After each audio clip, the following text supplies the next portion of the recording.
Even 10 years later, he couldn't forget that sight. Blades that shrouded the heavens like an iron cloud, and the way they rained down their deadly rain on the earth. He didn't know if this was a punishment for mankind, meted out by heaven itself. A young man stood with a camera and prepared to film. He gave the command that he was starting the broadcast. A young man appeared on the screen and said hello. He said it's MS again, who will destroy everyone. He had news that the viewers would definitely appreciate. MS said he had a joint broadcast with a very special guest today. The girl waved to the viewers and said, "Hello everyone." The viewers in the chat room immediately recognized the girl. They wrote that it was Hanyul. The host asked Hanyul if it was her first time or if she was attending the stream. The girl said that it was her first stream, so she was a little nervous. MS said that popular professions change with time and circumstances, even if the world is half destroyed by monsters. But that won't stop you from making some money. MS said he's a monster streamer and bragged about his muscles. Hanyul even hung on his arm for a good picture. The young man thought there were people in the world who had lost their families to monsters. They're just ordinary people who can't fight. They are interested in monster hunters. Therefore, they support people like MS that they like, and people watch them. On the screen, MS continued to brag and talk about his successes. The girl admired the streamer. MS said he promises a hot dance from Hanyul after he is done hunting. The girl said to keep the viewers tuned in. Be sure to subscribe and give them likes, and of course, press the bell. The cameraman thought all the viewers would get to watch a hot dance tonight. That's what Hanyul is there for, to raise the ratings. MS said if everyone's ready, he'll start the hunt. Everybody get ready. MS pointed his fingers, said all the audience should look over there. That's what they came here for. The cameraman pointed the camera and enlarged the picture. The viewers saw that the Aniwan monster was resting there. MS asked the audience. They must be disappointed that they picked some pathetic one-star monster today. But he urged the audience to look around. MS told the audience that there were no hunters around, no matter how much they looked. Only Hanyul is near him. She's a very ordinary person. She's also a girl. MS extended his finger to the screen and asked the audience, how many hunters can there be found in Korea who can single-handedly take down a one-star monster? Hanyul shouted joyfully that she knew and raised her hand. The girl shouted that there were 86 such people. MS said that this was correct. But today, he will change that number. It will be updated. Hanyul told the audience that it was unbelievable and suggested that everyone should cheer for MS today. MS said that he was coming to destroy Aniwan. The girl happily followed the superhero. A cameraman with a camera walked behind them. The young man with the camera was frightened, to say the least. How could this monster be destroyed without the help of another hunter? The formidable MS turned and told the cameraman to follow him more briskly. And don't be afraid of anything. The monster streamer has everything under control. A young man told the protagonist of this stream that it was too much. The guy added that MS didn't have enough combat power to fight without other hunters. Besides, this monster is huge. The young man added that he had another objection. After all, MS had been extremely drunk last night. MS shouted for the operator to stop talking immediately. The hero of the stream said this operator doesn't know anything about hunting at all. The young man fell silent and thought that this stubborn monster streamer was impossible to change his mind. Hanyul cheerfully stated to the camera that such a monster couldn't even scratch the expensive MS. MS added that this is a good point. And now the viewers are being given the opportunity to see for themselves. One of the viewers wrote in the chat that today there will be 2 less people in the world, and everyone will laugh at the loss of this MS. The cameraman kept filming but thought it wasn't a good idea, and he didn't like the whole thing. MS said he had a heavenly talent and invited everyone to appreciate it. He showed everyone his firepower. He had a ball of fire between his palms that he could juggle. MS said that this power was not given to everyone. The young man looking at Yu Ilam thought that unlike the protagonist, he didn't have any talent. People who don't have a gift don't stand a chance against the monster. This world is terribly cruel, and so are the people who inhabit it. MS flipped this fireball from hand to hand and finally threw it at the monster. The monster was resting peacefully without disturbing anyone. Suddenly, there was an explosion near him. The monster was frightened and jumped away. After that, the camera showed the MS again. The girl in the background shouted that this MS was very cool. Hanyul was delighted. MS was terribly pleased with himself. The monster streamer once again showed off his biceps and asked the viewers how they could watch such a thing. and added that all the viewers are seeing such power for the first time. MS quietly asked Hanyul how she would feel about them having a drink together tonight. The girl was afraid that the audience might hear everything. Suddenly, the audience witnessed a horrible picture. In the background, the flames from the explosion were blazing, and suddenly out of this flame jumped invulnerable monster. He flew straight at the main characters of this stream. The main characters didn't suspect anything yet. Only the cameraman saw it. He shouted for ULM to be more careful. "There's danger behind." MS looked back and saw that the monster's horrible mouth was looming over him. It was showing all the onlookers its huge, sharp teeth. MS was startled, turned around, and abruptly jumped aside, taking Hanyul with him. The cameraman got scared and thought, "Oh my god, this is the end and we're all dead bodies. The reportage has failed. What should we do?" Hanyul was screaming for MS to stand up and do something. "This is a streamer monster." The young man said that there is nothing he can do in such a situation. The monster stood over the young men and roared loudly. The protagonist did not know where to go out of fear. Viewers in the chat room wrote that it was expected. The monster streamer pushed the girl aside and yelled for her to move away. The young man rushed away, out of harm's way. The woman reached out her hand to the young man in terror and asked for help. The monster already had its horrible paw on the victim. The monster struck the girl and she flew far aside with a loud scream. It was a scream of terror. Monster was most interested in MS. Monster streamer. The sinister monster rushed after him in pursuit. The young man increased his retreat speed with a shout. MS screamed, dropped everything and ran away from the monster. He yelled for the operator to pull the monster away and took him on. MS threw the young man aside and told him to be the bait for the monster. The boy disagreed and told MS to become the bait himself. The cameraman pointed the camera at the Superman, and all the viewers saw him rapidly running away. The viewers in the chat room noted that this hero can really run fast. The young man was left alone with the camera against the terrible beast. The beast opened its arms and was ready to grab the young man. MS, running away, said he was grateful to the operator for his help. That was sarcasm. The young man looked after the retreating hero and heard him add that he would never forget the precious time he had spent with him. MS made it to his car and thought he was already saved. He shouted that in this situation it was better for him, a future hunter, to survive than a loser like this operator, and added not to hold a grudge against him. The guy thought that this cowardly protagonist had made up a stupid excuse to leave the young man here alone with the monster. The young man remembered his father telling him as a child that God was always watching, and Sik Kong should know that he is being watched over. God will always protect him. The child always calmed down when he heard those words. It's nice to know that there is a protector who will save you in a difficult moment. You just have to believe in it. The boy came to his senses. The young man came to his senses and realized that faith alone was not enough in this case. For some reason, help did not come from anywhere. He turned around and started to run away from the danger. The boy remembered what they say before death. The dying man sees the light around him. That's what they used to say. The monster had caught up with the young man and was already swinging at him. The young man wondered, where is God and his help now? The unbelievable happened. The operator jumped high up and was able to elude the level 1 monster.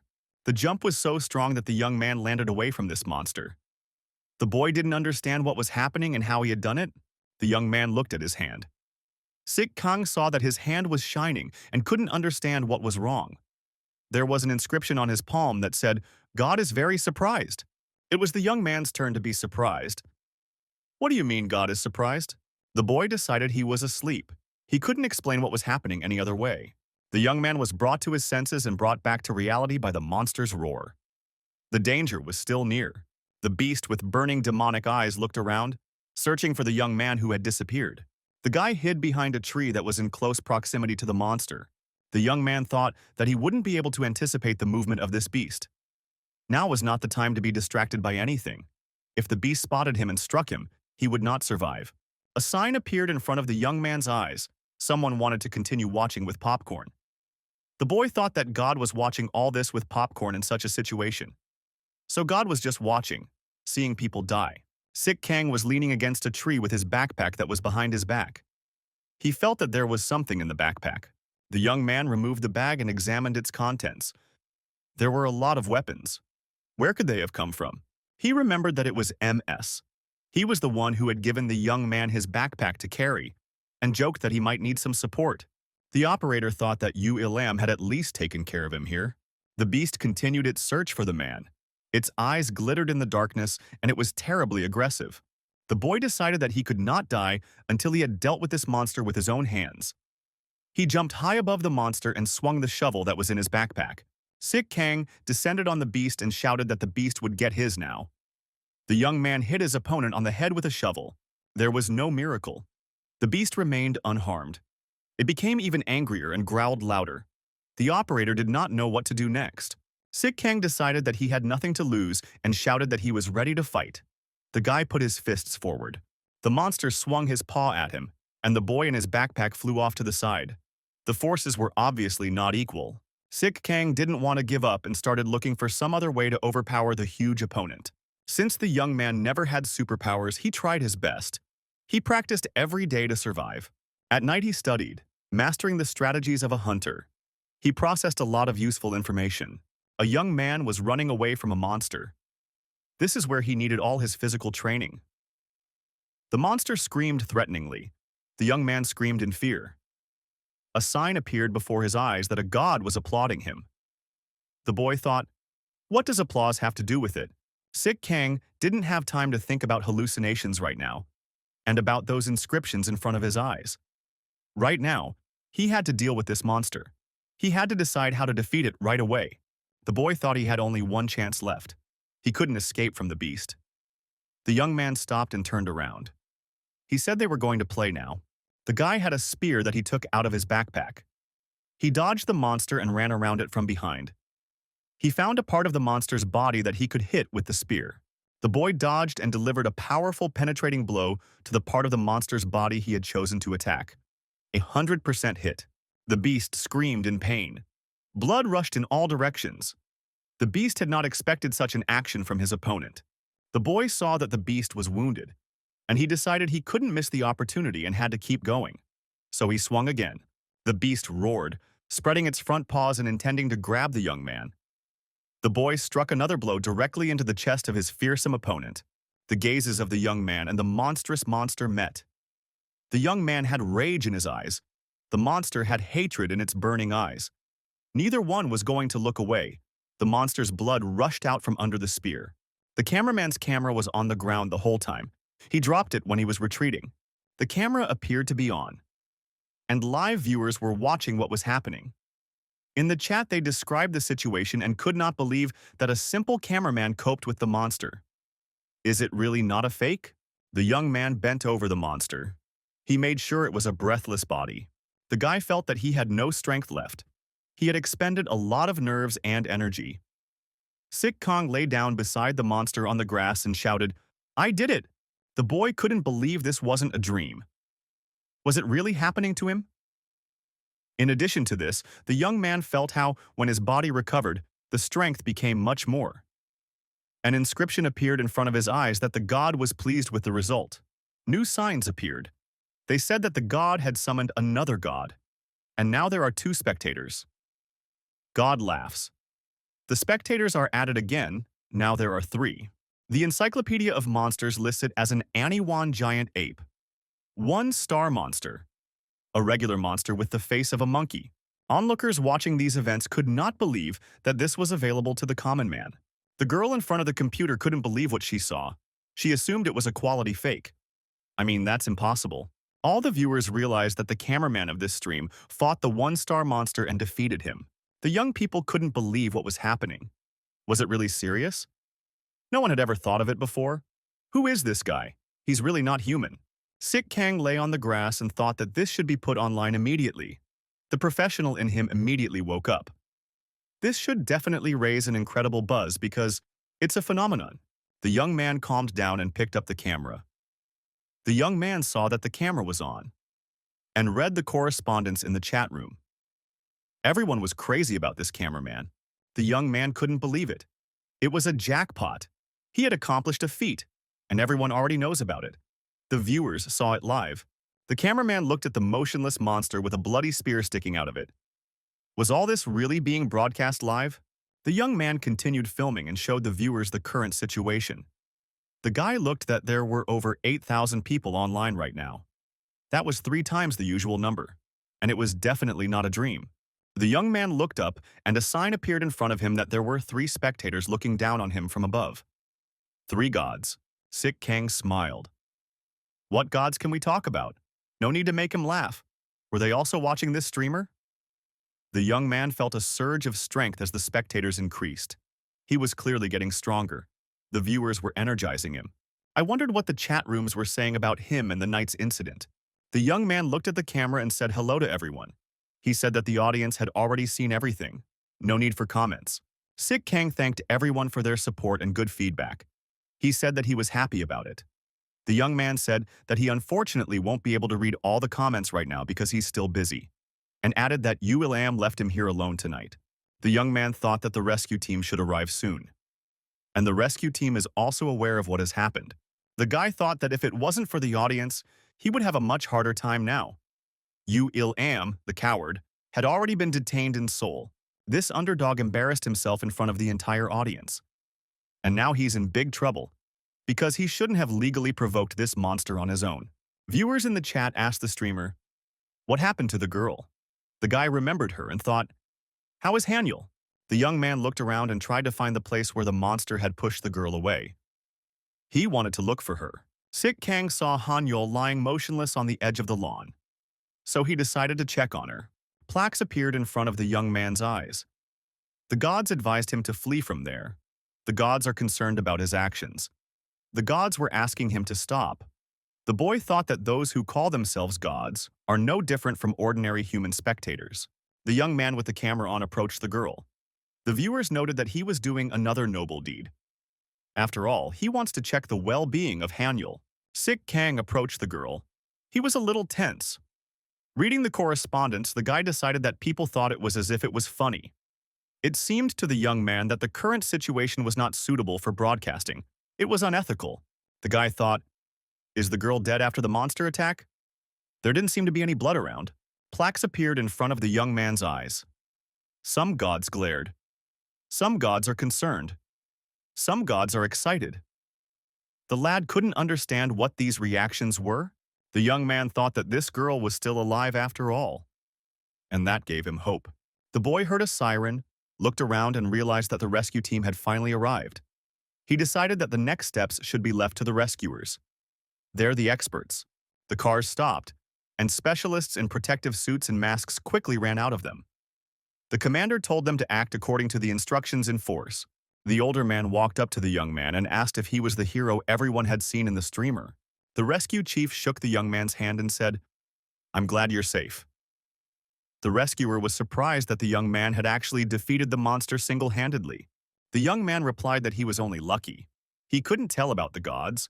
No one would believe him anyway. The rescuer said the young man was very lucky indeed. He turned out to be very fast and athletic, and asked that the young man with his stream did not interfere with the work of specialists. The boy said that he would be extremely careful. The young man didn't stop filming and thought this might be a good chance for him. The guy kept filming and said into the microphone that it was now the rescuer's job to remove this body. The young man was also just doing his job, the cameraman's job. The rescuers noticed that this monster was still alive, so he was faking it, or he had very little strength. The elder said they would shoot to kill after it moved, if necessary. One of the rescuers shouted that the girl should be given first aid, and called for people with stretchers. The young man did not stop filming for a moment.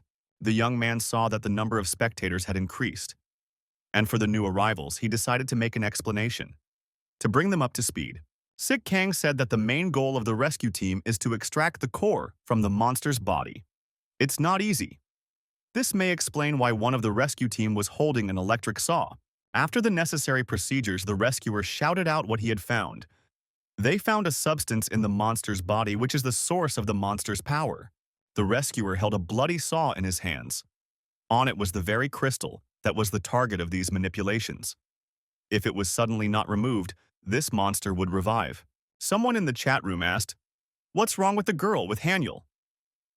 The young man looked at the girl and saw a lifeguard lying on that spot. The boy saw a sign that one of the gods was laughing. Someone from the god brought popcorn. The young man saw a purple liquid come out of the girl's body from her mouth, eyes, and ears and rush upwards. From this liquid, An incomprehensible creature formed over the girl and swallowed this rescuer. The young man thought that a new monster had appeared. He was too soon to calm down. The guy realized he was facing a Toxicus. It's also a type of monster. Toxic was also a one-star monster. He controls deadly poisons. This monster hides under the wounded and poisons anyone who comes near the body. In this way, it increases the number of its victims. It is a very cunning monster. The rescuers were surprised. When did this monster appear? And when did it have time to hide there? The rescue commander told them to start all vehicles and prepare to retreat. He told them to take the cannonball and leave this victim alone. They need to think about retreating now. The rescue chief told his subordinates to act without panic and in harmony. He knew that these people had seen monsters and the consequences of encountering them many times before. They would not be intimidated by anything. Sik Kang thought that he wasn't going to give up. He will continue to be a hero. It's to his liking. The boy set his mind to the task of rescuing Hanul and the rescuer who had been affected by the toxic. The young man looked into his backpack with the intention of finding something suitable. A suitable one, of course, was found. It was a gas burner. It just happened to be in his backpack. And he decided it was the right thing for the job. The young man checked the serviceability of this unit and was satisfied. The fire was just right. Sik Kang moved closer to the monster and said, offering him a taste of his favorite fire. The rescuers disagreed with the young man. They said he shouldn't do it. He might damage the corpses. They could burn. And they have to be returned to their families. The young man objected. And instead of giving up and waiting for these people to become actual corpses, I'm going to take up and save them now. The young man didn't fully understand why he had started to be a hero, but he decided that he had to do something. The young man rushed to the rescue car. Sik Kang thought that in this case he really needed the fire extinguisher from this car. Outsiders, they are spirit-type monsters whose main food is the human spirit. Toxic would kill slowly to squeeze as much energy out of the victims as possible. The young man attached a camera to his body in order to continue streaming, and thought if he could neutralize the poison, he could save those people. Sik Kang picked up a fire extinguisher and moved towards the monster. The young man said that Sik Kang doesn't know how to give up and do nothing, and checked that the camera was on. So the filming is still going on. The young man has already calculated everything and set one specific goal for himself. Now he is taking his chance to break into the top of the monster streamers. In the chat, viewers wrote that the cameraman wants to go through the fire. And it's unreal. The guy was getting close to Toxic. The flames were blazing. The Toxic did not subside. The young man with the fire extinguisher was getting closer. Sik Kang thought that he had spent years trying to accomplish anything in life, but there was no single place where he was taken seriously. A mere cameraman could do exactly nothing. The young man began to feel the heat. The flames were heating his body to the limit. But something told him that this was his opportunity to prove himself. The young man turned on the fire extinguisher and walked through the fire without hesitation. He was ready to take that step. The young man knew that the wisdom of the weak says, you have to get stronger. The guy said on camera that he must look like a crazy person. He shouldn't do that because there's fire all around. But fire is a weakness, so the audience shouldn't panic. The young man did his thing and continued commenting. Fire neutralizes the poison, the Toxic's main weapon. After that, the Toxics become weak and helpless. A fire extinguisher is needed to seize the opportunity and save the victim while the Toxic is weak. At that point, the Toxic can't move or attack. That leaves him with only two options: drop your prey and run away, or use all your strength for the final throw. The young man looked intently into the Toxic's eyes and decided that this monster had chosen the second course of action. The girl shrieked, twitched, and coughed. She rose to her feet. Her body movements were unnatural. Hanul's eyes became like a demon's. The girl screamed and moved towards the young man. Her body was being led by a monster. The guy thought, does the monster really think it can overpower me without poison? This is a typical prime example of the monster's intelligence. It's all very primitive. The young man continued filming and shouted that he was waiting for the enemy. He had a fire extinguisher in his hands. The girl, spreading her arms, was approaching the young man. When Hanul was in close proximity to the operator, she opened her mouth and roared. The young man swung the fire extinguisher. The boy thought that this monster was using the man to fight him, but then it would leave him no chance. Sik Kang gave the monster in the girl's body a crushing blow with the fire extinguisher. Inscriptions appeared before the young man's eyes. God is stunned by these actions. Others agree with the young man. The boy figured it was his only way. Otherwise, he wouldn't have survived. He let go of the fire extinguisher and walked over to the unconscious rescuer. He thought that the gods didn't understand anything about saving people from monsters. The young man picked up the injured man and moved toward the rest of the rescuers. The viewers in front of their computer screens thought that this rescuer was alive, so they didn't die. The young man explained that the heat of the fire neutralized the monster's poison, and the toxin didn't have time to suck out all the spirit. But the fire continued to grow. Sik Kang made the decision to leave this place. The young man heard strange sounds behind him and turned around. Hanyul was on her feet and looked at the young man with a demonic stare. The guy's pissed. Turns out that monster was still in the girl's body. If it attacked now, it would be hard on the boy. The exact opposite happened. The girl opened her mouth and the toxin was safely out of her body. The monster decided to escape. Toxic rose into the sky and became out of reach of the young man and the rescue team. The operator took the girl on his other shoulder and carried the victim safely to the rescuers. He was a hero today. The danger had passed and the rescuers were again intensifying their work. The rescue chief said that the toxic escaped and abandoned its victims. Fortunately, everyone survived. The young man was not completely satisfied. Although he had saved 2 people, he had not been able to finish this pathetic monster. He thought that today he would definitely be on the news, even though many people wouldn't believe what was happening. The young man decided to interact with the viewers and thanked them for watching the reckless cameraman's broadcast. Sik Kang said to the camera that from today, the broadcast with Yu Ilam will stop. And I thought that the news would report on that guy today before they reported on him. The young man told his viewers that he was saying goodbye to them until we meet again. In the chat, they wrote that now the viewers will follow him regularly and wish to meet quickly in the next broadcast. The young man managed to impress so many viewers. The guy thought he'd finally made a breakthrough. And now he's just going to go ahead. Another god has joined the viewing party. Now there are 4 viewers. Someone posted a link to this young man's new channel. Already 8,500 views, viewers thought. And the funny thing is that the link to the new channel is uploaded to Yu Ilam's website. Sik Kang went back on the air and said hello to the viewers. He thought that Yu Ilam's viewers were now automatically his viewers, and there was nothing personal about it. The guy announced to everyone that he was starting a new broadcast. He's live now. In the monster research notes, it was stated that the Toxicus is a poisonous monster. It grows larger as it consumes a person's spirit. He is attracted to human suffering. He is vulnerable to fire. Sik Kang noticed that there were already 8,700 people watching. He decided that it was worth risking his life for. The guy turned on the camera and said that he was now near a hospital. A physical examination showed that he was doing just fine. The young man had a sign in front of his eyes that there were 4 gods watching him right now. One of them is terribly bored. Another impatient god wants cruelty. The young man was even surprised that after a medical examination, the doctors did not find any abnormalities. The guy noticed that the journalists were still outside the hospital. They haven't left. He should avoid the journalists and go another way out of here. The young man remembered his meeting with journalists the day before. He had not been allowed to pass. The journalists asked him if he had really defeated the monster with his bare hands. The guy realized that these reporters were following him everywhere now. They were even camped outside the hospital. He decided to somehow try to get out of here unnoticed. As he approached his house, the young man heard an explosion nearby. It turned out that his house had been damaged. Sik Kang immediately guessed that this was probably the work of the monsters. They must be taking revenge on him. There were casualties in the neighborhood. Some people did not know where to go now. Panic reigned. The guy couldn't understand what kind of monsters were involved in this crime this time. People took the essentials from their belongings and scattered away, to where it was safe. Rescuers were pulling injured people out of the rubble. The young man was discouraged and upset. These insidious monsters were now attacking his hometown. The young man lived in a world where houses are destroyed by monsters and people are used to it. Inscriptions appeared in front of the boy's eyes. Some god wondered if there would be a battle.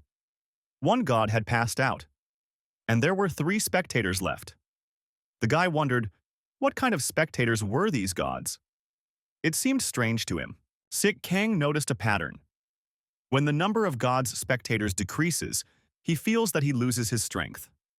The young man decided that the best way to attract the gods' attention was to fight monsters.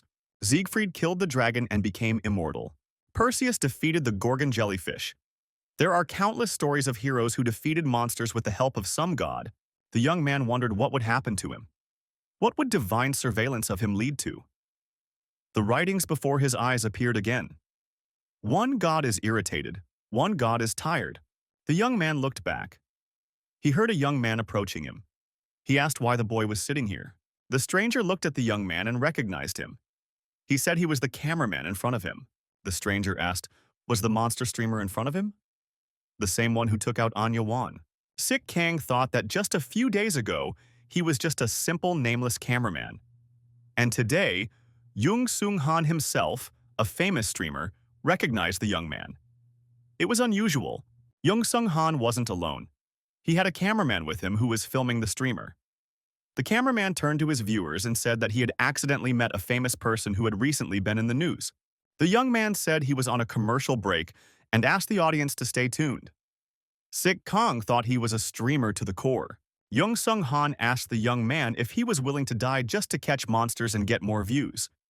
The young man replied that it wasn't like that at all. Sik Kang thought that when the camera turns off, the true nature of the streamers comes out. Jung Sung Han wondered why the young man was talking to him so disrespectfully. After all, he's the most popular streamer. Sik Kang tiredly asked him what he wanted from him. That Sung Han was getting angry. No one had ever spoken to him like that before. Where had the reverence and respect gone? He wanted to put the young man in his place and asked how many viewers he had now. Sik Kang couldn't understand what his interlocutor was trying to accomplish. Why is he such a strange type? After all, the young man had a much larger audience right now. He caught the wave. A popular streamer shouted, "How can a young man talk to him like that? After all, this kid can't even use superpowers and only pretends to be cool. His popularity is just luck." And he was 100% right. Sik Kang advised his interlocutor to take care of himself and reminded him that commercial breaks are never that long. Jung Sung Han lashed out at his cameraman and said that he should have warned him a long time ago. The cameraman apologized. Sik Kang said to his interlocutor not to be too hard on himself. The audience, in any case, would not be bored, because unlike him, the young man continued his broadcast. Sik Kang revealed that he had a camera in his bag that was turned on. Jung Sung Han became indignant and told the guy to give him the tablet right away. The audience saw the whole thing. Sik Kang reached for his clipboard and said, rather awkwardly, the young man handed the tablet to his interlocutor to make sure the recording didn't stop. Sik Kang came on the air from his phone, said hello, and said he was the cameraman who was always getting into trouble. It was quite unexpected for the young man to see Jung Sung Han's real face. A sign appeared in front of the boy's eyes that one god had entered the airwaves. Now the viewers, 4. The guy thought that this way his broadcast was attracting gods. It was worth it. Jung Sung Han told viewers that it was his witty advice to an inexperienced streamer. In fact, there was a little misunderstanding. Sik Kang said that policy recommendations exist for a reason. They usually help to avoid misunderstandings like this. The vast majority of monsters do not exchange information with each other. People not only share information but also create strategies. Although there are some people who prefer to keep quiet, and not everyone can be strategized for. Jung Sung Han thought he should calm down and try not to embarrass himself. The point of the MS broadcast is to fight monsters. He just has to destroy a few monsters, and the entire audience will belong to him. The experienced streamer pushed the young man aside and told him to get out of the way. He was about to show him how a first-class monster streamer worked. Sik Kang asked, did his interlocutor really want to massacre the monster himself? Jung Sung Han asked, why was the young man scared? Or is he a hero only on screen but a coward in reality? The boy alluded to the fact that he has superpowers. Sik Kang wished him good luck. Sung Han thought that the young man had a simple character, but he had some skills. The super streamer walked away. The cameraman followed him. The young man thought that he should find the monster that destroyed his house. That way, he could attract the gods. Sik Kang looked around. The monster was nowhere to be found. He figured that monster had long gone after destroying the house. Although there were plenty of places to hide, Jung Sung Han found the monster using his superpowers and was able to deal with it. He thought that Sik Kang was very slow and couldn't find the monster first. Quickness, that's the basis of the basics. Sik Kang saw that the monster was still alive. Moreover, he stood up and decided to pounce on his assailant. The monster jumped up and was about to launch an attack on Chom Sung-han. The guy shouted that the monster was behind him and he was attacking. The super streamer saw and screamed in fear. He turned around and started running as fast as he could. Sik Kang thought that guy was ruined by his own pride. Talented people tend to be careless. The young man assumed, not unreasonably, that this was the thing that had destroyed his home. From the look on his face, the monster was ready for a showdown. The guy wasn't scared and checked to see if the camera was on. He said, "Doesn't this villain know what happened to the other monster the other day?" The monster only growled furiously in response. It showed its fearsome, sharp fangs. His eyes glowed with demonic fire. Sik Kang turned around and began to frantically run away from his opponent. He noticed that out of the audience, there were already 4 gods. The guy thought that even though his strength had increased, he couldn't tell what exactly he had become better at. The young man had a change of plans. He decided to wait for revenge. Now he had to find shelter to defend himself from the monster's attack. Jung Sung-han came to his senses and thought it was a shame.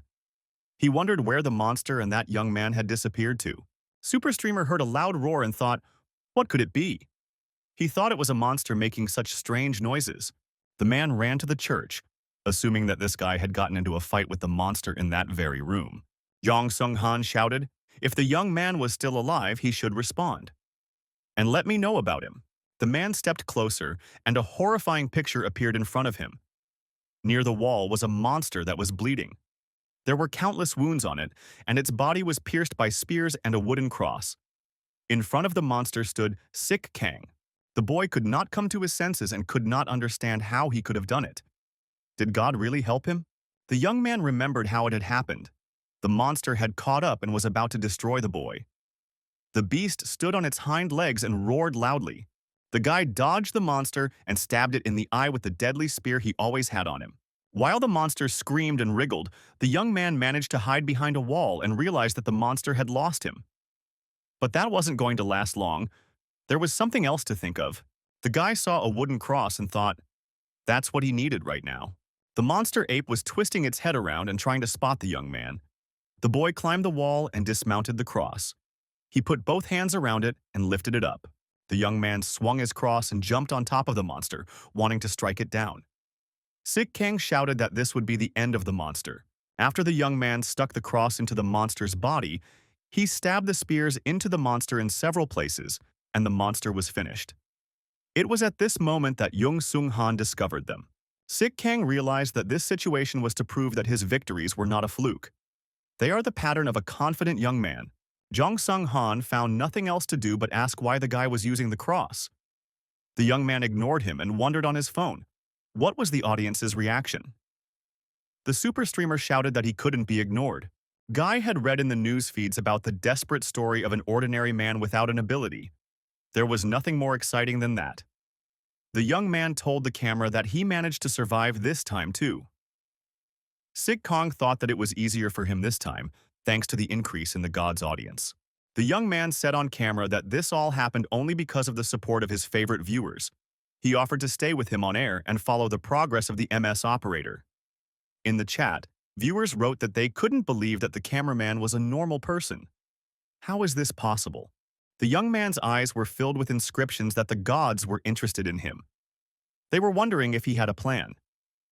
Jung Sung-han approached the young man and called out to him. Super Streamer yelled that he was just distracted. And that monkey wouldn't have done anything to him anyway. The young man shouldn't be overreacting to him like that. Jung Sung-han said that he had a great idea. They should decide which one of them is stronger. Sik Kang thought that he wasn't going to fight his opponent. Super Streamer took the young man's camera. The young man screamed, "What is he doing? He mustn't touch her." Sik Kang shouted that they were fighting together against the monsters and started pointing his camera at the Super Streamer. The opponent yelled for the young man not to do that. That Sung-han said that he would like to invite the young man to the MS collab hunt. The young man interjected, "What kind of hunt is that?" Jung Sung-han said that streamers do this kind of thing all the time. Next week there will be a collab hunt where streamers from all over the country will participate, and that's where it will be determined who is the strongest. The young man wondered, is it really the best MS hunt in the country? If even Jung Sung-han calls it the best, it's worth listening to. Super Streamer said he was sure the young man had naturally already heard of the event. The boy lied, but confirmed his opponent's confidence. The young man read the inscriptions in front of his eyes, which indicated that there were already 5 spectators of the gods. Streamers with the most outstanding skills and talents will gather at this event. Even Kim So-yoon will be present. Young thought that one opportunity to broadcast with this legend was already a huge success.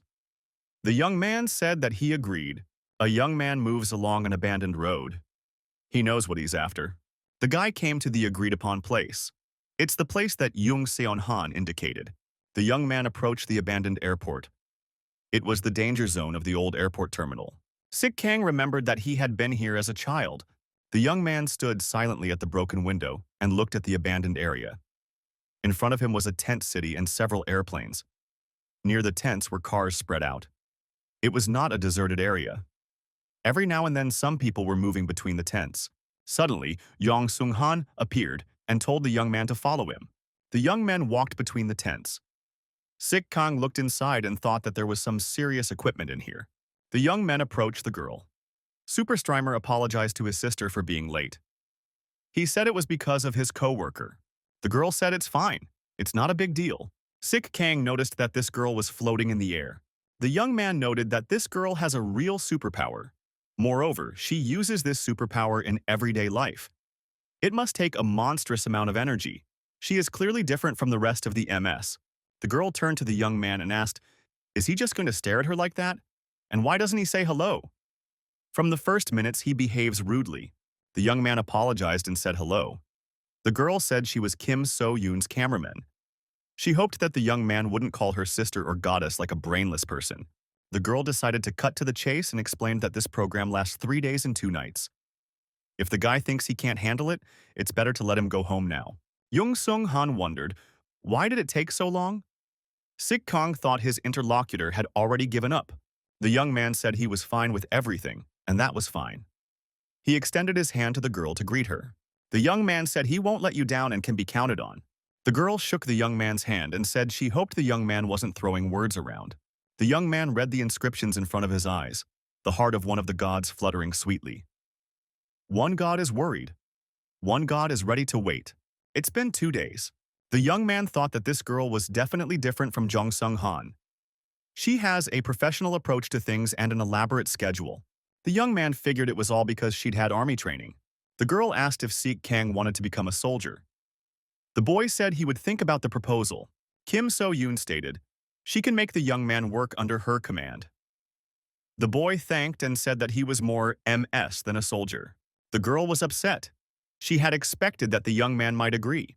Kim So-yoon suggested that we move forward with the plan. There has been a critical increase in the number of rampaging birds at the airport.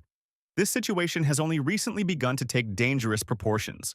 Therefore, not many people know about it.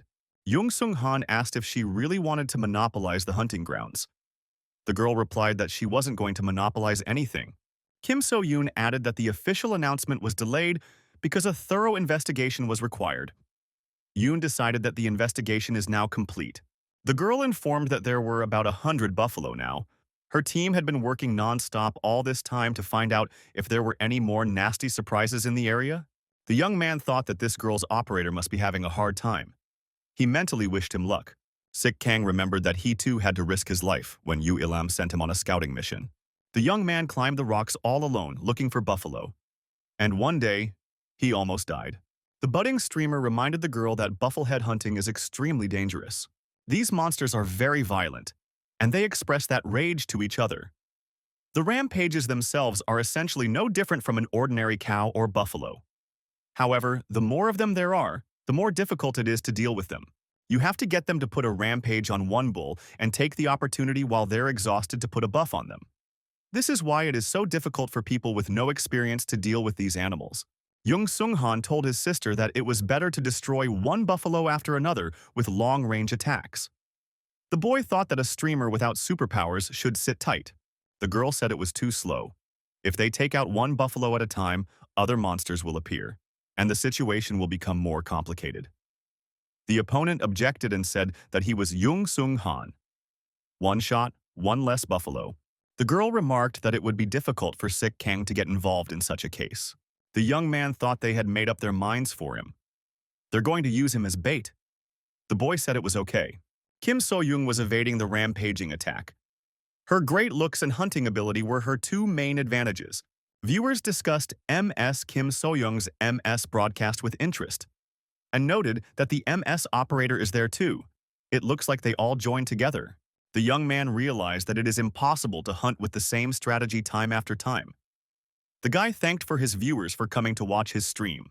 The young man thought his broadcasts were unpredictable. His hunting methods were different from those of ordinary MS, and that might attract even more viewers. The young man read the inscription in front of his eyes that some god had entered the ether. The god lingered and took an interest in the young man. The boy decided that the gods of the audience wanted something new too. He said that they had already figured out how to destroy the buffalo. But so far there are two big problems. One of the problems is the buffs of rampages.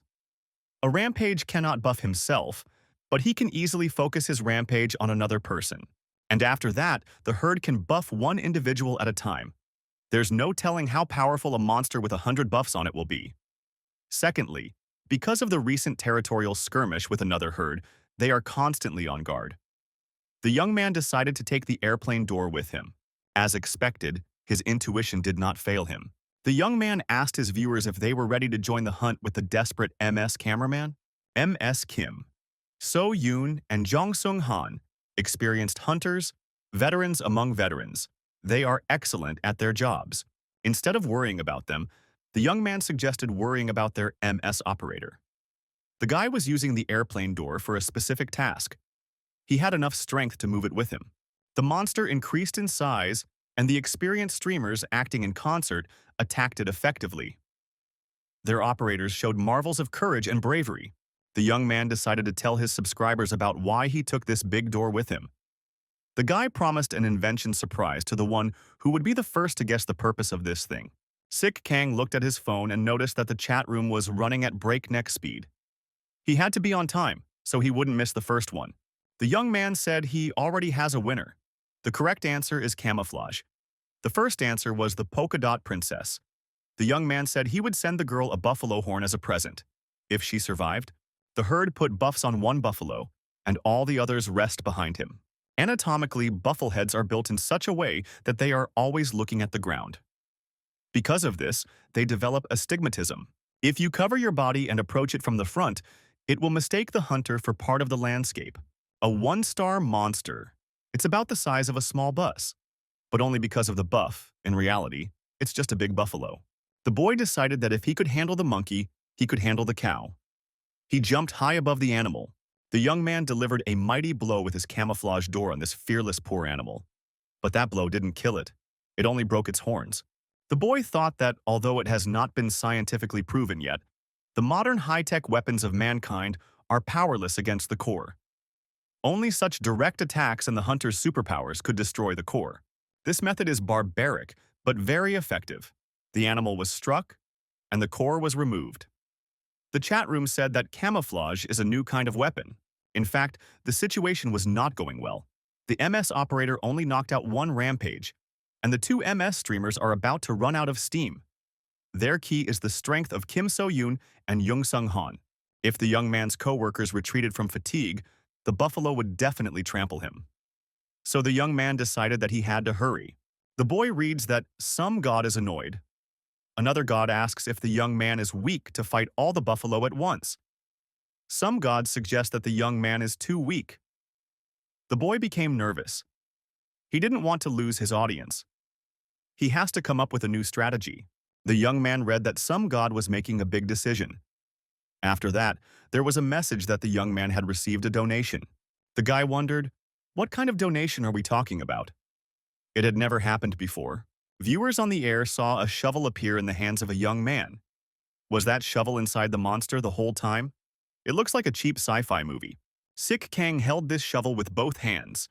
It was incredibly heavy. The young man reads before his eyes that some of the gods are laughing. One god explains that this is the way it should be. The young man guessed what it was, an unusual shovel. The guy raised this shovel high above his head and said he wanted to see what it could do. The young man took another look at that shovel. After all, this is not a video game, and this shovel will not turn into a sword. Sik Kang thought he had no choice, and now he would have to destroy the buffalo with a shovel. His colleagues were already exhausted. Reinforcements would not arrive here soon. The young man, covering himself with the door and holding a shovel in his other hand, decided to try out this donation on the horny guys. Sick Kang took advantage of the buffalo's vision defect by covering himself with the door and approached the animals. The young man swung and delivered a powerful blow with his shovel at the monster. The young man had another core. The boy wondered why the shovel was so sharp. You could tell it wasn't an ordinary shovel. The guy read the caption in front of his eyes that some god is bulging breasts. For his subscribers, the young man took a close-up shot of the core. Subscribers asked where you can buy such a shovel. The young man read that some god was giving a thumbs up. The number of spectators became 6. The young man decided he needed to speed up. So he continued his attacks, using the techniques he had learned. It was paying off. The power of this shovel was incredible. With its help and proper use, you could wipe out an entire herd. The guy thought it should be a lot easier for his coworkers now. He'd cleaned up the area for them. The young man thought he could already see a gap. There remained the biggest bufflehead. MS streamers were trying to surround it. There were still some small buffalo, but they were easy to deal with. There were a lot of small buffalo. The young man decided he couldn't handle it. He had to retreat. Suddenly, reinforcements came in the form of his colleagues. Sick Kang thought that a little more and he wouldn't be able to stand it. The young man calmed down a little. The situation had almost gotten out of hand. The young man read the inscription in front of his eyes that some gods were alarmed. Some god was sweating nervously. The streamer operator wondered why such a strange reaction. The young man looked up. He heard a strange sound coming from up there. The guy heard someone yelling to run away, and he saw everyone running away. There was a new huge monster in the airport area. It didn't look anything like a buffalo. The monster research notes stated that usually, buffalo are no different from buffalo. The more of them there are, the more dangerous and stronger they are. They usually have 8 types of rampages. The young man still couldn't forget that day. He came home and told his mother that he was back. A boy asked his mom, "What's for dinner tonight?" The woman said his favorite was pork cutlets. It was the most caring mom in the world. Her younger sister came up to the child and said that her father had bought her a new dress. The girl bragged about the new dress. Their dad came over and told his daughter to be careful and not to fall. On this day, something incredible happened. There was a monstrous scraping of metal. It was unbearably loud. On this day, thousands of blades rained down from the sky. People fled in panic and sought refuge and shelter, but many people did not have time to hide. Those blades wiped out an entire town and disappeared. The child was left alone. The boy held his sister on his lap and tearfully asked for her to wake up. The young man looked up at the sky with hatred. It was the 5-star monster that had taken his family. The young man remembered that ghostly vision and would never forget it. It was a Zero Blade, a terrifying 5-star monster. The young man reads the inscription in front of his eyes. Some god promises to remember him. Some god offers to order cremation for the young man's remains. In the chat room, viewers wondered why this MS cameraman was laughing. The young man was laughing, though. The guy was the only one who wasn't scared of this monster. He had a victorious shovel in his hand, and only he knew why he was laughing. The young man had been waiting for this encounter for a long time. The young man had an opportunity for revenge. Sick Kang sprinted and jumped high. The young man swung the shovel and intended to hit the huge monster directly in the head. To do so, he jumped up very high. The young man attacked the monster. The monster fought back and attacked the young man. It was a serious fight, but the boy didn't give up. He thought that this monster would have to try hard to defeat him. The boy thought that he had lived for many years to take revenge on this monstrous creature, and now he had the chance, and a shovel to go with it. The young man jumped up and swung his deadly weapon. At that moment, images of people close to him flashed before his eyes. Sick Kang shouted with rage that he was about to destroy this vile creature. The young man was rapidly approaching his enemy. He had his camera on. The young man was slightly wounded, but he paid no attention to it. To himself, he noted that it was just a scratch. The Zero-Blade monster looked more than just human. It could think and learn. The guy thought that it wouldn't be easy for him in a fight like this. He had designed countless simulations of this fight before, and now he was using everything he had learned during this time. Sick Kang shouted that this villain was about to die by his hand. Even at such a moment, inscriptions appeared in front of the young man's eyes. Some god covers his face with his hands and sighs heavily. Some god is worried about the young man. Some god wonders if this young man is a maniac. At that moment, the unexpected happened. After another defense against the enemy's attack, the young man's camera flew off his belt and whistled past him downward. And this happened just before the most decisive attack. The guy didn't know that a 5-star monster, a zero blade, creates as many blades as the enemies in front of it. Theoretically, he couldn't be finished off. The young man decided that he would change that theory this time. There are only 2 of them here now. Sik Kang shouted, "Take that," and struck his opponent with all his might. The young man thought that this shovel had worked in this case as well. With this shovel and God's support, he would succeed. The boy read before his eyes that some god is proud of the young man. Some god shows displeasure.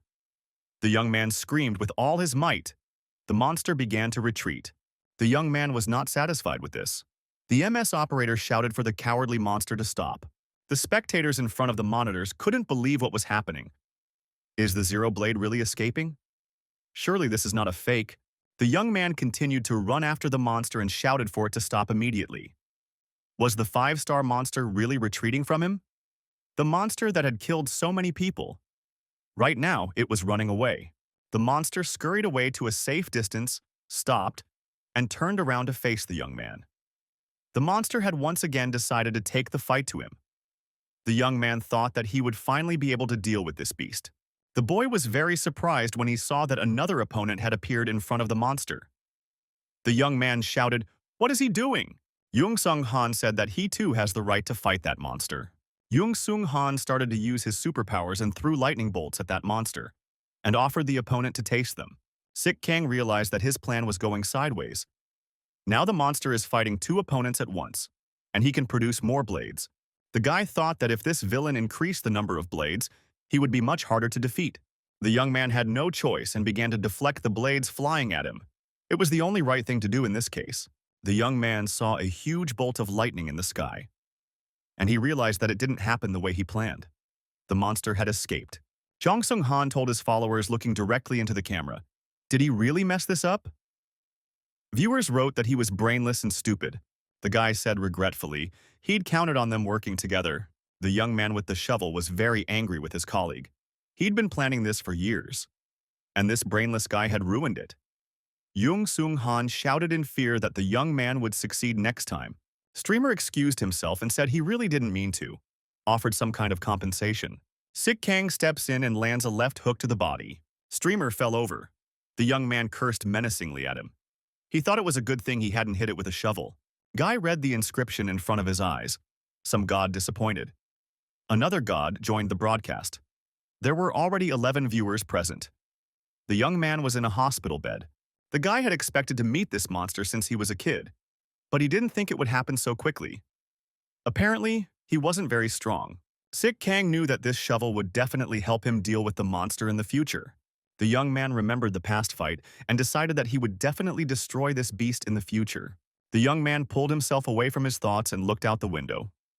He wondered why the crows were shrieking so loudly early in the morning. In the monster research notes, it was written that a Zero Blade is a humanoid monster with blades instead of a limb.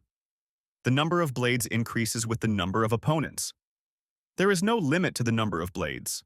The young man thought it might not be a simple raven, but an oracle. He was surprised at the thought.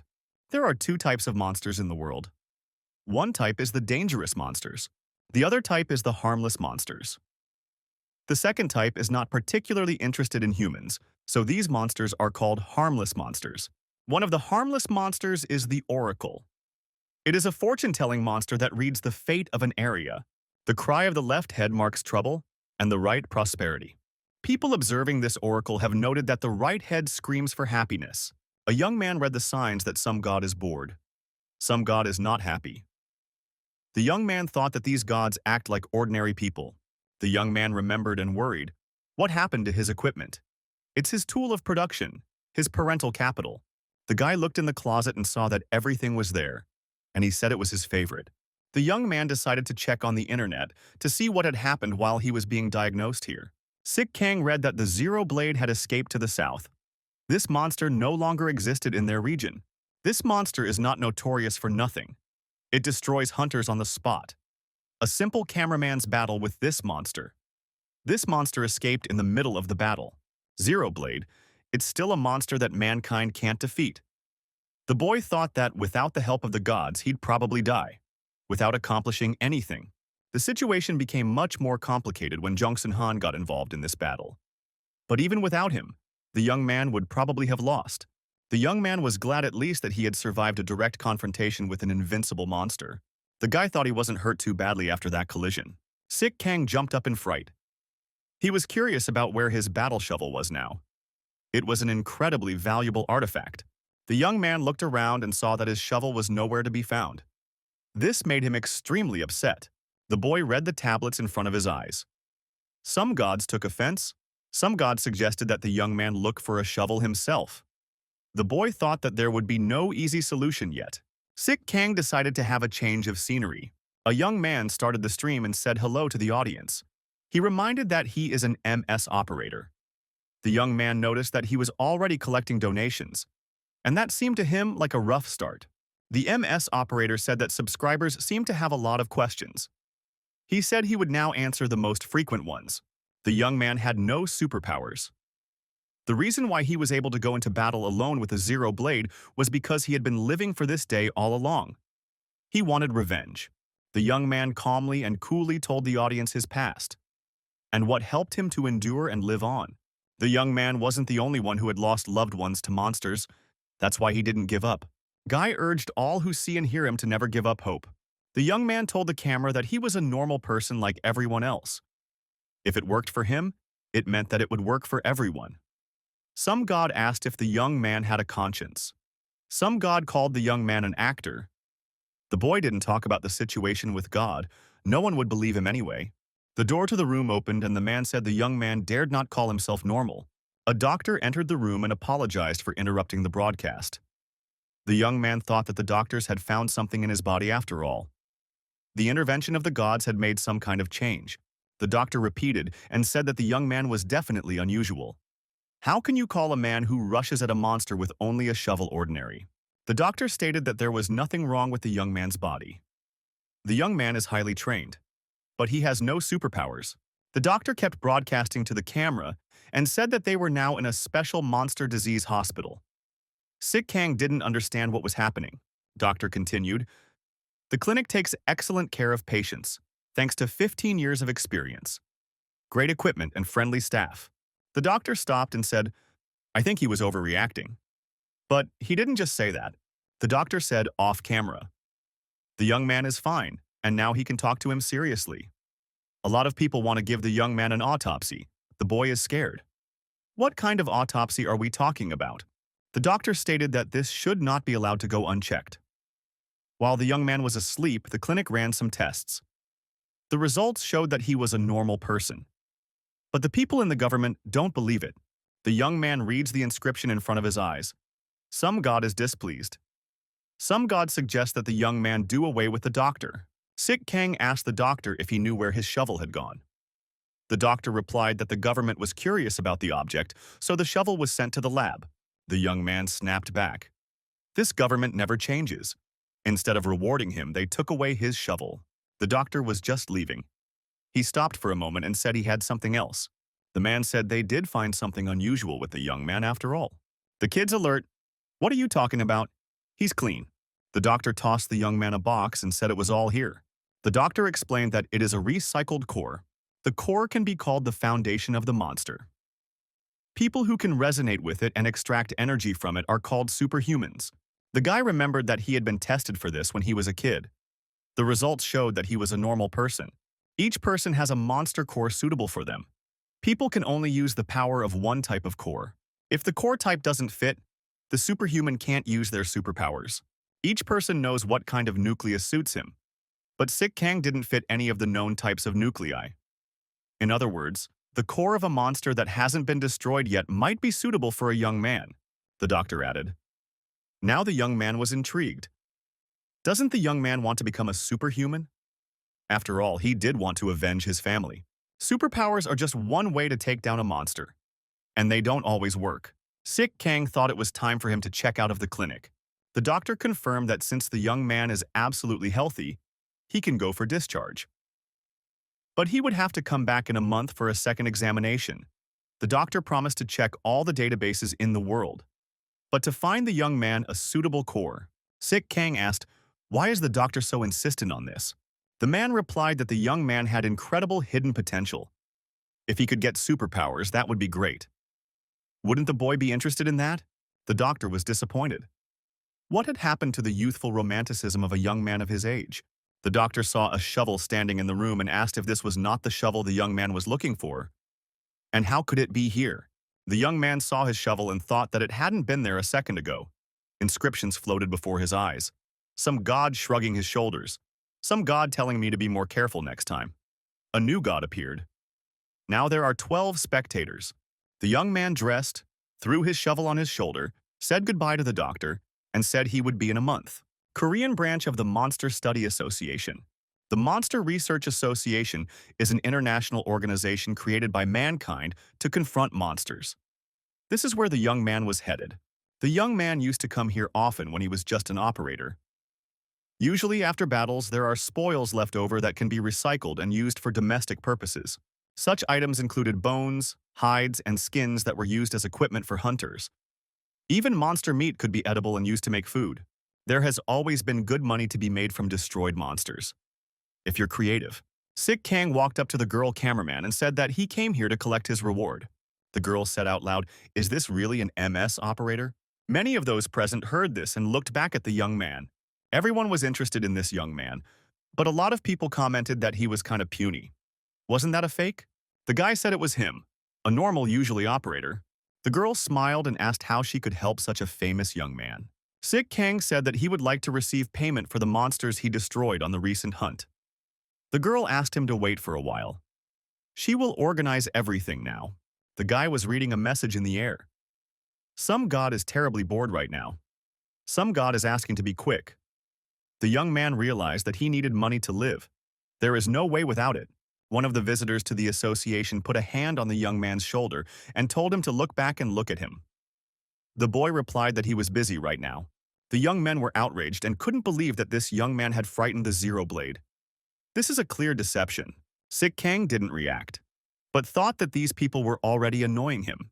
The guy pulled out his phone, pointed it at the annoying characters, and asked why they were so suspicious. The young men told the young man to turn off the camera immediately. Sik Kang asked why they didn't want to repeat their words for the audience. Everyone is interested in listening to them. The boys left the young man alone. He thought they were some kind of lowlifes. The young man turned on the air and said he was in the Monster Association and is waiting for his reward for the Buffalo and Zero Blade mission. The young men who were harassing the guy decided to leave him for good. Because if anything, public opinion would trample and destroy their reputation. Everyone remembered what happened to Jung Seon-han. The girl apologized for the wait and paid the young man his fee. The boy wondered if they knew how many monsters he had destroyed here. Was there a mistake? He decided he wouldn't mention anything about the shovel. The girl was embarrassed and said that the amount of the payment was calculated by her superiors. The guy said that he had no claims against the girl. The young man decided that this ministry wanted to take a ride on his award. He shouldn't have let that happen. Sik Kang went on the air and said it was the association that changed the standards. And now there was a pittance left of his award. The young man added that these bureaucrats didn't even include his shovel. They probably wanted to take it away. A young man approached Sik Kang and bowed. He introduced himself as the assistant manager and said he had a case. The man said the young man's reward is unfairly small. He understands that. But most of the proceeds from that hunt were sent to the families of the hunters who died that day. The assistant manager added that the association did not commit any corrupt act. It was a compulsory necessity. The young man was indignant. Compensation to the families of the deceased should be the responsibility of the internal fund associations. No one has the right to seize his honestly earned share. The negotiator wanted to say something about the comrades who were hunting with the young man. The young man interrupted him and said that he did not know those people. The assistant manager thought, if he made a mistake now, he could say goodbye to his career. He didn't know what to do. Sik Kang continued to hold the camera on and said that he was still waiting for an explanation. Suddenly, someone called out to the young man. He said that there was no need for him to cover himself with a camera. The boy looked around and saw a combat officer. He shouted that the young man had caused a scandal in a sacred place that was in charge of protecting Korea. The assistant manager startled and bowed. He called the officers by name. The officer shouted that this riot must be stopped immediately. Everyone around me screamed that the officer was doing the right thing, and we need to show this upstart where he belongs. The young man read the inscriptions in front of his eyes. Some god asks, "Who is this?" Some god suggests beating this warrior. The young man thought that now he had two sources of headaches. This officer isn't a streamer, he's a pure monster hunter. But his skills are pretty average. But there's something special about him. This officer belongs to the generation that saw the very first monster invasion. He is one of those who lived through a far worse nightmare than what is happening now. This officer led a new generation of hunters to ensure that the past would not be repeated. And he is currently the spiritual leader of the hunters. The young man asked the officer what exactly was the problem. The officer yelled that he was surprised that the young man was able to live to this day using only his own strength. And he had no right to yell at all. The young man laughed in response. The officer shouted that the young man had no right to laugh at him. The young man stated that not a single person stood up for him when his family was killed. The boy resented the way the government acted on that day. The government had dropped a missile right where he lived. The general toned down and said that there was probably a good reason for that. This was because Zero Blade created new swords when faced with more enemies. The government's response was one powerful strike. That was the excuse the young man heard back then. Because of the government's actions, his home became a storm of fire. The high-tech weapon didn't even leave a scratch on the Zero Blade. In the end, it turned out that the best way to take down this monster was a one-on-one fight. This was proven on the young man's streamer. The young man said that after all this, he wished the officer would step aside and leave him alone. The officer said he understood everything, but would not back down. The officer knew that the response to the Zero Blade attack was wrong. But what would change if the hunters repeated the same old mistakes? The young man said he's not a hunter. He is an ordinary man with no superpowers. The old man couldn't believe that the young man didn't have superpowers. He had fought the monster so powerfully. The boy said that he, unlike his interlocutor, was persistent. The young man said that as a reward he was only willing to take the shovel and one buffalo horn. The young man warned that no one should think of doing anything strange because of his shovel. The assistant manager saw the shovel in the young man's bag and yelled, "What's a Kimosu doing here?" To immortalize the greatness of the shovel that delivered a blow to the jaw of the Zero Blade, the association christened it Kimosu. It is the name of a great ancestor. The assistant wondered, why is the shovel here and not in the lab? The young man continued the stream. He asked if his interlocutor was surprised that the shovel was there. The interlocutor said it was fine. The man thought that if he answered wrong, everyone would realize that the association was trying to take that shovel away. The young man turned around and headed for the exit.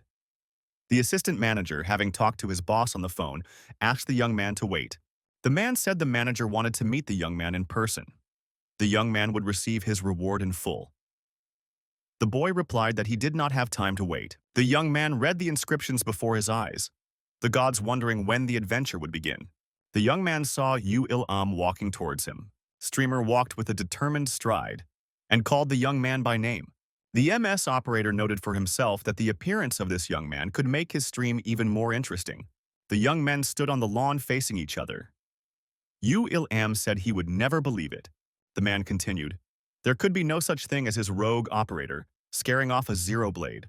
The guy was reading the inscriptions in front of his eyes again. Some unsteady god is mildly interested. Some god brought popcorn. Guy thought that the audience had revitalized and the gods had calmed down. This Yu-Il-Am was getting his views up. In the end, Yu-Il-Am believed and said he had no reason to distrust the streamer. But it only happened because of that shovel. The young people thought it was just about to get interesting. Turns out it's all about the shovel, Sik Kang asked.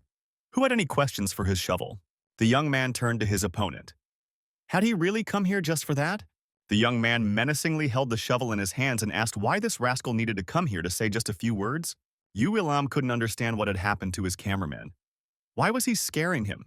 He wasn't like this before. Sik Kang remembered how he had dealt with the Zero Blade. Would people throw these things away just because of a shovel? It must be something else. The guy put the shovel forward and asked his opponent if he was ready to go to hell. Yu-Il-Am shouted for the young man to get away from him. One more step and he wouldn't vouch for himself. Sik Kang shouted for his opponent to let himself go, and had already done something about it. Had he forgotten how he had abandoned his cameraman to his fate? Yu Ilam remembered that he was already in court. He was given a suspended sentence and a huge fine. Now he's being forced to marry some girl. He doesn't even know her. Sik Kang thought that this Yu Il-am is a real rascal. The man added that the court found him not guilty, and he turned out to be clean and not vicious. The young man gave credit to the fact that if Yu Il-am hadn't abandoned him, he probably wouldn't be the person he was now. Sik Kang suggested that in such a case his opponent should fight as man against man. The guy suggested he doesn't use a shovel and his opponent doesn't use his superpower. Just fists and nothing else? That said, the camera will be on. The young man again read the inscriptions in front of his eyes. Some god claps his hands. Some god is shocked by his behavior. A total of 12 spectators are present. The young man's physical abilities are enhanced, so he can deal with his opponent even without a weapon. Yu Il-am asked, why don't they both use their superpowers in battle? Yu Il-am added that he has innate superpowers. He can't hide them. The guy figured he couldn't win without the core. He certainly won't beat his opponent in hand-to-hand combat, because his opponent has real muscles. Sik Kang said he agrees. He alone will only fight with his fists. Many gawkers came to see this fight. Yu Il-am said that now he will finish off his opponent's armor, and he will know why he is called the fire sniper. Sik Kang will be killed immediately. The man went on the attack and shouted that victory would be his. The young man said that his opponent had not changed at all, and he heard nothing new from him. Yu Il-am wondered how his opponent was able to slip into the gap between the two streams of fire. After all, it was impossible. The man didn't give up. He said they were just getting started and he would show what he could do. His rival would regret messing with him. Yu Il-am used his superpowers and activated the Takabe fire. Sik Kang tried to dodge those fiery blows, and he was helped by his physical skills. The man said no matter how much he tries, he'll still be just a worthless cameraman. He will destroy both the cameraman and his horrible camera. Sik Kang, dodging the flashes of fire, approached his opponent within striking distance and swung to knock his opponent out. The young man said that for 3 whole years he had worked for this ungrateful man. Yu Il-am realized that a physical collision could not be avoided. He screamed in fear and tried to cover his face with his hands. Sik Kang shouted that he had learned his opponent's fighting style by heart and gave him a powerful punch to the face. Blood spurted from his nose. A tooth flew out. Yu Il-am screamed in pain. The scene of MS streamer's defeat was seen by all the viewers in the live broadcast. In the chat wrote, how this guy without superpowers was able to defeat such a hero. The young man began to read the inscriptions in front of his eyes again. Some god is enthusiastic. Some god is no longer bored. 12 spectators are present. The boy thought that it was precisely the help of the gods that he had been missing so far. Sik Kang asked the defeated rival, I thought he was going to get married. It was bad luck for the girl who would marry him. Yu Il-am was lying there bleeding. Sik Kang told him not to even try to get money for new teeth out of him. The onlookers couldn't understand what it was. The fire sniper was defeated. A regular guy took him down with his bare hands. Must have been staged. The MS cameraman, continuing his stream, told viewers that this was the summation of the lesson he taught that lowlife, and reminded us that the winner of the last contest was the polka dot princess. We'll send her the award tomorrow. Suddenly, the young man heard a bird cry and a 2-headed chick perched on his shoulder. The boy was very surprised. Sik Kang asked, what is it doing here? From the looks of it, it's still a chick.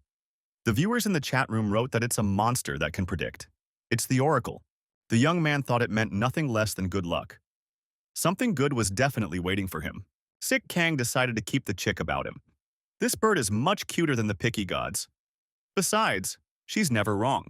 The man looked out from behind the tree and couldn't believe that this simple operator had massacred the fiery Yu Il-am.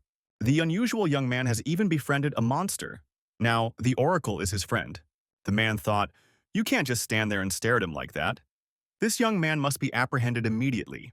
A man came out from behind a tree and said that he would like to talk to Sik Kang. It wouldn't take long. The boy reluctantly agreed. He thought his conversation with the assistant manager was long over. What else was there to discuss? The man said that the association was not interested in offending the young man. Sik Kang showed no interest in this conversation. He was considering his shovel. The assistant continued. He said that the situation with that shovel was wrong.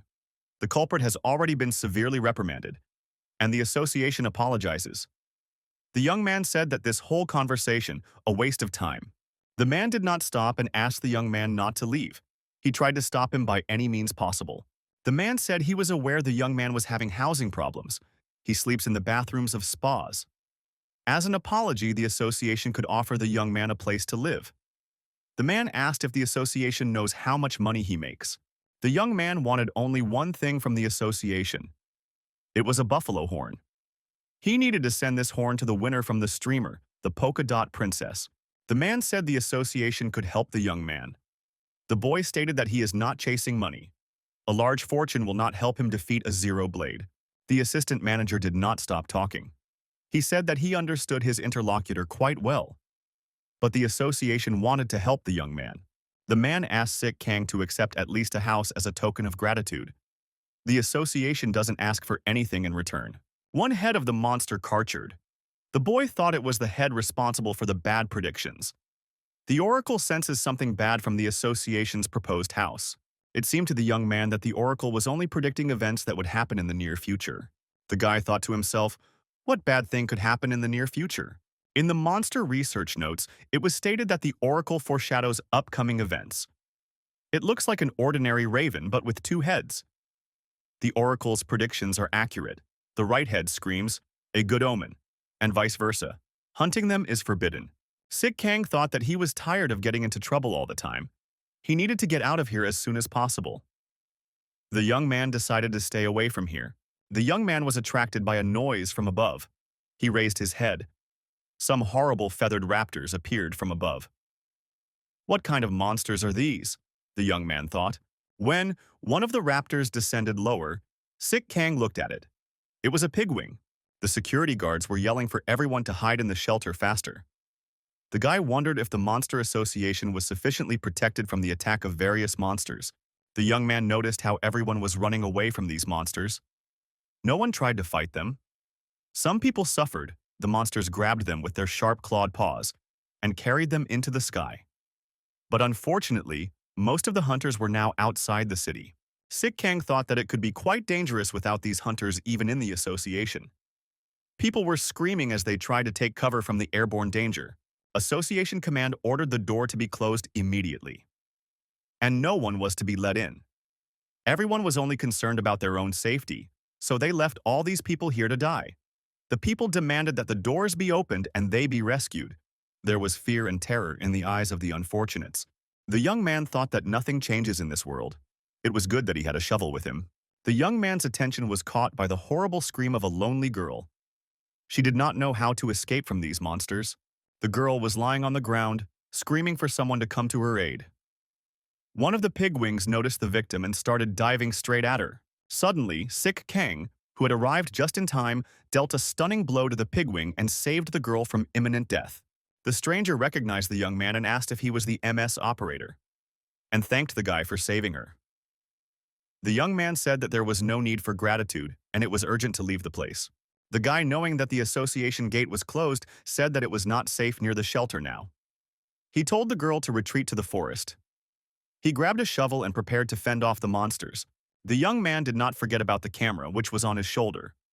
Of course, he wanted to surprise his subscribers. The guy turned on the camera and said that now everyone would see what was going on near the association.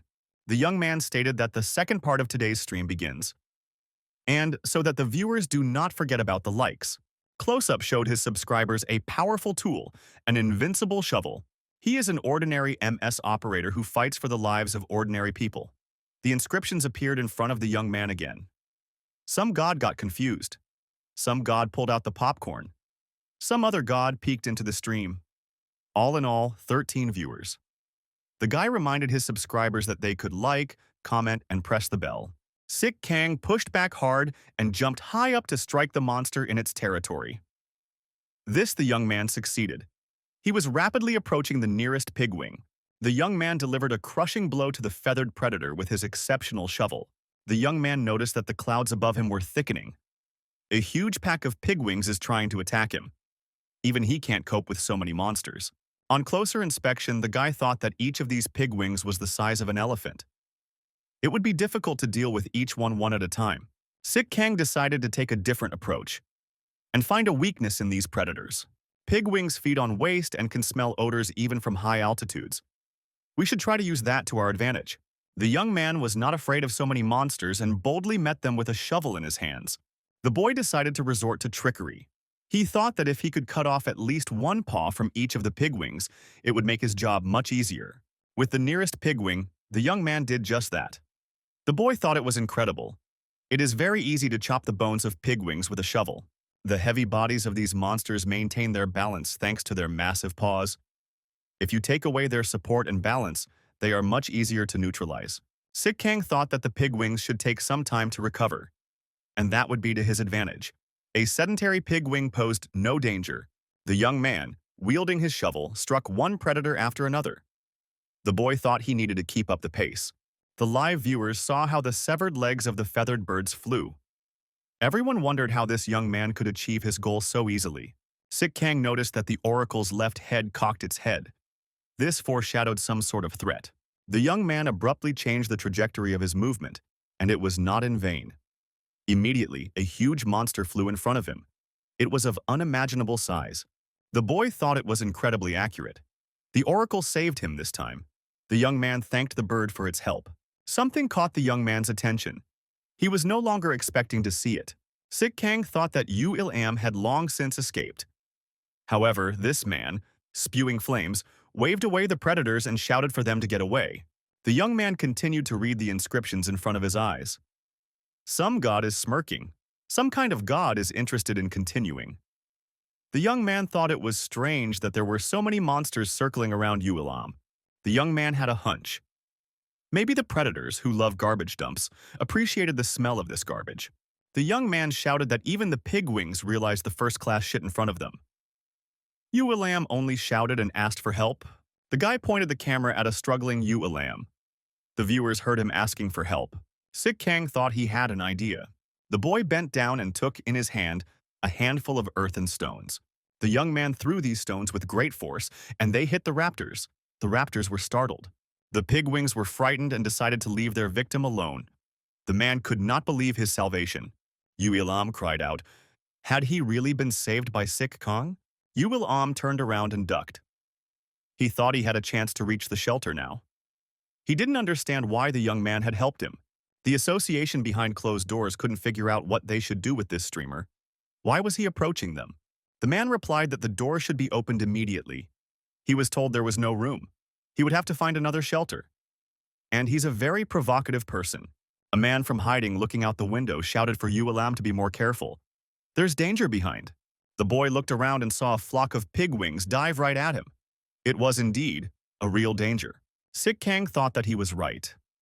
These things had really come here for the scent that came from Am. As expected, even without proper defenses, the building is still holding. The hog wings will break through. It's only a matter of time. The young man reached out to his subscribers and suggested that they thank the brainless Am for luring the monsters right to the hideout. Kang said he's right now helping those who couldn't get into the shelter. Live viewers can watch this live. The young man looked into the hiding place and said that the best hunters were hiding in that place. If there were more of them, it would go much faster. Am lay on the ground and was glad he was still alive. He should get to the shelter. The man thought he should take advantage of the chaos and get to the shelter as fast as he could. Am didn't make it to the shelter in time and was kidnapped by one of the monsters. The pigwing grabbed the man and lifted him into the sky. Kang regretfully thought that this guy had been caught again. The young man shouted for Am to get ready to land and prepared his shovel for the attack. The boy jumped high up and in one crisp shovel motion severed the predator's paw. The monster let go of its victim. The severed limb and the victim began to fall down. Am, falling from above, landed right on top of the previously hit pigwing. That cushioned his landing. The young man said he was lucky. He landed right on the soft bedding. The one-legged pigwing was circling and screaming loudly. Blood oozed from the wound. Kang saw some people asking for help. He was surprised because he thought they were already inside and safe. The young man did not unreasonably assume that no one would voluntarily open the saving door to these people. They were afraid that it would turn into a real disaster. Kang noticed just in time to see a single pigwing dive at him. The boy was ready for it. The young man assumed that this was a chance for him to help those people. A significant number of people in need of protection had gathered at the saving gate. and they begged those inside to let them in. The guy turned around and started running away from the pigwing, thus forcing the monster to follow the direction it wanted to go. The monster tried to catch up with Sick Kang. The guy yelled for everyone to get out of the way and give him some room. He's trying to help them. The young man was close to the defensive goal. At the last moment, the young man fell to the ground. The monster flew past and crashed into the wall. Everyone shouted that it was the monster that had broken through the wall. Sick Kang stood up and shouted for everyone outside to move inside faster. One of the representatives of the association shouted that the young man had no right to do that. And this is vigilantism. The man wanted to say that all the monsters were about to head this way. At that moment, the young man grabbed him by the collar. The guy told that man to shut up and get busy. We need to help people right away. The young man climbed higher so everyone could see him and shouted, if there were any hunters, they should go with him. They still had a chance to prevail. The guy explained that the monsters were very large, so they could only come through the hole in the wall one at a time. There are a lot of hunters, so one pig wing at a time, they can destroy one at a time. One of the hunters shouted that the young man was right. It was a good idea, and one at a time they could easily deal with the monsters. Many hunters had super skills, so they started killing one monster at a time, the first one that came near them. The lad thought that although they weren't field hunters, they fought well. He looked at the hovering raptors and thought they lacked firepower. He decided to take care of the rest of the monsters himself. Sick Kang saw a lonely mother in the open air, cradling her child in her arms. She was in need of help. The guy ran up to the girl and asked her how she was feeling. The girl replied that she was feeling appropriately in the environment. The young man thought that if a zero blade appeared here, it would be tantamount to a disaster. The zero blade becomes stronger the more enemies surround it. Therefore, it was better to fight it one-on-one. The guy said he needs a very strong base so no one gets between him and Zero Les. The young man rightly decided that people observing his heroism would raise the community in support of him. The guy pulled his shovel forward, stood up for the needy members of society. The people were grateful to him. He knew that if necessary, they would be his strength. The young man fended off the attack and struck the nearest pigwing. He wished he could do the same with the others. The rescued mother said she was very grateful to the young man. The boy modestly said he was doing his job. And that's what anyone would do in his place. The rescued people told the young man if he hadn't made the effort to break through the wall for them, they would have all perished by now.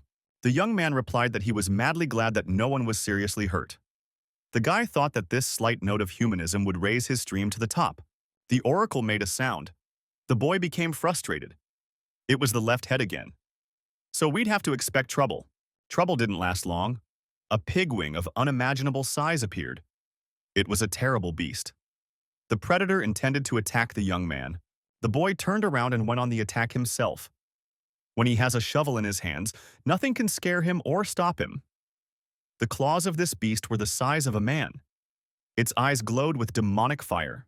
At the last moment, the young man was able to dodge the enemy's attack, and thought that this beast was different from the others.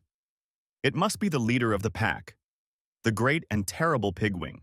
Sick Kang grabbed the pigwing by its fang and gave it a crushing blow to the head with his shovel. Blood gushed out of the wound. The beast screamed loudly.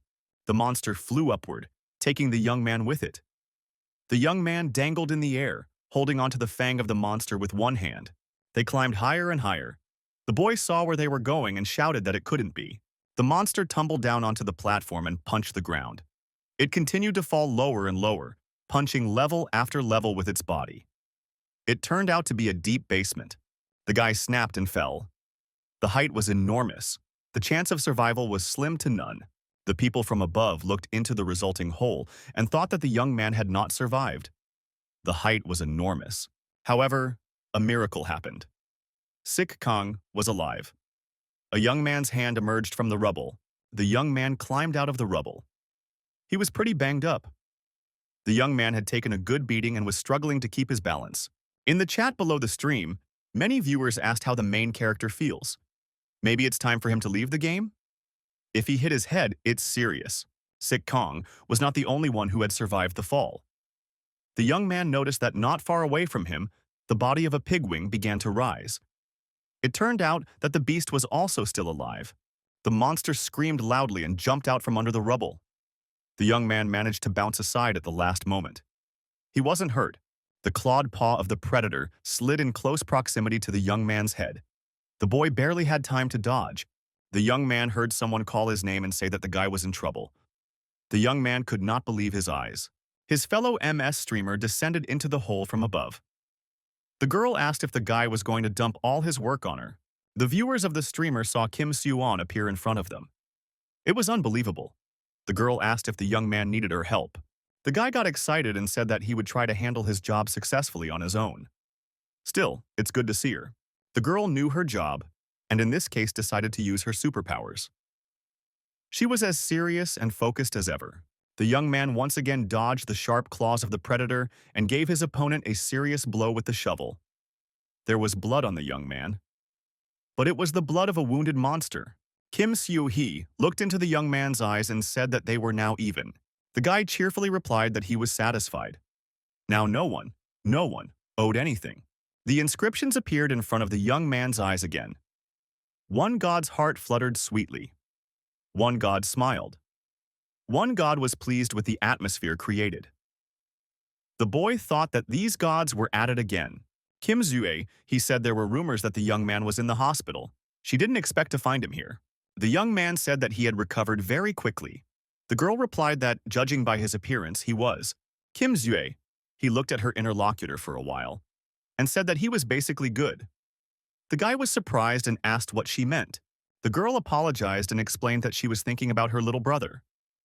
He's just a fan of Sik Kang's streamers. He doesn't even watch her stream. The young man looked at the girl with wide-open eyes. He was flattered that her brother was his subscriber. The girl said she didn't have time to chat. Her team was upstairs waiting for orders. The young man thanked her and said he would get out of here on his own. He's not used to it. The young man looked at his colleague. Once again, he found her very attractive and pretty. The young man went upstairs from floor to floor. At one point, he discovered a huge archive. He thought that the rumors that the association kept secret documents in the basement had a solid basis. The young man looked around and realized that there must be an extensive library here, and a very vast array of information. After the danger had passed, many rescuers appeared. They took the injured away and were busy cutting up the carcasses of the monsters. The core had to be extracted from each one. The guy looked into the camera phone and told his dear viewers that this is the end of his stream. He was well chafed and needed to clean himself up and maybe even heal a bit. The young man reminded himself of the polka dot princess and said that he remembered about her prize. The young man thought back to today's battle. It had to be said that if it hadn't been for the gods, he wouldn't have achieved all this. The boy thought, how much stronger could he still be? And he promised the gods to continue his adventures. The inscriptions appeared. Some god jumped for joy. 13 spectators are now present. Already on the surface, someone approached the young man. The boy looked back and saw that he was facing one of the hunters who was outside the city. The hunter was interested in the spear that the young man had. The young man stated that he did not have a spear but a shovel. The hunter said he wanted to buy it and was ready to pay any money. Sik Kang thought to himself, why did fate keep giving him guys like this?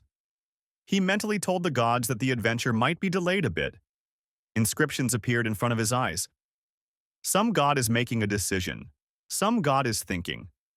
A young man received a donation. The monster research notes state that pigwings are scavenger monsters that feed on food waste and live in packs. They look like giant pigeons with the face of a boar. They behave aggressively if distracted from eating. The young man thought he'd gotten another donation. The gods were serious about a new adventure. Sik Kang wondered, what could it be this time? He hadn't seen anything new yet. The intrigue remained. The hunter kept up with the young man and said that he wanted to settle things amicably. The young man sternly said that his shovel was not for sale. The man repeated, he was willing to pay any money, and warned that he would handle a shovel much better than this guy. Sik Kang said that if the hunter didn't get away from him, he would have to turn on his camera. The hunter stated that he doesn't care about the camera. The guy stated he is glad his opponent is okay with it. Another man appeared and asked what the hunter was doing there. The hunter became quiet. The man came closer and asked if he really wanted to take the shovel away from this young man. The hunter was frightened and shook his head negatively. The stranger said that because of people like this man, the reputation of hunters could suffer. And that's unacceptable. The man looked at the young man and his tool. He thought it was the shovel. The boy looked at the two types. He thought things were starting to get better, but from the looks on their faces, it was getting worse. The young man stuck the shovel in the ground and thought that now he would have to make it on his own. He was determined to settle the matter here and now. The young man looked at his shovel and noticed a change. A handle with a ring had appeared on the shovel. Could this really be the donation? An inscription appeared on the plaque in front of his eyes. God wondered if the young man liked the gift. The boy scrutinized the hilt and the ring. They must have some purpose. It was hardly just for beauty. Sik Kang said loudly for everyone to hear. Did everyone around him really have their eyes on the shovel? Does he hope that everyone knows the legend of Excalibur? The young man said he was willing to give a shovel to whoever could pull it out of the ground. With his bare hands, without any superpowers, the young man added, the one who can't do it will get on his knees and beg him for forgiveness. It's very simple. The hunters, hearing this, rushed toward the shovel. They pushed each other away. Each was sure of his victory and wanted to try first. Sik Kang turned on the camera and prepared for the test. He would have physical evidence on hand. The hunters started covering their faces with their hands and shouting that it wasn't fair, and demanded that the young man turn off the camera. The guy said no one was planning to run away after failing, right? The recording will be for just such an occasion. If someone is afraid or unsure of themselves, it's best not to start. The big guy tells everyone to stand back and he's ready to finish the job. There's not a shovel he can't handle. The man squatted down, grabbed the shovel with both hands and said it was now his. But it didn't. No matter how much this candidate huffed and puffed, he couldn't do anything. He didn't understand why the shovel was so heavy. He couldn't even move it. When the man stepped aside, another man took his place and said that weaklings had no place here. Now it was his turn. The second candidate suffered the same fate. He could not understand why he could not succeed. Impatient candidates pushed him away and told him to stand aside. It's all clear with him. The young man watched this tournament in cold blood. He thought that they could try all they wanted. They wouldn't succeed anyway. The hunters all walked in the same circle. Everyone's attempts were in vain. They assumed the young man was a fraud, and he was leading them around by the nose. There's definitely some kind of tricky mechanism in the shovel. The hunters suggested that the young man pull out that shovel himself. The young man said he would do it now. Sik Kang slowed down for a second and read the inscriptions in front of his eyes. Some god is smirking. Some god exploding with laughter. The young man wondered, why is there such a reaction up there? The boy looked suspiciously at that shovel. Wouldn't he be able to pull it out too? Sik Kang walked over to the shovel and grasped it. The hunters thought that the young man wouldn't succeed either. If they couldn't do it, he wouldn't be able to do it. The young man turned to the camera and told the audience that his shovel was awfully heavy. But he's not in the business of cheating. The young man counted to 3 and raised the shovel up triumphantly. At that moment, the ground shook under the feet of the surrounding people and everyone thought it was an earthquake. The young man read the inscriptions in front of his eyes. Some god is laughing loudly. Sik Kang was confused and thought, what is happening now? The young man looked at the people around him and said that this particular shakeup was entirely his fault. The guards got scared and started pointing their fingers at the spot where the shovel had just been. The young man looked there too and saw that right in that place the ground had split open. Sik Kang scrutinized the rift. He concluded that there was no serious damage. The young man looked at his shovel and wondered if this ring was creating an earthquake. But how could it work? The writing in front of the young man's eyes was there even when his eyes were closed. One god says it's a surprise in reverse. One god congratulates the young man in reverse. The young man did not understand anything. The hunters asked, what was that earthquake? It started when that streamer pulled the shovel out of the ground. The young man thought it was a good idea to act brash and loud in this situation. The guy raised the camera above him and said into the screen how lucky it was that the earthquake was happening right now. But was it a mere coincidence? Those who want to get to the bottom of it can stay and watch on. The young man packed the shovel in his bag and thought that this place was cursed. We must get out of here. The hunters looked at the young man questioningly. The young man called to the two-headed bird and told the oracle that they were leaving here. The young man went into the evening store and ordered his dinner. The guy took a seat at a table and decided to rest for a while. The young man decided that he could finally relax. It had been a long day. The young man looked at the evening city. He thought that everything looked very quiet and peaceful now. It was as if nothing had ever happened. Sik Kang wondered, how could one manage to recover in such a short time? It was strange. The young man decided that he would have perished long ago if it weren't for this strange recuperation of strength. The boy thought, why was he the lucky one in this case? It was more of a rhetorical question. He didn't expect to find an answer to it. He decided to eat before the ramen got cold. The gods wouldn't tell him anything anyway. He saw a guest at a nearby table watching the news. They were talking about the recent monster attacks and how they were getting more frequent. The news reported that dozens of hogwings attacked a Monster Association shelter today. The announcer reported that the hunter who contributed the most to the win was a popular MS operator. The young hunter has no superpowers, but he is a man of incredible agility and strength. He uses a monstrously destructive shovel as a weapon. The news anchor promised that their channel would keep an eye on this young man. The host wondered if this was really an act of heroism or just a routine publicity play. Everyone wondered what this MS operator was hiding. The young man was told by one god to move. The boy got angry and told them to let him eat in peace. Some god invited a friend. Now there are 14 spectators. Sik Kang noted to himself that plus another god, that was a good thing. The young man decided that in that case he couldn't just sit idly by. The young man looked up into the sky and said that now it was time for him to go, and informed the princess in polka dots to be waiting for him. The young man moved through the capital. He walked down a street named after a hero who died with the word soul on his lips. The Monster Association is not far away. Therefore, the neighborhood is safe and secure. Real estate in this area is considered the most expensive in the country. The young man wondered, does a polka dot princess really live in such a neighborhood? They say you have to be an oligarch or the child of a national hero to live in this neighborhood. Who is the princess in polka dots? Someone shouted at Sik Kang and asked who he was. The young man looked around and saw that security was in front of him. The man said there was no reason to loiter here. The young man was frightened and said he was up to no harm. Just in case, he pulled out his shovel for protection. The laser beam was aimed directly at the young man's neck. The security officer radioed that an unknown armed man was in front of him and fired a shot at the stranger. The guy screamed in pain. It was a shot with an electric charge. The young man felt unwell. Sik Kang lost his orientation and was out of control. The security agent recognized the young man and became upset. He wondered, how could he not recognize the MS operator? He apologized profusely. After a good shaking, the young man came to his senses and said he was already fine. He would have done the same thing, and there's no need to make a big deal out of it.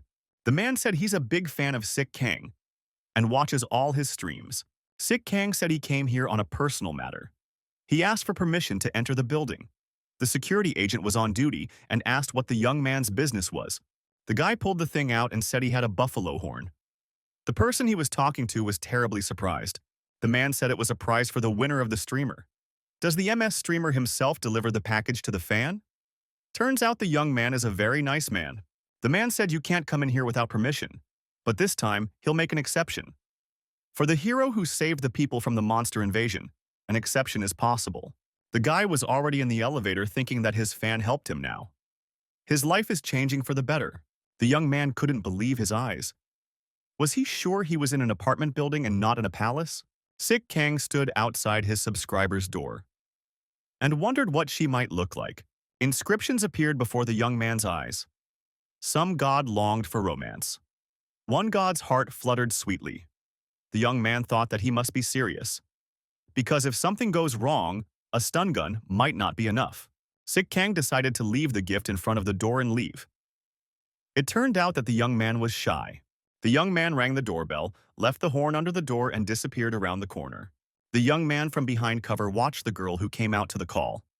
He was dumbfounded. The girl took the prize in her hands and said that she had indeed been sent this gift. The guy found this girl to be of out-of-this-world beauty and a princess in polka dots, a nickname that suits her very well. But the boy didn't understand what the polka dots had to do with it. Sik Kang couldn't get enough of the girl. She was extremely beautiful. Suddenly there was a diversion. A two-headed bird cawed, and it was the left head. The young man was frightened. The boy quickly oriented himself and covered the oracle's beak with his hand. But the deed was done. The polka-dotted princess asked who was here. There was silence in response. The girl looked toward the exit and thought the sound was coming from there. The boy was coming down the stairs and didn't understand. Why was he running away? After all, it was not difficult for him to meet the girl and say a couple of affectionate words of congratulations to her. The young man said goodbye to security on his way out and said he had settled his affairs. The young man turned around and asked the guard not to tell anyone that he was here. Sik Kang sat down on the bench and felt extremely dissatisfied. He didn't understand why he did this.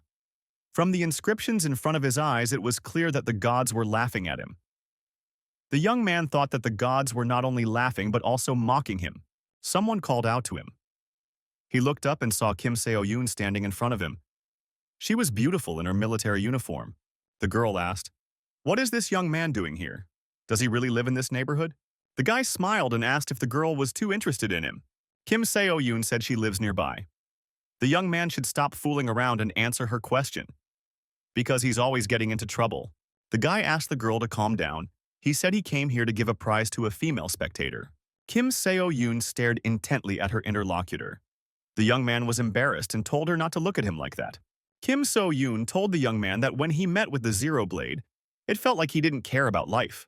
The girl added, "She often sees people like this go missing." Kim Seo-yoon advised the young man to be careful at least once in a while.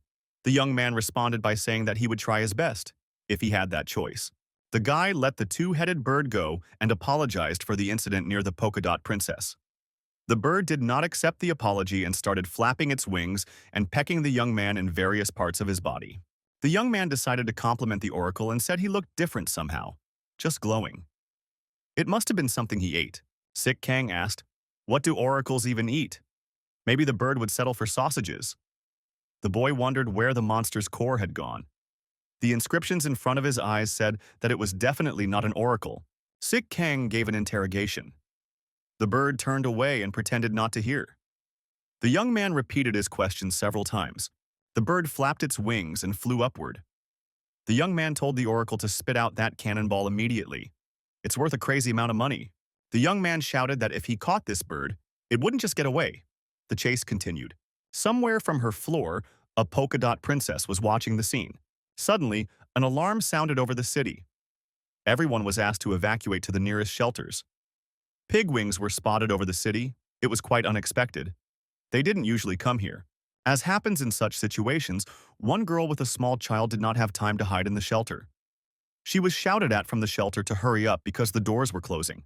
The girl was a few meters away from the shelter when a fearsome and terrible pigwing appeared above her. It had already opened its mouth and put its claws forward. But suddenly, Sik Kang jumped on top of the beast and struck the beast with his indispensable shovel. The girl looked back and recognized her savior. The young man asked how the mother and child were feeling. The guy picking at the piggyback's head with a shovel said the MS operator would always come to the rescue. The moment of the predator's destruction hit the news wires. Viewers of this stream were delighted with the MS operator. They wrote in the chat that he always makes an epic appearance. After this scene, the young man asked if the oracle had captured everything. The bird was flying in the sky and had a camera attached to its neck. The bird cawed affirmatively in response. Inscriptions from God appeared before the young man's eyes. Gods, he thought, are all just as impatient. The man stood over the defeated monster. A flock of its brethren circled overhead. Some were trying to attack the young man. The boy declared for the gods to prepare their dawns. The young man worked his shovel left and right. The defeated monsters fell one after another. The boy said that today was going to be a great monstrosity. This stream expectedly hit the news feeds. The manager from the Monster Association asked his assistant, "What was wrong with this Sik Kang?" The assistant said that this young man is a walking problem. He's very cocky and arrogant, and too popular. The manager added that this young man is also too strong, and is not a member of the association. The manager added, "The young man also has a shovel, which they recovered. It's definitely unusual." The assistant suggested we take this shovel away for real, and examine it thoroughly. The manager said they're not villains, and suggested that this young man be honored as a hero, who saved the city from danger. The aide said he didn't really understand his superior's train of thought. He needs clarification. The manager said he proposes to reward the young man and give the shovel back afterward. Residence number 44 in Huntingtown. A house that doesn't take people. The manager started to explain his train of thought, and said it was a good idea. It would be the best reward for the hero. The manager said, "Who knows what could happen to a young boy in this house? It certainly wouldn't be their fault." Defense line, Sector A. The warden told the soldiers to open the door quickly. Do they really have to stay here all day? The stranger said that these soldiers are very lazy. They're of no use. The soldiers resented being treated unfairly, but they came to the conclusion that there was nothing they could do anyway. One of the warriors thought if it weren't for their superpowers, he would have taught them a lesson in good manners. The man said the scouts reported that they found evidence of explosive Tauruses. But why a week before the end of the service? Sergeant Pack told his colleague that he saw something and pointed his finger forward. The warrior wondered, where did that cloud of dust come from? There's a reason for that. Something's going on out there. A young man was walking through the city and read the announcements. The storm troop is looking for a healer. The Sun Assault Squad is planning a military operation on a 3-star monster. The boy was surprised by the abundance of such advertisements. The operator at military headquarters reports that the gate is raising the alert level to level 2 due to the explosive Tauruses. Due to the absence of the first squad, they are requesting more reinforcements. The specialist said there will be no single-tasking monsters. They will not even recoup the cost of the equipment. Sik Kang thought that nothing had changed in the world. Gangnam is the same as before. 24 hours before. The reception room of the Monster Association. The young man interjected, was he really being given a house to use? The assistant manager said the association was going to give this house as an award. The manager added that every hunter dreams of such a house. The young man listened with suspicion. He did not trust the association. The interlocutor said that this luxurious new home is located in the city of Hunters, Gangnam. This place is ideal for exchanging information and acquiring first-class goods. The young man thought that Gangnam was a newly built building. Gangnam was a prosperous county, but its location on the plains made it easy prey for monsters. Hunters came here to defend it. Sik Kang asked, isn't that too generous a reward? The interlocutor said that it was a very big and very beautiful house. He showed its dimensions with his hands.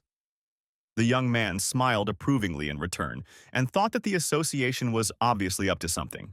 The young man was not used to being afraid and decided to see what this suspicious house was all about. Traditionally, the young man read the inscriptions in the air. God anticipates a new adventure. God is shouting for the young man to act. The boy thought he needed to find this house first. The young man announced that he was expecting housewarming gifts from God. After that, the inscriptions in front of my eyes continued. One God said that there is no harm in dreaming. One God told the young man to search his conscience. The boy decided that this time he had overreacted. Someone called out to Sik Kang.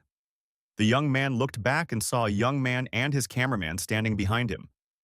The young man said it was an amazing coincidence and announced to his audience to meet the hero, Sik Kang himself. The young man hugged Sik Kang and told the camera to behave bravely in the battle with the pigwings. The man said that Sik Kang must not have recovered from the fight yet, so he offered him a joint stream at the spa. Sik Kang thought that it had only been 10 seconds, and he already wanted to punch his interlocutor. The interlocutor regretfully said that he was very busy, and therefore couldn't give the young man any support. Sik Kang really wanted to hit this guy once. Streamer asked if it was true that Sik Kang was moving into the neighborhood. The young man wondered, how did he know that? Streamer explained that his younger sister, a real information maniac, she is aware of all the rumors about hunters. The girl looked at the young man and said she was very pleased to meet him. The young man said hello to the girl and suggested that it was quite difficult for her to do business with such a brother. He said that the young man was probably lost and offered to show him the way. Sik Kang thought this guy was up to something. The man said, no need to be rude to someone who wants to help. Young people were looking for the right address. A girl cameraman was filming. The man said that many people went to strengthen the defense of the city because of the attack of the blast Tauruses. That's why the city is deserted. Suddenly, the man turned to his sister and told her to turn off the camera immediately. Jo Seop was walking towards the company. He wasn't supposed to be on camera. Cho Sop asked the man, is he really still doing it? Streamer said hello to Cho Sop and asked how things were outside of town. Cho Sop said he's not his buddy and advised him to stop with the clown streamers and join the assault squad. Streamer said he already had a meeting scheduled with this young man and pointed to Sik Kang. Cho Sop asked the young man he must also be MS fooling around on camera. The man asked the young man for his hunter card. Sik Kang asked, why would he show this card? Cho Sop said that this guy is pretty cocky. The guy laughed and said that this young man only had a few victories over low-grade monsters. Cho Sop pulled out his sword and waved it in front of the young man's face. He said that every streamer thinks he's a tough hunter. Chosop asked. The young man didn't think he could match up to real hunters. After he destroyed the small fish within the city, the man added that streamers are only able to shoot their reports because of the hunter units. Sik Kang told the interviewer that he was ready to find out who the real clown was. Chosop didn't expect such audacity and laughed in the young man's face. Suddenly, a girl in a policeman's uniform appeared with a walkie-talkie in her hand and shouted for everyone to disperse. Choseop replied to her that he was just having a nice conversation with a colleague. He wasn't planning to do anything wrong. Assault squads. It's a group of hunters who deal with monsters that can't be destroyed alone. Streamer told the young man that these stormtroopers say they're fighting for justice. But in reality, they're no better than thugs. The men approached the house they were looking for. The young man noticed that it was a good place to live alone. Streamer said if the young man could destroy Zero, he'd be living in the heart of the city. Sik Kang thanked his brother and sister for their help and said they could go home. Streamer asked to be treated to at least some tea. After all, he had come a long way. The young man angrily said if he was going to be annoying, he would have to knock out a tooth. The interlocutor said that in that case, he would drop by later. His sister apologized for the inconvenience. Sik Kang asked the oracle what he thought of this house. A bird flew around this house and caught its left head. The young man said he thought so. The boy still assumed that he'd gotten a house as a gift that wasn't simple at all. And he had to figure out what it was. The house stood on a separate property behind a high fence from passing pedestrians. The young man decided to explore the entire area of the house and look in every room. There was no one in the bedroom. The restroom was also beyond suspicion. The young man looked in every nook and cranny of the house but found nothing suspicious. The boy laid down on the bed and realized how tired he was. He wanted to rest. The young man turned to the oracle. He said he had already looked all over the house and found nothing. The young man asked why the bird was shrieking its left head like that. You can't just scare people for no reason. In response, Oracle cocked his left head again. Guy told him to shut up already, finally. The young man said he'd be back soon, and the bird would stay in charge. He'll be in charge of the place. The bird flapped its wings and began to circle over the young man, continuing to carp with its left head. The young man heard an alarm sounding outside. The warning was that the city's defense line had been breached, and all hunters must prepare for battle. Sik Kang's inscriptions appeared in front of his eyes again. One god's eyes shone with anticipation. One god took out his binoculars. 14 spectators were present. The young man became frustrated. A vacation was out of the question. He'd only just gotten here. The guy grabbed his shovel and headed for the exit. A huge explosion caught the young man's attention. It went off somewhere nearby. The blastators are already within the city limits. Where have the hunters gone? The young man lay unconscious. He was among the debris of the building. A shovel was in his hand. One of the rescuers appeared and asked how the young man was feeling. The boy regained consciousness and opened his eyes. He could not understand what was happening. The rescuer asked if the boy could get up on his own. Another lifeguard shouted that we should prepare to evacuate immediately. This is a danger zone. Sik Kang thought, did this explosion really happen because of the explosive Taurus?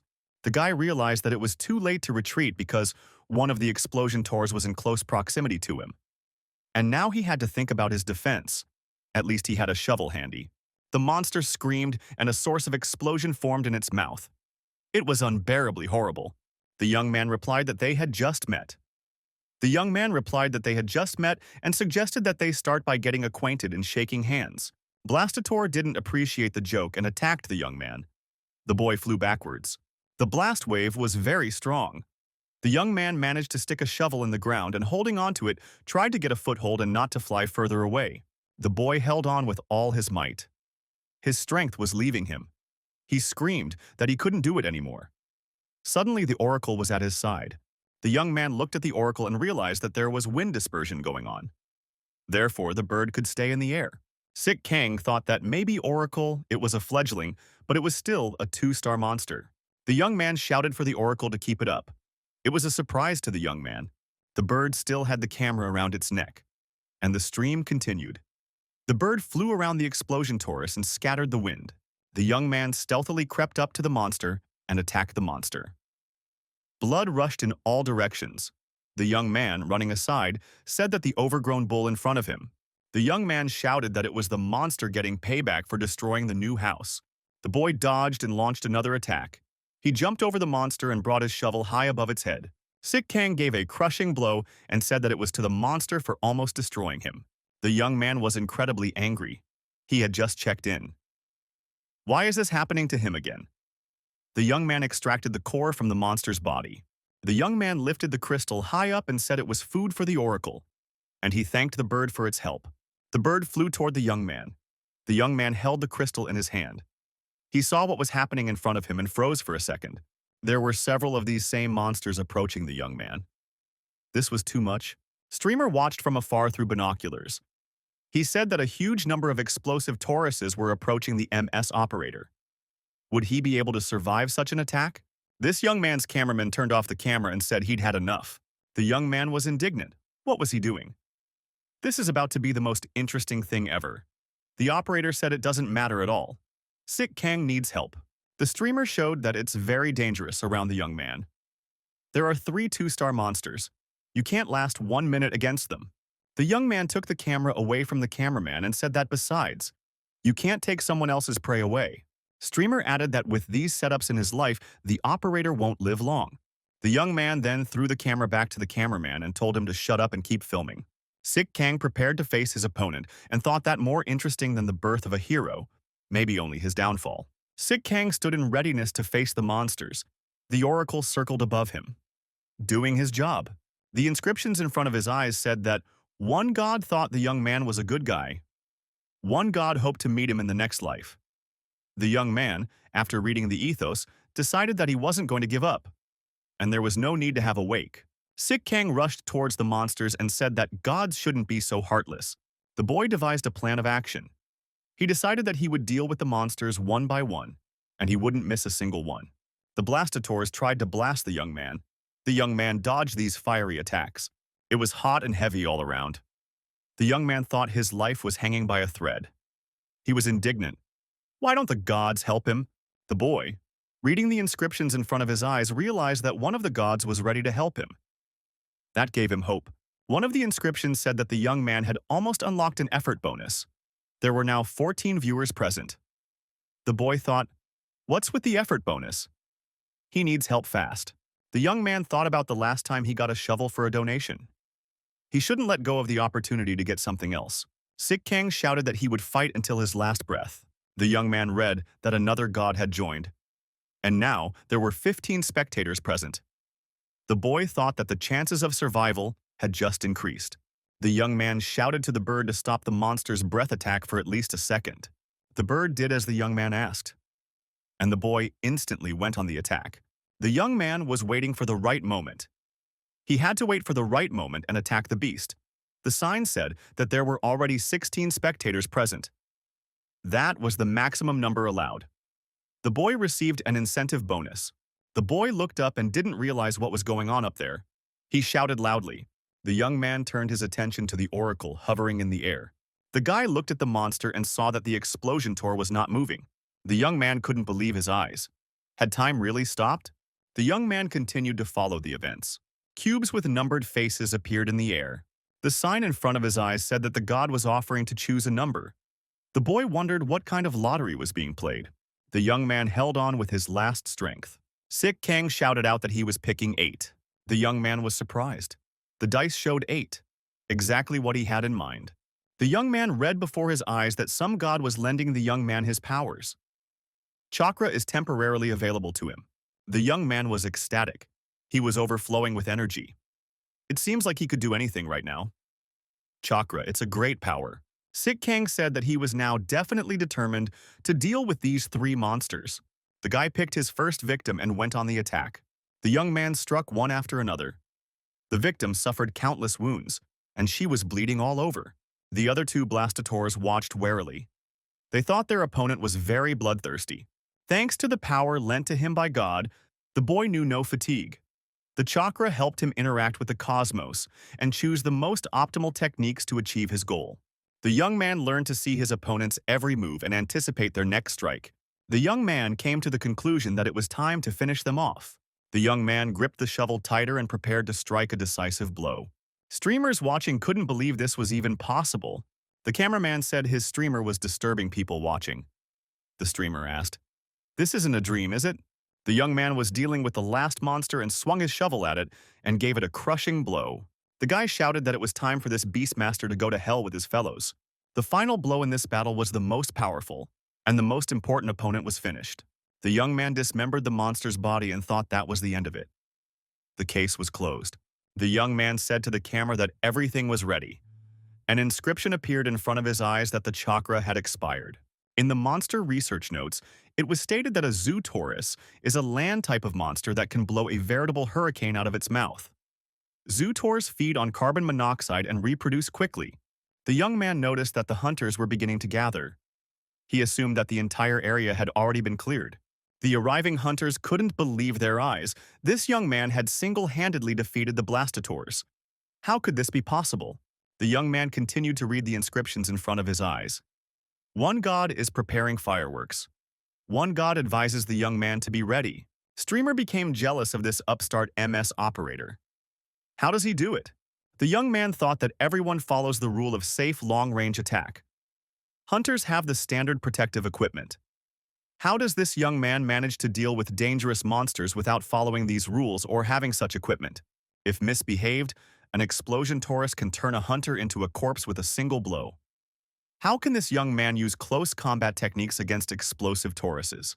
If this young man destroyed a 2-star monster on his own, his level should be at least above average. A young man approached the ruins. He said it was his house, or rather, what was left of it. The young man wondered where the oracle had gone. The bird was nowhere to be seen. The boy saw a bird near the destroyed monster. He figured the oracle was trying to steal the core again. Sick Kang felt sick and decided that he had overexerted himself. He felt a loss of strength and dizziness. The young man's eyes blurred, and he felt like the ground was leaving under his feet. The ground was really starting to cave in, and it didn't seem that way to the young man. A huge tower appeared from the ground, with many guns peering out of it. The boy shouted that it was a fortillery. The young man thought that this was the reason why the oracle was screaming so frantically. The military and hunters prepared for defense. They ordered the protective barriers to be raised. The young man shouted that it was the wrong decision. You can't provoke her. You should just get away to a safe distance. Some cocky hunters reasoned, how much could they get for destroying the fortilleria? The young man noticed the guns of the fortillery heading for the hunters. The guy shouted for everyone to retreat immediately. After all, this was no ordinary 2-star fortillery in front of them. It was too late to retreat. There were multiple explosions. The young man's eyes were filled with writing. One god says it's too late. One god prays silently. One god awaits the outcome. The hunters were terrified. They saw shells continuing to fly in their direction. The shells were also flying in the direction of our hero. Fortunately, he had a shovel in his hands. The young man covered himself with his hands, thrusting the shovel forward. But a miracle happened. All the shells flew past the young man. They went around the young man and flew on. The boy wondered why the projectiles had such a trajectory. There was no time to think, and he heard the hunters calling for help. At some point, Seo Yoon appeared on the battlefield. She was luring the shells towards her. The projectiles flew towards the girl and, having lost energy, hovered in the air. Everyone thought that the goddess had saved them. The girl shouted for anyone still alive to retreat immediately, because she wouldn't be able to hold the ammunition for long. The hunters shouted that they were retreating and would seek a safe distance. The girl said she would return all her toys to Fortilleria. All the shells turned and flew toward the tower. But the unexpected happened. There wasn't a scratch on the turret. It was as if it hadn't even been hit. Kim So-yoon yelled for the MS operator to get out of here immediately. The young man stood in indecision. He could not understand why the fortillery was not attacking him. The guy was standing in the open, and he was invulnerable. His oracle was flying above the young man. The officer reported that the shelling had stopped, probably out of ammunition. The military wanted to attack the fortillery, but were horrified to see that it was back on full alert. A hunch struck the young man. Maybe the fortillery didn't see him as a potential target. Afterward, the young man heard the oracle's right head cocked. The boy took it as a good omen. The military took notice of the MS operator walking towards the fortillery no matter what. And he is still in one piece. The closer the young man got, the more he wondered why this tower was still not attacking. What kind of trick is this? Sick Kang moved closer and concluded that the fortillery really wasn't interested in him at all. She didn't react to him at all. The young man tried to solve this mystery of why he was invisible to the tower. but he never found the answer. The boy read the inscriptions in front of his eyes again. One god is impatient. One god drives the young man on. Sik Kang lifted the oracle into the air with the camera on and started streaming. The young man welcomed everyone and said that the MS operator was back on the air. Now his viewers will have a unique opportunity to see what is inside the fortillery. Now they will all go there together. A young man was lighting his way with a phone flashlight. There were all kinds of mechanisms inside. The boy was amazed. Is this really what the inside of a fortillery looks like? Where did all this machinery come from? Who maintains it all? The young man didn't know how to explain it all. He couldn't just stand there and keep silent during the stream.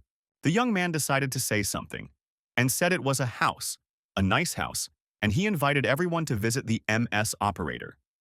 The young man decided that this would not be a lie, but an exaggeration. The guy was reading the writing in the air again. One god is excited. One god wants to see everything. In the middle of this tower on a small platform was something incomprehensible. The young man assumed that it was a 2-star monster, a fortillery. The guy noticed that there was a house inside this tower. What kind of monster is that? The boy thought. The monster research notes say that the fortilleria is a landscape-type monster, capable of turning buildings and caves into actual forts. It can fire self-produced projectiles at its target indefinitely. The monster feeds on the life energy of those who live above it. Sik Kang thought that this thing looked a lot like his house that had recently been blown to rubble. He wanted to check what was inside. The guy looked inside this house and thought it was not at all different from what the government had given him. The young man was surprised. Were they really serious about putting him in here? The young man realized that the fortillery was recreating an exact replica. Our hero wondered what was even going on here. The young man began to read the writing in front of his eyes. Some god says the young man is stupid. Some god asks the young man not to prompt. Sik Kang guessed that human energy is the main food of the fortilleria. The young man thought the fortillery reacted to the chakra, an incentive bonus. Sik Kang said goodbye to his viewers and said that it's pretty late and this is the end of his stream.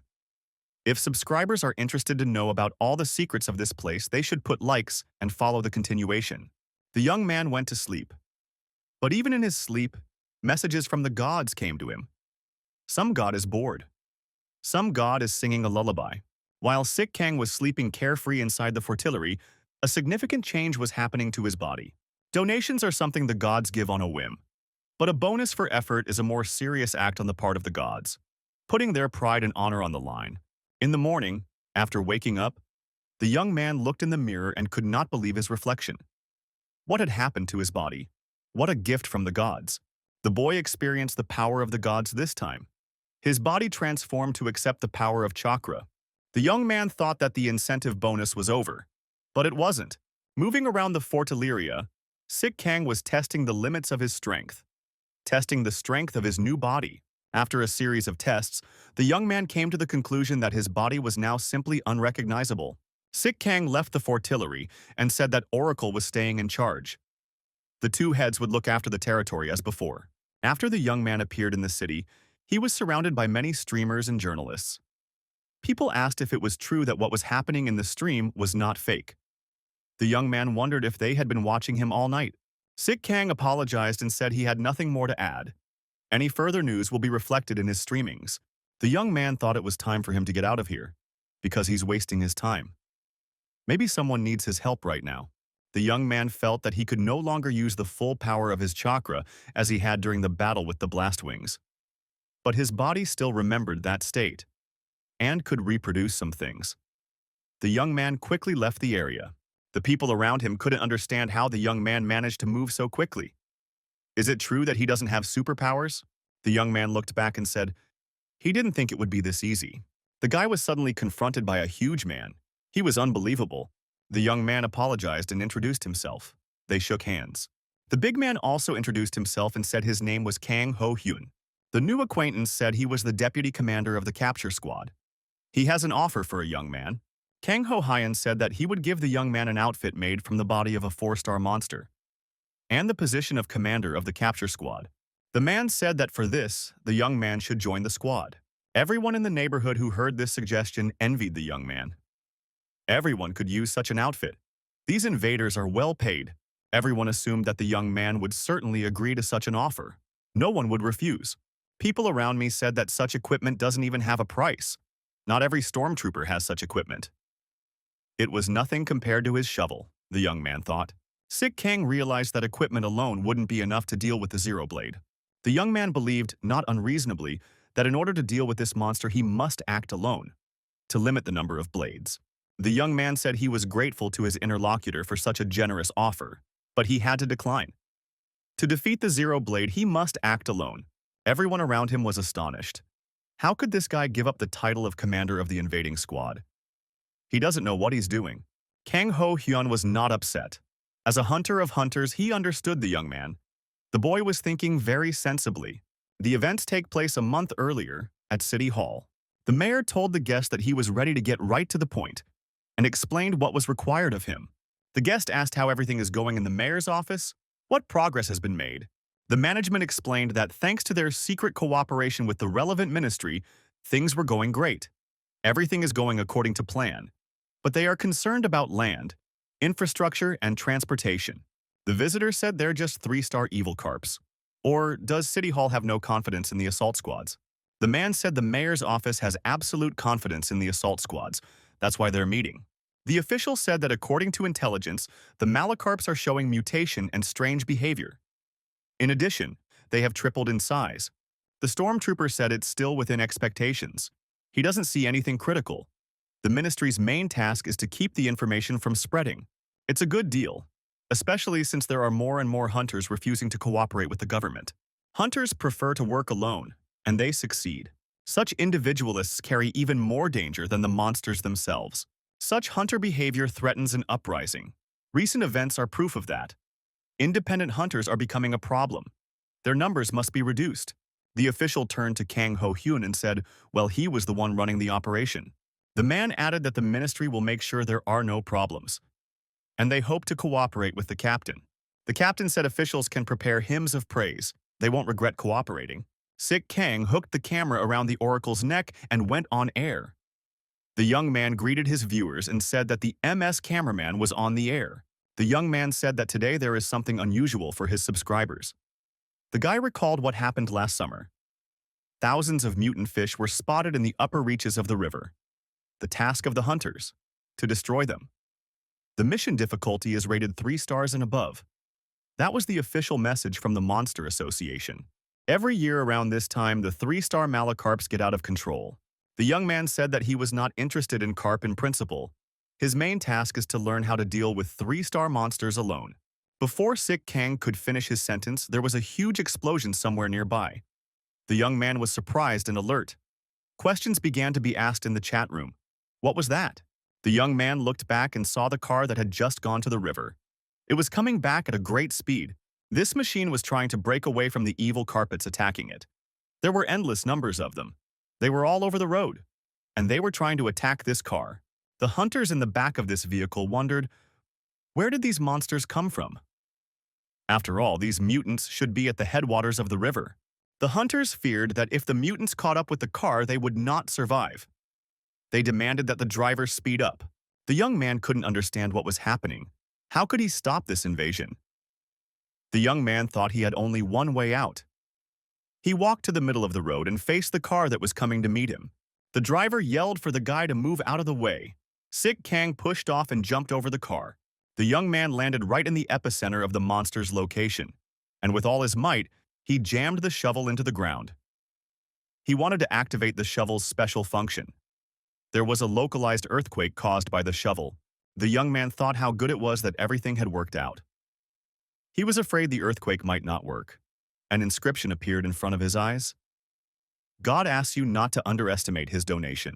Sick Kang looked around and realized that it wouldn't be just one earthquake. The surviving Evilocarps surrounded the young man and were approaching him from all sides. The boy thought that there were too many of them. The young man saw another inscription in front of his eyes. One god sent the young man a donation. The shovel in the young man's hands glowed with an unnatural light.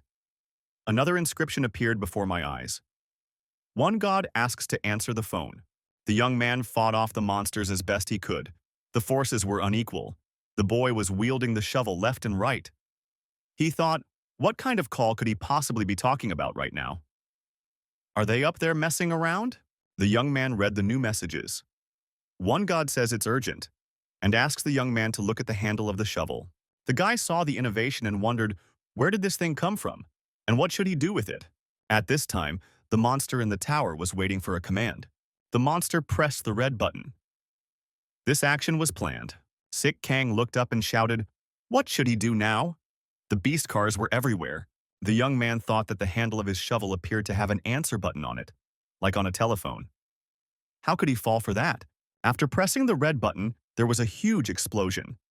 The young man, without releasing the shovel from his hands, shouted loudly. Looking around, Sick Kang saw the following picture. There were beast carp remains lying everywhere. There was a fire burning somewhere. The guy realized that he had the help of the fortillery. It was magnificent. Sick Kang looked at the new donut and thought that he now had a connection to this fortillery. The young man thought that this was a great donut.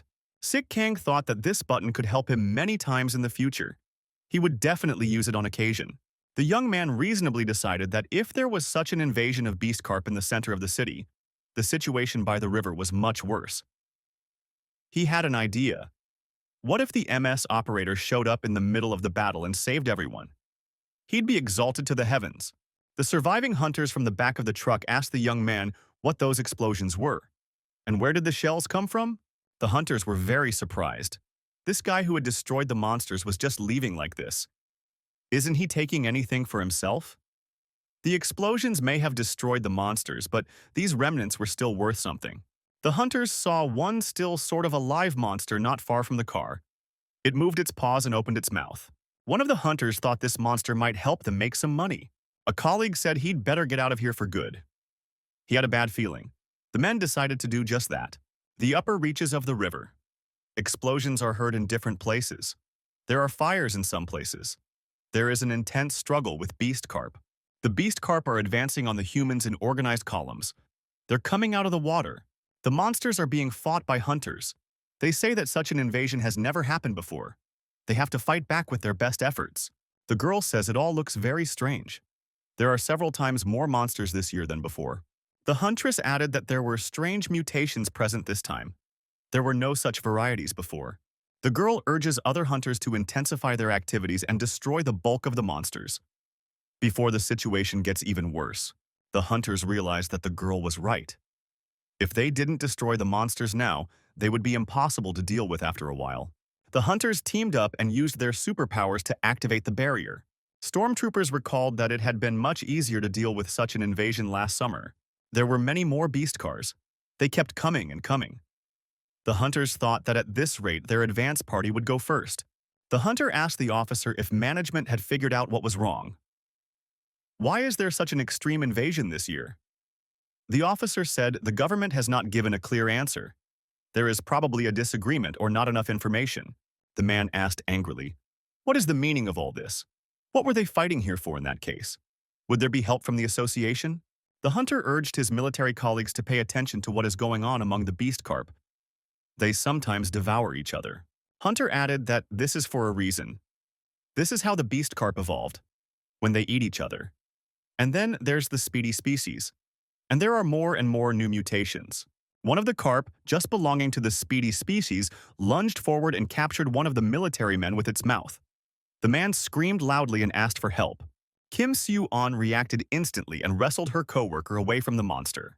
The hunter shouted that he was grateful to the girl for saving his soldier. The girl smiled sweetly in response. Kim Soo-on said that there was no more procrastination. The girl decided to use her superpowers. Kim Shuei, he was attracted by a large number of beast cars. They swarmed the girl from all sides. After that, an explosion rang out and the beast cars were flying apart piece by piece. There was nothing left of them. At the epicenter was the invincible Kim Soo-on. This situation did not change the balance of power. The beastmen continued to come from the bottom of the river. There was no end to them. A stranger showed up and said that so much effort goes into fighting a couple of fish. It's just pathetic. The hunters looked around in surprise and saw that it was the captain, who was in the mayor's office. The captain asked if these hunters, after such a fiasco, were worthy to fight under the banners of the city. One of the hunters recognized the man. He shouted that Ilak was an unscrupulous fool. The man brought an assault squad with him and ordered them to deal with the place immediately. The military deployed an artillery missile system on the shore, near and medium range. The missile system fired a salvo from its guns. The beast carp were hit by the projectiles that flew out. The projectiles were in the form of special rods with heads on the end. Il-Ak ordered for the lightning squad to begin the attack. This was the second phase of the offensive against the monsters. The lightning squad fired a lightning volley, and a chain lightning from rod to rod was produced. The lightning was transmitted and struck the beast carp. No one was able to escape. The captain reported to the mayor's office that the hunting lands are now under the control of the assault squad. 80% of the spoils will be retained by the assault squad. The hunters appreciated the scale of the action. The vast majority of beast carp in the area had been destroyed. The hunters were outraged. They did not agree with this percentage of trophy sharing. The hunters said they had a lot of losses. One of the hunters, outraged by this injustice, clenched his fists and approached the captain. The captain asked what was the matter. Did the hunter want to thank him for saving his life? Hunter grabbed the captain's chest and asked, "Surely he must have known about everything beforehand?" Hunter shook his opponent and repeated the question. The captain replied that it was a ridiculous idea. The hunter demanded an explanation as to why so much military equipment had been brought up. Wasn't it too much? Hunter continued, assuming this is just an annual Zobocarpus hunt, why are there a huge number of lightning hunters here? It is impossible to prepare so quickly without knowing the magnitude of the disaster in advance. The captain calmly replied that the talented are always envied. And you shouldn't compare the assault squad to those crooked hunters. Kim Seo-yoon showed up right away and told the men to stop fighting. It won't do any good. The girl said that this is not the time to fight. The stormtrooper commander turned to the captain and said their squad was awaiting orders. The captain turned around and, ignoring the hunters, said it was time to lure these monsters out of the lair. The captain ordered the stormtroopers to proceed according to the plan and to follow the instructions they had received. Robocarps continued to arrive from the bottom of the river. They were innumerable, and they were getting bigger and bigger. A squad of stormtroopers began to destroy the newly appearing monsters. The soldiers acted as instructed, striking the monsters with lightning bolts. The warriors dipped their hands into the water and the commander ordered them to begin. The commander told the warriors not to get distracted and to focus on their task. Robocarps were jumping out of the water. They tried to attack the soldiers from the air. From the rear, the stormtroopers were covered by fellow defense lines who struck the monsters with lightning discharges. The commander told the warriors to concentrate. The water's already warm enough, and soon the main villain will appear. A monster of incredible size rose from the water. It was the leader of the evil carp, a monster like no one had ever seen before. The hunters shouted that this was their main target.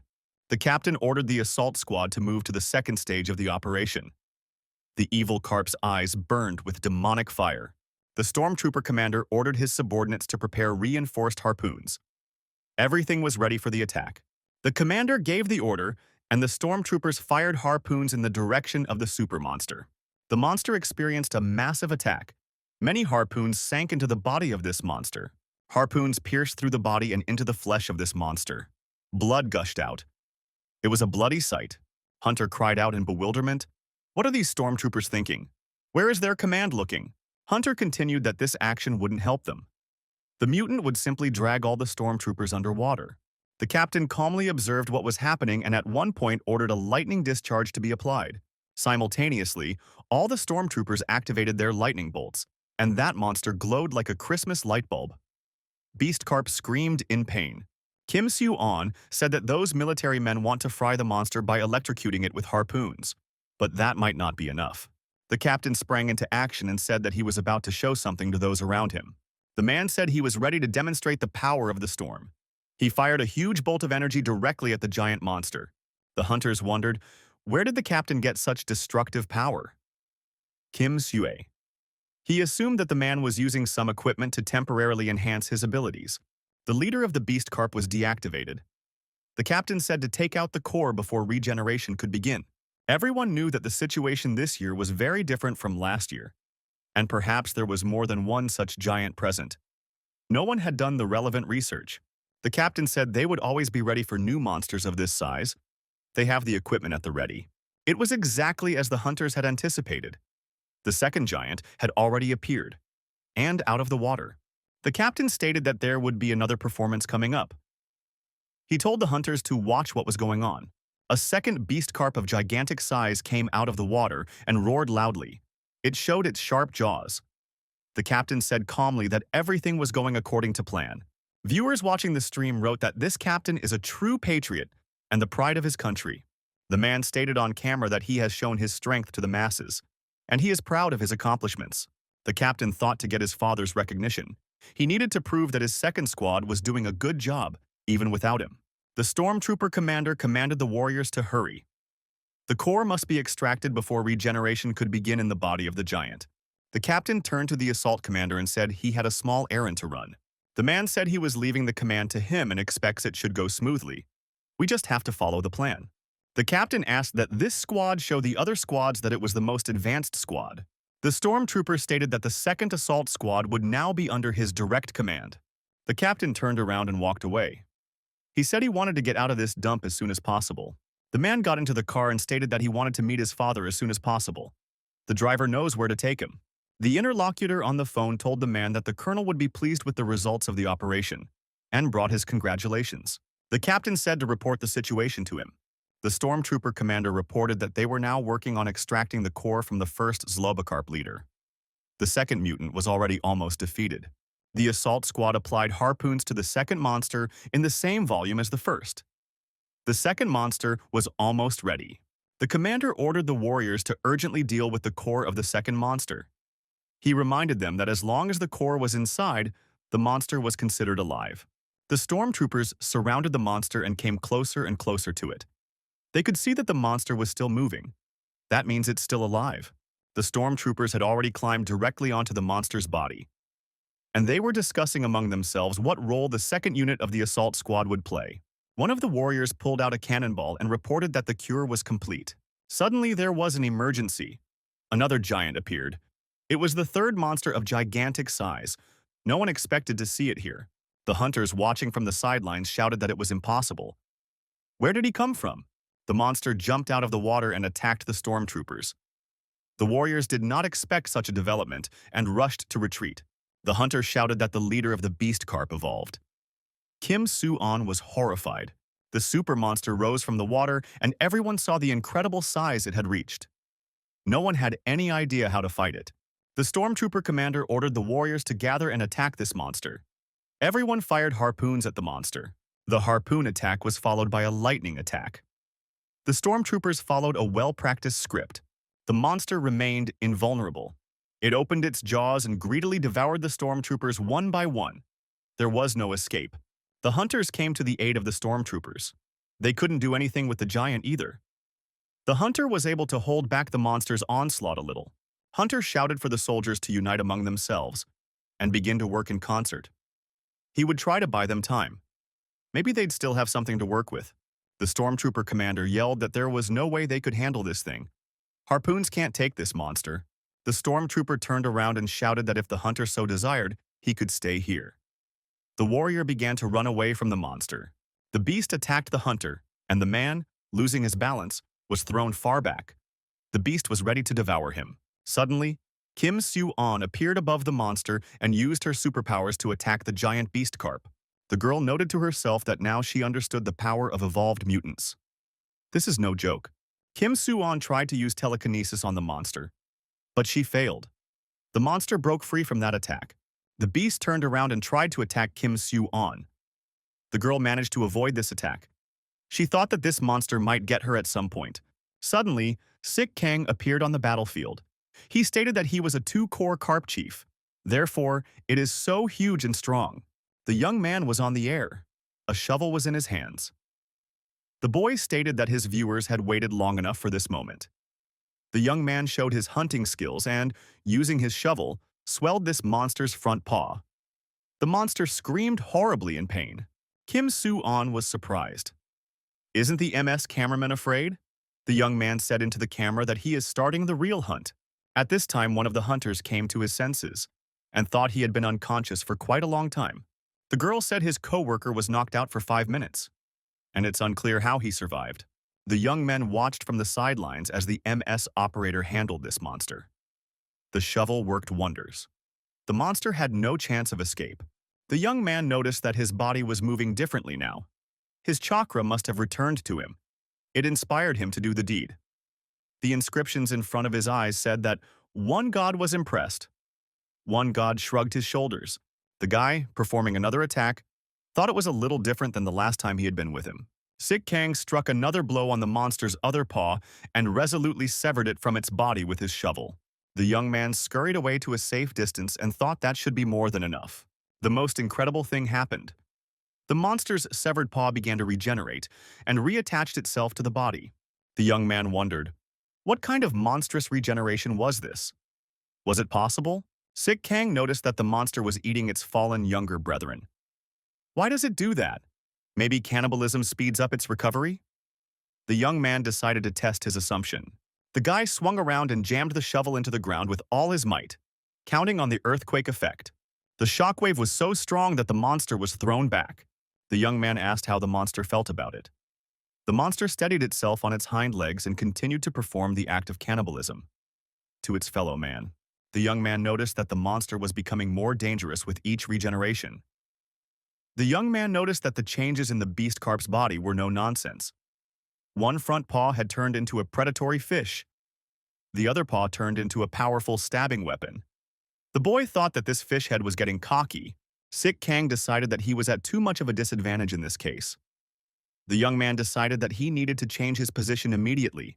The young man was changing his dislocation, but the monster was one step ahead, anticipating his move. The boy didn't even have time to think, but the monster had already anticipated everything. The young man remembered a past donation and thought that maybe this thing would help him. Sik Kang immediately pressed the button on his shovel, hoping that the fortillery would go off. The turret was loaded with ammunition into the firearm. Everything worked like a well-coordinated mechanism. The monster was hit by fortillery fire, but its regeneration occurred. The boy thought that the regeneration of this monster was prohibitively fast. He suggested that perhaps the beast carp was at a great distance from the fortillery. Oracle continued to circle with the camera around his neck over the battlefield. And the audience watched everything that was happening online. Sik Kang noticed that the Oracle shouted with his right head. This was a good omen.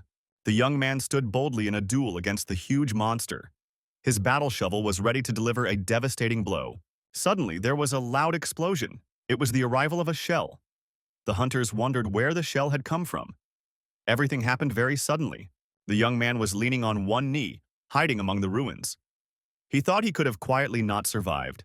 Pure chance had helped. Guy noted to himself that this fortillery attack was different from the last one. Perhaps it depends on the distance. The young man looked back and saw that the beast carp was still standing on its hind legs. Sik Kang decided that this beast carp was already injured, but it was too early to celebrate victory. The fight hadn't been won yet.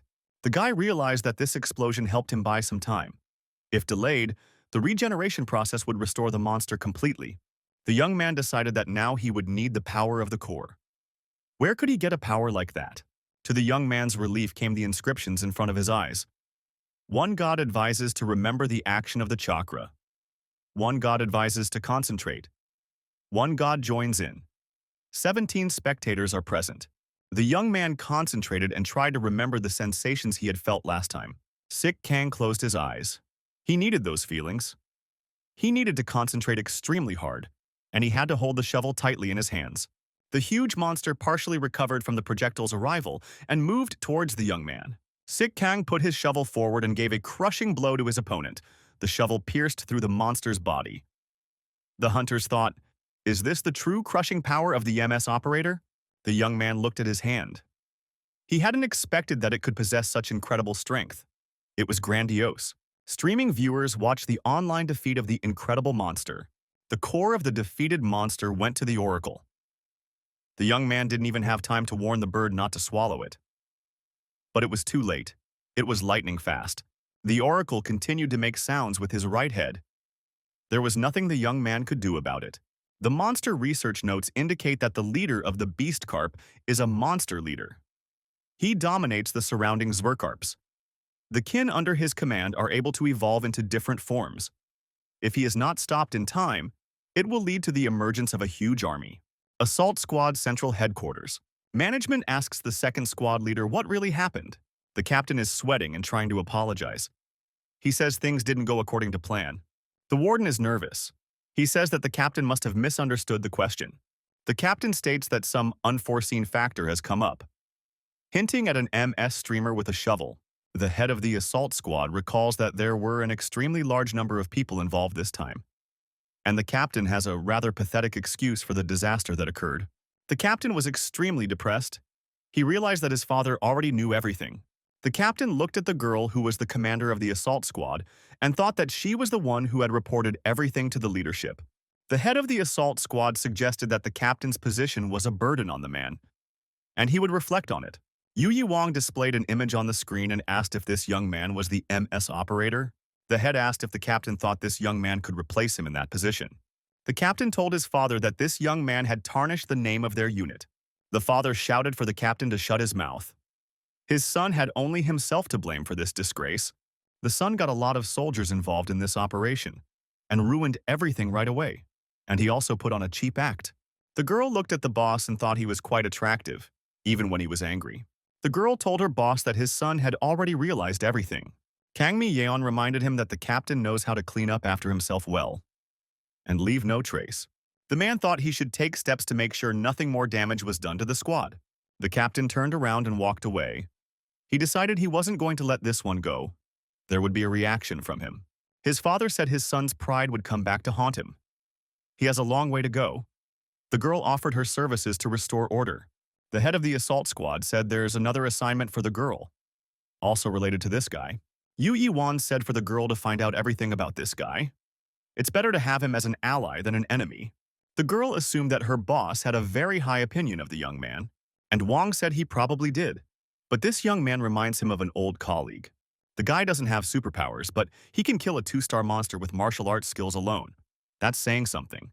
The man added that it would be good if they involved his youngest son. But he will deal with this issue separately.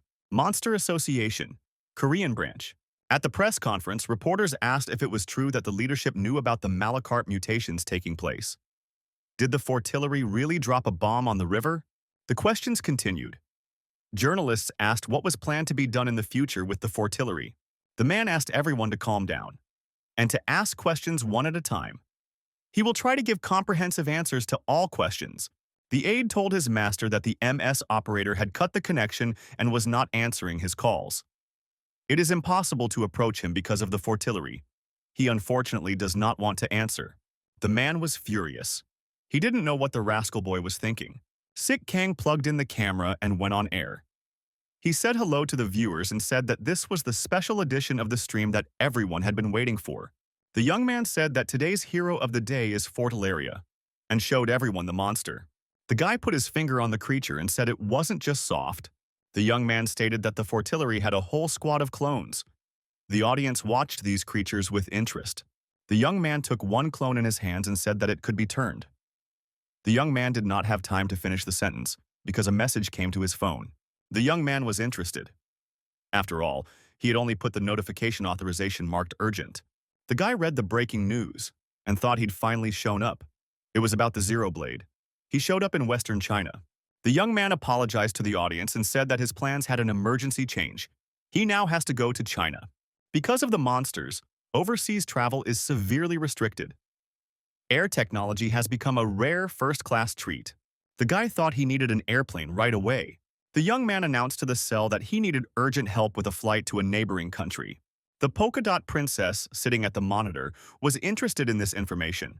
The guy complimented, "Whoever helps him with the flight, he'll invite to the fortillery." The polka-dotted princess thought that there was no way she should miss such a chance. The man started reading the messages and thought it was overkill. There doesn't seem to be much airborne technology in the country. The guy looked at the unanswered calls. He didn't pick up the phone because he didn't want to be dragged into more trouble. But how would the polka dot princess know his phone number? Sik Kang remembered meeting this girl and thought that she was indeed an unusual young lady. The head of the assault squad was watching the young man's stream. He thought he was a pretty cocky kid. A man yelled at his son and wanted an explanation from him. Why hasn't he done anything about it yet? The captain said the assault squad takes full responsibility, and now he's got his hands free. The head of the assault squad said to have his secretary contact the brat immediately. A young man answered and said he was at the phone. The man wanted to introduce himself, but the young man said he wasn't interested and asked if his caller had an airplane. The man tried to calm down and said, "The young man doesn't understand how the world works. He doesn't realize the magnitude of his request. The captain snatched the phone from his father and answered the young man that the plane would be provided by the assault squad. Sik Kang heard the reply and thought the voice was familiar. The young man thanked his interlocutor for helping him that time, and said he was indebted, and maybe they could come to an agreement in the future. Sik Kang replied that it sounded great. The boy realized that the airplane issue was solved. There was a slight change in plans, and instead of an airplane, the young man was given a helicopter. But that didn't change the point. The young man flew to Western China. The pilot announces that he has a destination in front of him, and he's going into descent. Passengers should prepare themselves. The young man turned on the camera and said the MS cameraman was on the air. Sik Kang looked out the porthole and realized that he was already in China. The young man looked around and thought that this China was very different from what he knew of it. The young man didn't expect the assault squad to provide him with an airplane. Probably they want to save their reputation after the recent events with those monsters. The young man remembered the conversation in which he had been promised air transportation and thought that the best part was yet to come. Sik Kang felt that his main goal right now was to reach his destination. He couldn't miss the zero blade this time. The pilot says the aircraft is descending. Everyone should buckle up and prepare for landing. The young man stepped out and the helicopter rose into the air. The boy was frightened. Is this really the place he's supposed to go? There was nothing here. It was all desert. The pilot stated that he flew to the point according to the given coordinates. When the young man has finished his business, he should report, and the airborne will return for him. The young man was left alone in the company of the Oracle. He hoped that the helicopter would really come back for him. There was a phone call. The call was right on schedule, coming from a Chinese number. The young man didn't know the caller, but he had a feeling that if he answered, a lot of problems would fall on him. The young man decided not to answer and just start another stream. Oracle stepped up with his camera. The young man said hello to his audience. The young man said he flew to China from Korea. MS operator on the air.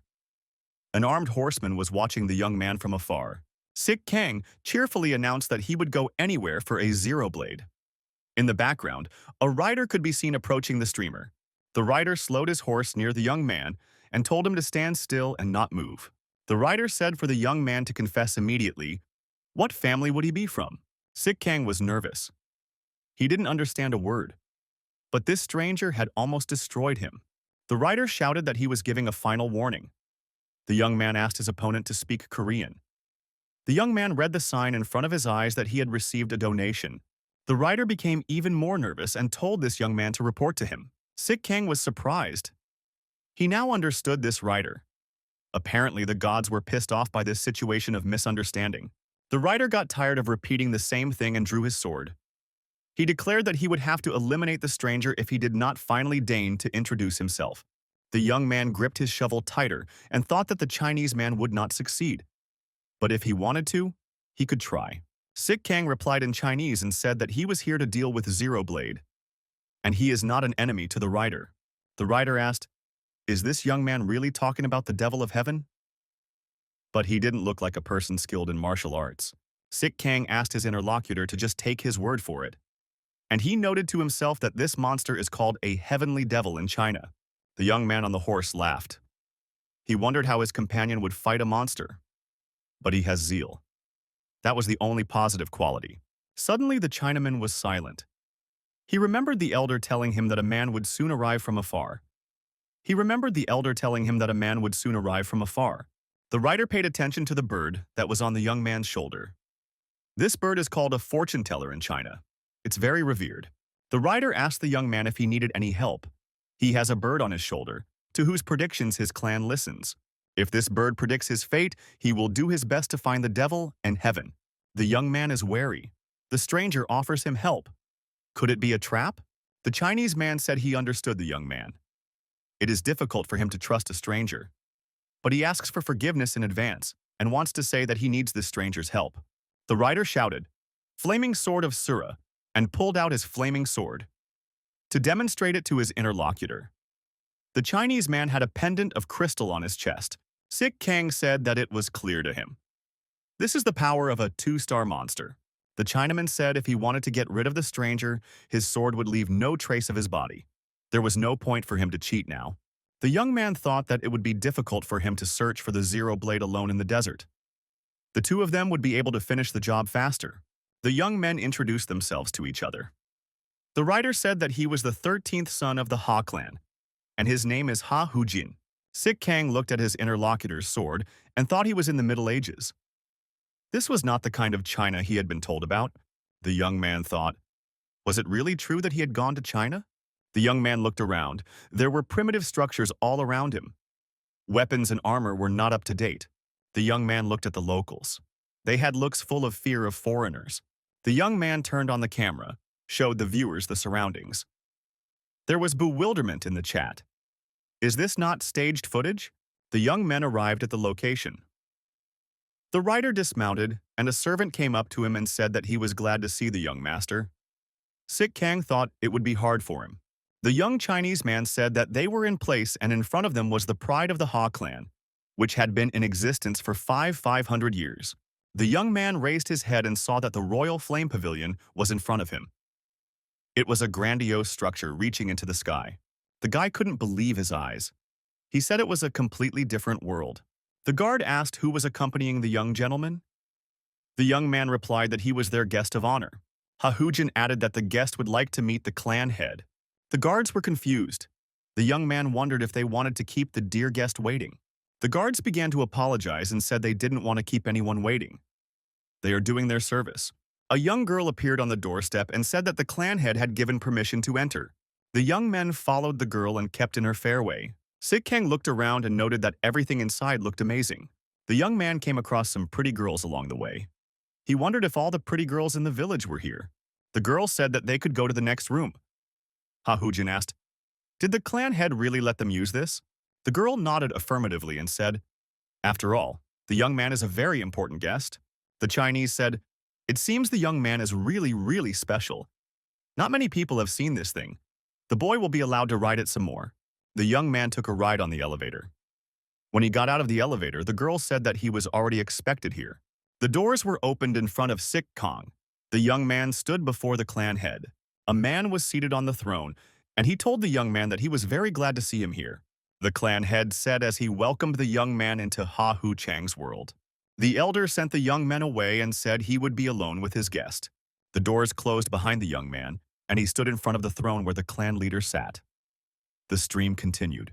The clan head stated that he hadn't been nervous in 60 years, but now he remembered again what it felt like. The young man was surprised. His interlocutor looked quite young. Ha Hu Chang said, he knows the young man is surprised.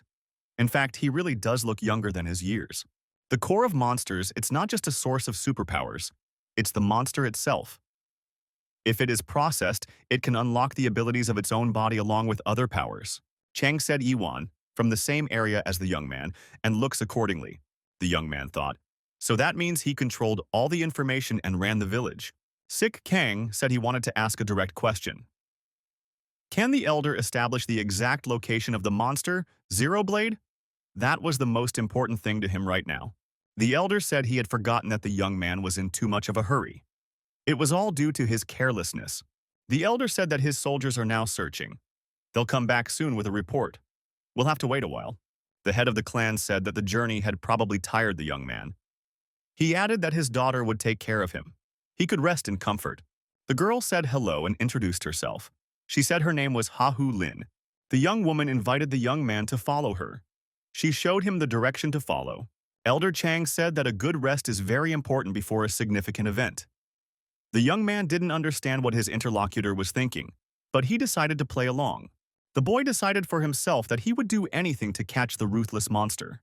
The young people sat in silence for a while. Sik Kang thought, how long is the girl going to stay here? The young man got tired of waiting and told the girl that he would like to be alone. The girl wanted to object. Ha Hu Lin said that the head instructed her to take care of the young man with warmth. And she asked him not to put her out of the door. The young man said it was too much. He didn't expect this. The girl asked the young gentleman to look into her eyes. The boy complied with her request. The young men's gazes met. The girl asked the young man to tell him about the secrets he knew. The guy wondered what she was talking about. Why would he suddenly tell her his secrets? The girl cried. The girl looked once more into the young man's eyes and was confused. She realized that she couldn't read his thoughts. This had never happened to her before. The young man read the inscriptions before his eyes. One god is furious. One god says the girl needs to be reprimanded. One god advises to concentrate on the chakra. The boy thought the girl was trying to get inside his head with superpowers. Sik Kang stood up in front of the girl and said that she had better explain herself. She's acting very suspiciously. The girl thought about how her father had told her to get a shovel by any means necessary. They had invested a great deal of resources to get this young man here. There should be no miscalculations. The girl tried to justify herself to the elder. She said she couldn't handle it. The elder asked, "She doesn't want to say she can't do it, does she? Does her starving people not care about her?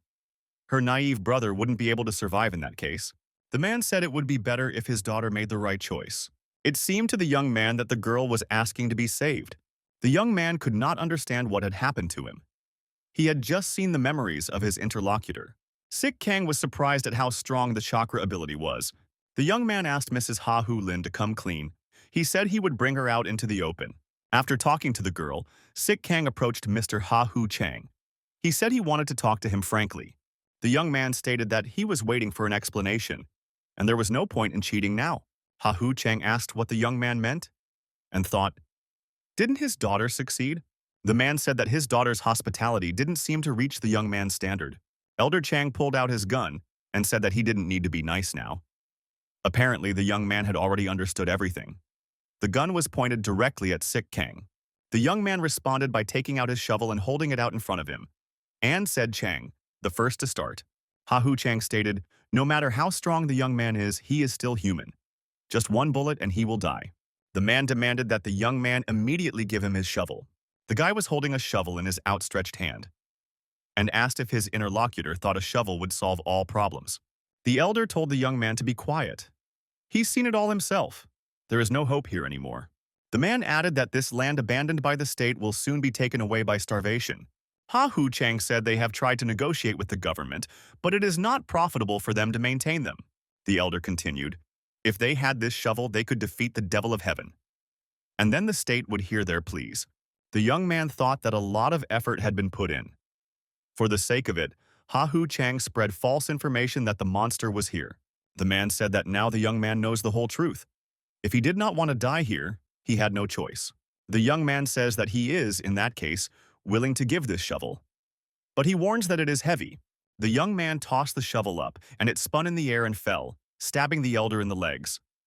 The man cried out in pain. The young man jumped up to him and with a right hook sent his opponent far back. The elder fell down and did not move again. A young foreman burst into the room and said he became concerned when he heard an unexplained noise. The young Chinese man saw his father bloodied, sitting on his throne and showing no signs of life. The young man was mad with rage. He couldn't believe that the elder was in an emotionless state. What happened here? Sik Kang thought that this situation was starting to become problematic. Young Chang said he trusted the guest. Why did this happen? Now he may not have any hope of getting back from here alive. The young man pointed his sword at Sik Kang and said that he had no excuse. The young men stood against each other. A confrontation was brewing. A Chinese warrior with a sword against a Korean streamer with a shovel. Our hero thought maybe we should just deactivate this opponent, so as not to torture him for too long. The young man said his father was the cold and intimidating head of the family. But he was his only father, so he must take revenge. The hot Chinese guy shouted that his father's killer should disappear and rushed to the attack. Suddenly, the girl rushed to the guest's defense. She covered him with her body and told Ha Hu Jin to stop. She would explain everything now. Hu Jin asked, why is his older sister interfering in the men's squabbles? The young man shouted that this guest was the sworn enemy of the chapter. The girl replied that their father was not a good man. Had she really sided with the villain? The brother wondered. What are we talking about? The sister asked as her brother looked into her eyes. Sik Kang thought that the iron core was incredible. It is the ability to not only read thoughts, but also broadcast them. The young man bowed his head and asked if what he had just seen was all of it, really? He had seen all of his atrocities, both the way he tried to rule the village and how he wanted to kill the young lord. Was that all of it, really? The young Chinese man apologized to Sik Kang. The young man bowed his head and said he was terribly ashamed, and he owed his guest a great debt of gratitude. Suddenly there was an uprising. There were many dead soldiers and civilians. Namgung Yunran and the Black Wolf Squad revolted. The young people couldn't understand what was going on and who were all these people. The young Chinese man said that it was their family's personal guards, the Black Wolf Squad, and Namgung. The young man couldn't understand. Why would the stepmother rebel? The stepmother of the young Chinese man, who was also the leader of the rebellion, said the stranger already knows what they want. If he gave up the shovel, the rebels might spare him. Sik Kang only smiled in response. Does everyone really consider this shovel to be their property? Why is there such self-confidence present? Young Hu-jin said that he would try to keep an escape route. Sik Kang suggested that the young man stay here and protect his only sister. The girl must remain in her brother's care. The hero with the shovel says he'll try to deal with the rebels himself and is counting on him to put down this rebellion. Sik Kang asked the young man to trust him. But if Mr. Hu-jin had any doubts about his abilities, he suggested that he just observe his actions. Sik Kang, using his shovel, began to scatter the rebels left and right. Young Hu-jin was terribly surprised to see how much strength and power his guest possessed. The guest said that if he wanted to massacre Mr. Hu-jin, he would have quietly done so. The young man stated that he could now see how noble the gentleman with the shovel was, and he had no need to distrust him. Sik Kang said he had to go about his business. The young man can stay at home and protect everyone he cares about. The rebels surrounded the young man and hoped to take the shovel away from him. That was their main objective. Sik Kang said that the shovel was at their disposal. If they wanted, they could pull it out of the ground. None of the villains could even move the shovel. Sik Kang grabbed the shovel out of the ground and immediately shoved it back in with force. This created a localized earthquake. The rebels watching this decided that the young man definitely had superpowers. Without them, it would be impossible to achieve such an effect. The villains decided not to spare the young man and deal with him mercilessly in cold blood. And after that, take away his shovel. The villains surrounded Sik Kang. They decided to attack him at the same time to destroy him. The young man stood alone with his shovel, surrounded by his enemies. The guy started waving this deadly shovel around and claimed it would now look like self-defense. Namgung, the leader of the rebels, said that the rumor that the young man had fought the devil of heaven was definitely true. She used to think that their clan leader was bluffing. The young Chinese man told his sister that it was not safe to stay here. He offered her an escape route to a safer place. The young man says they need to hurry up. He understands how the girl feels now, but they don't have time. The girl stopped her brother and drew his attention to the ring that was on their father's finger. Its core was glowing. The young man assumed that the elder was not dead. But how could that be possible? Changes began to happen to Elder Chang's body. He turned into a huge spider monster.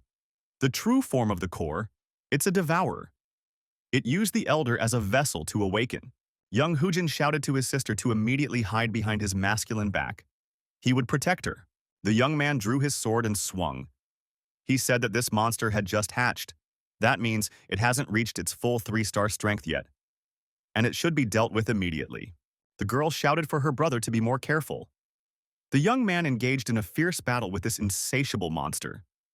He defended his sister with all his might. The fearsome monster was receiving injuries from the young man, but continued his offensive actions. Ha-Hu Lin had a crystal core pendant on his chest. The young man tried to establish a verbal connection between his sword and this crystal and enhance the cold weapon's abilities. The young man succeeded, and he noticed that his sword was much stronger this time. The young man stated that his connection to the core on his sister's chest was now amplified many times over. The young man thought that this was the true power that the elder had told him about. Hu-jin struck the monster with the upgraded sword blow by blow. The monster was in unbearable pain. The guy didn't stop to prevent his opponent from regaining his strength. The young man tried to finally destroy the obnoxious spider. The monster thrashed around the room, fleeing from his opponent's blows. The monster received new wounds and was in unbearable pain. Blood gushed from all the wounds. The monster realized that he was failing and decided that he would be sure to deal with his abusers eventually. Having lost a significant number of limbs, the monster has decided that it needs to recover immediately. But to do so, he needs a new vessel. The beast saw its victim who could become this vessel. That vessel could be Namgung, the leader of the rebels. The rebels were terrified. Madame Namgung was attacked. She was captured by a terrible monster. Sik Kang, who was fighting the rebels, saw the eater.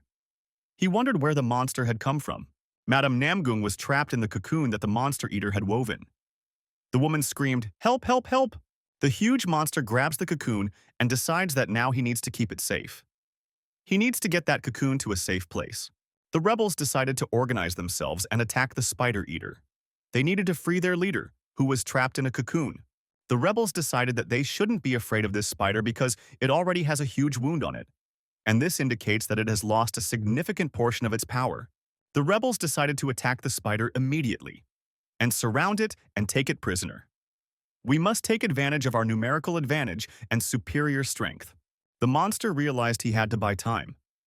In order to move to a new vessel, he was looking for a hiding place. Sick Kang shouted for the pursuers to stop mindlessly chasing this spider. They should first devise a plan of attack. The pursuers approached the ruined building. They noticed that the monster eater had hidden here. The attackers thought it might be a 3-star monster, but it's weak right now. We should seize the moment and destroy it. The warriors began to fall into traps set by the monster eater. They became entangled in the web, and the monster created cocoons around them. The monster's pursuers couldn't understand. Where did the monster get such an advanced intelligence? Suddenly, Madame Namgung appeared in front of the warriors. She looked strange. It was as if she had grown out of a spider and was weaving webs, creating cocoons for the captured warriors. The warriors realized that Madame Namgung had become a monster, and now they will have to fight her. The armed men decided to go on the attack and deal with this sinister monster. The monster screamed, and in turn began to attack the attackers. The monster screamed, and in turn began to attack the attackers. The warriors were now and again falling into traps created from spider webs. The men, entangled in the cobwebs, could not move. They were screaming and begging for help. Sick Kang was in the right place at the right time. He said he knew it. This monster didn't look like an ordinary devourer. Oracle continued to fly in the sky with the camera around his neck turned on. Viewers who attended the stream managed to see this terrible monster in all its glory. In the chat, there were inscriptions that they have never seen such a terrible monster in their lives. What is it like for the MS operator? The young man was contacted by the military and told to tell the MS operator to slowly stop streaming. How dare some streamer from a tiny state dishonor their huge nation? The military approached the epicenter of events from all sides in helicopters. The military man shouted. If the young man wanted to stay alive, he should stop the live broadcast immediately. The young man didn't let the military man finish his sentence and shouted that he shouldn't distract him at such a crucial moment. Suddenly, the oracle began to cock its left head. This did not bode well. The young man asked the bird if things were worse now than during the fight with the beast carp. During that battle, the oracle was silent. Sick Kang came close to the terrifying monster. He put his shovel forward to defend and then attack. The young man thought that it was really great that this monster had dealt with the rebels. Now he doesn't have to do anything with them. The young man saw the image on the helicopter from below. He thought, what is it? The guy said those guys in the helicopters better mind their own business. The military man in the helicopter was terribly angry. The young man refused to continue talking to him, so he would be next, after the monster. The military gave orders to his subordinates. It was necessary to eliminate the monster immediately, and then take away the shovel from this young impudent. The military from the helicopters illuminated the monster with searchlights and said that the target, the eater, is set, and they are awaiting further instructions. The commander stated that this monster couldn't get them in the air. Therefore, it didn't matter that he was a 3-star monster. The warriors activated their super weapons and fired on the monster. The commander said that now the monster would taste the might of the great country. The monster eater screamed loudly and used its superpowers. The unexpected happened. The monster responded by sending a shockwave at the airborne invaders. The young man realized that the monster devourer was using the shockwave of the explosion Taurus. How is that possible? We realized that the balance of power had changed and now they were threatened by this monster. He could get them even in the air. The commander of the military shouted that a shockwave of beastators had been used against them. The monster underneath them is terribly insidious, ruthless. The commander ordered all helicopters to spread out and dodge the shockwaves if possible. The monster eater wouldn't calm down. It still had the energy to create shockwaves. The monster used another of his super weapons. He shot a web at one of the helicopters and entangled it. The aircraft became a prisoner. Suddenly, the young man saw that the oracle screamed right head-on. It was hopeful. The young man asked, "In what place does the bird see a good omen here?" The monster used the Beastmaster's ability. Perhaps the devoured girl had the same power. In addition, this spider is intelligent and knows when and how to use its skills. Sik Kang thought that he had no reason to fight this creature. The guy decided to retreat. A young man's inscriptions appeared in front of his eyes, one god awaiting the revival of martial arts. The young man shouted that he would definitely fail this time. It wasn't like he was some philanthropist out there. One god prepared a donation. The guy said it was unprecedented generosity. That's a whole other thing. The youngster stated that the Korean monster streamers collaboration is starting. The commander of the military, after getting out of the downed helicopter, crawled on the ground and said that this couldn't happen. Helicopters were shrouded in spider webs. The crews of the aircraft were in cocoons. The Red Dragon strike force was destroyed by a single monster. Despite the full might of their squad, the reason for the defeat was Namgung-san's mind and memory. The girl had experience in combat as someone with superpowers. She was also familiar with modern technology. The Red Dragon didn't stand a chance against the symbiosis of Miss Namgung and the spider monster. Sik Kang, realizing that there was no one else to rely on, took out a deadly shovel and rushed into battle against the deadly monster. The monster realized that the young man wanted to destroy his core. He must not, under any circumstances, be hit by the blade of the shovel. At first, the monster expected to devour others to become stronger. He can't let those who harmed him live. The spider remembered how the young Chinese man wanted to destroy him when he was still raw. His sister also wished for the spider's destruction. Sik Kang noticed that the monster was trying to leave the area. He realized that the monster was heading out in search of young people. The young man decided to follow the eater more quickly. He noticed that something was wrong with his shovel. It was behaving strangely. The guy noticed that his shovel had gotten heavier and much longer. It felt unnatural. Sik Kang was nervous and tried to do something with the shovel. The young man felt that he didn't have time for it. Even with chakra, there was no way to move it. The young man mentally ordered the shovel to become ordinary again, and not to mess with his head. The young man noticed that his wish had worked, and the shovel returned to its original size. The boy wondered what the badge was on the shovel. Sik Kang considered this sign and thought that this was the donut. Now he could control the length of the shovel. A shovel with new abilities hit the live stream. In the chat, viewers wrote that the shovel is a legendary weapon. Some were curious about the details of the devourer. The young man logically thought that this shovel could not only lengthen but also shorten. The young man figured he could then reach his destination in seconds. At this time, Ha Hu Lin and her brother Hu Jin were looking for a place to escape from the scary monster. They ran while holding hands. The young people knew that they had to leave immediately. Suddenly, a devourer appeared in their path. He threw the young man far back with a strong blow. Following the spider, Sik Kang immediately appeared with his marvelous shovel. The young man was filled with courage, and he expected to strike the monster instantly. The monster didn't understand how this young man could catch up to him and be next to him in a split second. The boy used a new feature of the shovel and made it very long. The monster was furious and shouted that such a thing was impossible. This young man doesn't have superpowers. Eater made the decision that he would attempt to send the young man flying with a shockwave. Sik Kang didn't think for long. He was in close proximity to the monster and threw his precious shovel, a deadly weapon, directly at it. The shovel, with incredible speed, pierced through the monster's body. A huge hole was formed in the body. The monster's research notes indicate that the Poe Hunter is a humanoid monster. Retains the characteristics of a spider, looks like a human with spider legs. Produces paralyzing venom and webbing.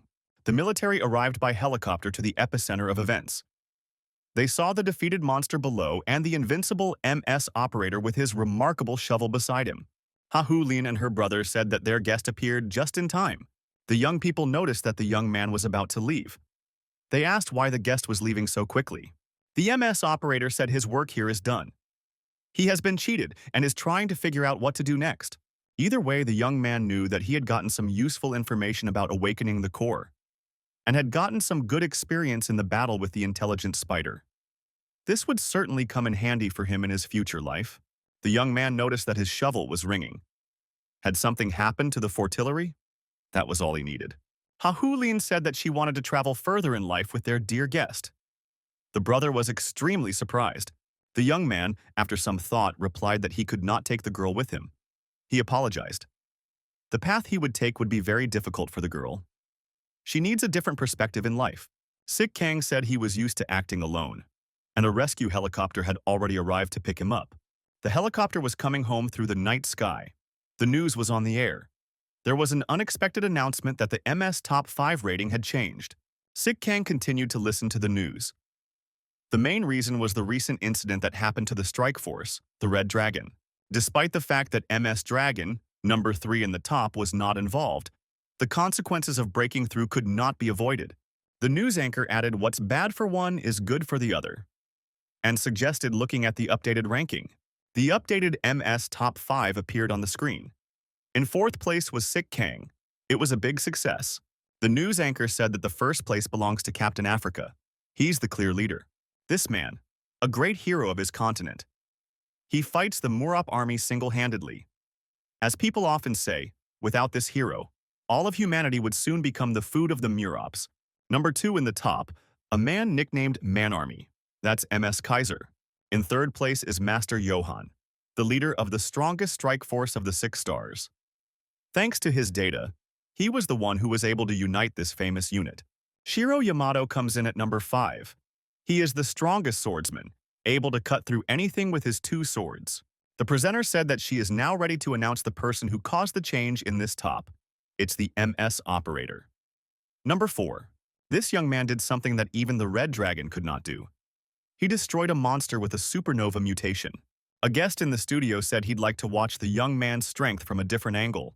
The man hypothesized that the new hero's shovel is there to eat the monster. The girl was surprised. It was the first time she had heard such a theory. The Earth is filled with many monsters, and many are inorganic creatures. Therefore, this shovel could very well be one of those monsters. This shovel is unusually heavy, and no one but the MS operator can carry it. It was with this tool that the Zero-Blade monster was wounded. The man in the studio continued. A new ability of the shovel was recently revealed. It changes its size. Just like the Oracle and Fortillery following the young man everywhere, the shovel may be another unknown type of monster. Sik Kang, after listening to this report, I thought it all sounded pretty logical. The guy figured that aggression in a case like this wasn't the worst solution. The young man looked out the porthole and determined that the helicopter was already over the Sea of Death. Sik Kang turned his attention to his friend and thought that the Oracle had helped him get to China in one piece. The young man once again read the inscriptions before his eyes. One god is in anticipation. One god wonders if the young man is ready. The boy wondered what they wanted to say with these inscriptions. After that, the Oracle did not remain silent either. The bird cawed with its left head. The boy thought that now we should definitely expect trouble. The young man felt the helicopter change its trajectory. The pilot shouted that something was moving at them. It was a huge monster. The young man looked out the porthole and saw a monster insect of grandiose size. It was in close proximity to the aircraft. A monster attacked the helicopter. The monster tried to get inside. The beast ripped the door off and it flew down into the sea. The young man realized he was facing Murop. Sik Kang couldn't understand how this creature from Africa could be here. The monster continued to circle around the helicopter, trying to avoid colliding with the blades and at the same time sneak inside the aircraft.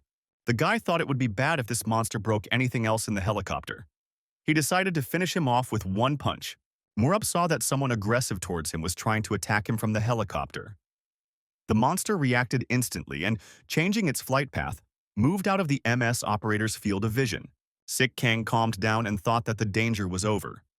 If this monster continued to attack the helicopter, it could have ended disastrously. The young man didn't realize what it was even now. Where had it come from? And for what purpose was the monster attacking the helicopter? The stormtrooper reported to the man watching the airspace that Sik Kang would be arriving shortly. The man stood with an angry expression on his face, waiting for the helicopter with the MS operator to arrive. The helicopter arrived on schedule and landed on the helipad located on the roof of the building. Apart from the Murapa attacks, the flight was uneventful. The young man was under the impression of encountering this monster. He thought that he might have died, and it wasn't even a Zero-Blade monster. The man told the young man that he had managed to survive the journey through the Sea of Death after all. Sik Kang saw that he was being greeted by Il-am. "What's he doing here? And why is he wearing that uniform?" Sik Kang said, although Il-am denied it. But he is indeed the younger son of the head of the assault squad. Il-am wondered why the young man brought it up. Il-am said that there was a car waiting for them, and they should go to the young man's house. Sik Kang wondered, why would the two of them drive to his house? It's not part of his plans. Yu Ilam asked. In that case, how is the young man going to get to his home at this time of day? The guy said it's his own business, and he's not going to discuss it with just anyone. The man thought he'd gotten a not-so-appropriate order. He wasn't getting anything right now. Yu Ilam said that he will take the young man home in a limousine. That's a very good offer. At this time of day, other offers are limited. Sik Kang thought that this guy was out of his mind. Why is he bothering him? The young man asked why his interlocutor was trying to lure him with a limousine. It was obvious that he was up to something. The guy grabs the shovel and tells Yu Ilam to lay it all out goodbye. While he delicately asks, the man was frightened and shouted that he knew nothing. He was only ordered to help the second squad leader. Sik Kang thought it was about Ilak. What is that bastard up to? The young man decided that under no circumstances would he part with his shovel. He might need it now more than ever. Sik Kang decided that he couldn't linger any longer. The time for socializing with this guy was over. The young man turned around and quickly ran. The interlocutor shouted, "What is he doing? They are on the roof." The young man pushed himself off the roof and jumped forward. The guy activated the shovel's stretch mode, and at the same moment it increased in size and pierced into the ground with its sharp end. The young man commanded that he wanted to get into the fortillery, and the shovel sent him in that direction. It was a combination of the new shovel ability and chakra, a unique way of moving specifically for Sik Kang. Chakra allows for high speed, reducing air resistance. The young man moved like a real human bullet. The young man read the inscriptions in front of his eyes. One god squeezed his eyes shut. One god is laughing. One god is pleased with what is happening. The young man was also pleased with what was happening. The young man arrived at the fortillery and couldn't understand what was going on. What is the fortillery doing at this moment? The guy heard eerie cries for help. A man was looking for rescue, and he had a fortillery or a clone of it on his head. A man screaming to be rescued. Promised he'd never come here again. The man fainted from fear and fell down. Sik Kang assumed it was a member of the assault squad. What is he doing here? The young man in the room found several prisoners. They were guarded by clones of the fortillery. The boy was conducting an interrogation. The young man clarified the situation in front of him, the members of the assault squad. Did they come here to find a rare iron core underground? After that, the stormtroopers were captured by these cute creatures and almost died. The stormtroopers apologized and said they'd never do it again, and asked them to put those slimes away. The young man thought it would be difficult to get cooperation with them. These people are starting to pull their own punches. The guy remembered the Chinese girl Hahu Lin. The mind-reading ability of that core she had on her chest was impressive. Sik Kang said he understood and the men could just leave. The stormtroopers didn't believe it. Would he just let them go? The guy grabbed his shovel. His opponents immediately began thanking him, bowing, and telling him they were going home. Sik Kang live-streamed the entire negotiation. He said the stormtroopers owed him a debt of gratitude. The young man thought he had to deal with the slimes. They might not do anything because they were hungry. The young man looked at one slime and saw that it was increasing in size. The boy guessed it was because the slime was absorbing his chakra. A young man got a text message on his phone and remembered that today was the day of the Princess Polka Dot visit. The guy thought that the girl should definitely be met. Otherwise, it would look indecent. Secret Service personnel were carrying crates out of a helicopter that was on the helipad. The man agreed that the pilot was right. It's a painfully detailed investigation, but it's definitely part of the Meropa's body. Murops, they are ants, but not at all the laboring ants. The Murops are monsters whose job is to enslave humans. Their rate of reproduction is unbelievable. The Meropas have long made Africa a living hell. In the process of evolution, the mutated monsters acquired wings. It meant only one thing. There was a new queen. Korean border town. Industrial center. Kim Soo-on has defeated the monsters and is hosting another stream. The girl has something to show. Suddenly, there's an emergency message. Attention all hunters and assault squads. New monsters have been discovered in the immediate vicinity, presumed to be Murops. All registered units and hunters must respond to this message. This constitutes a first-degree emergency. The emergency message was repeated. The young man heard this distress call and reacted accordingly. He could not pass it by. The boy once again jumped from the roof and, using the abilities of his shovel, landed safely. The young man said that he found himself in that place again. The young man looked out of the bushes and saw familiar faces and thought, what are they doing here? It looked very suspicious. Mansu, a hunter of the highest rank, asked if his interlocutors wanted to know what was going on here. The girl thought, Why is Mansu so nervous again? Why does this guy think the world will fall apart without him? This girl was a mid-ranked hunter, Lee Miho. The young man said that Mansu clearly hopes that the situation will play into his hands, and he will become like his idol. Kim Soo-on appeared and apologized for being late. The girl apologized and said that her conversation with her little sister had gone on a bit long.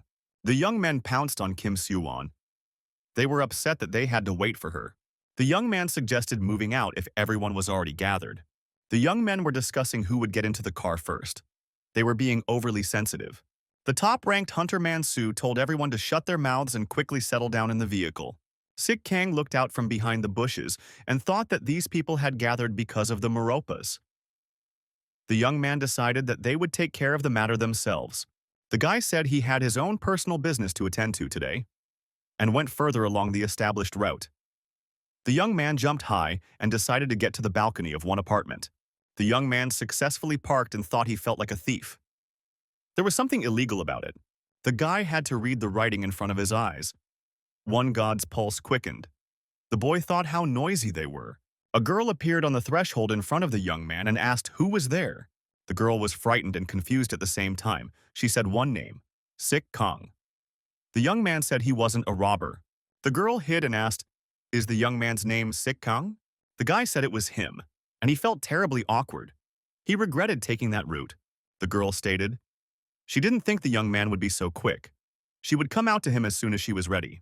Sik Kang apologized for scaring him and said he got to the girl in an unusual way. The girl asked, "What do you mean in an unusual way? Was it with the help of a marvelous shovel?" The guy said the girl guessed. The interlocutor was surprised that she had such an ability. She only knew about shovel stretching. The polka-dotted princess said she was now quickly packing up and leaving.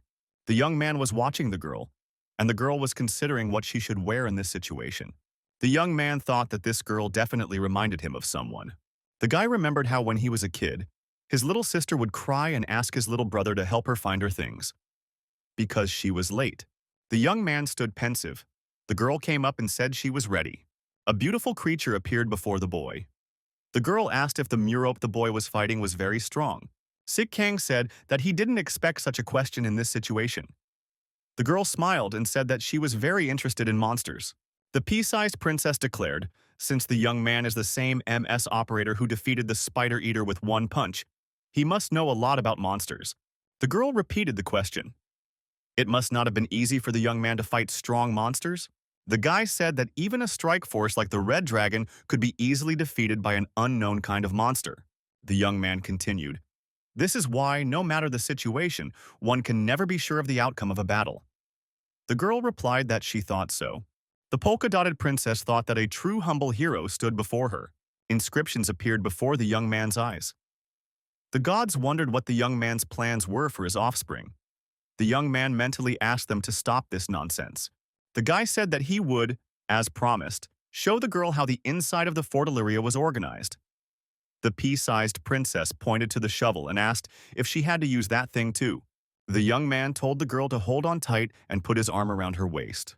The young men, overcoming the forces of gravity, thanks to the universal shovel and the young man's chakra powers, soared upward. The girl noted that they were moving very fast. She didn't think that was possible. The polka dot princess said she was a little scared. But it's very exciting. This is the first time this has happened to her. The girl explained that she was very often sick, so she rarely left the house. She thanked him for such a fascinating journey.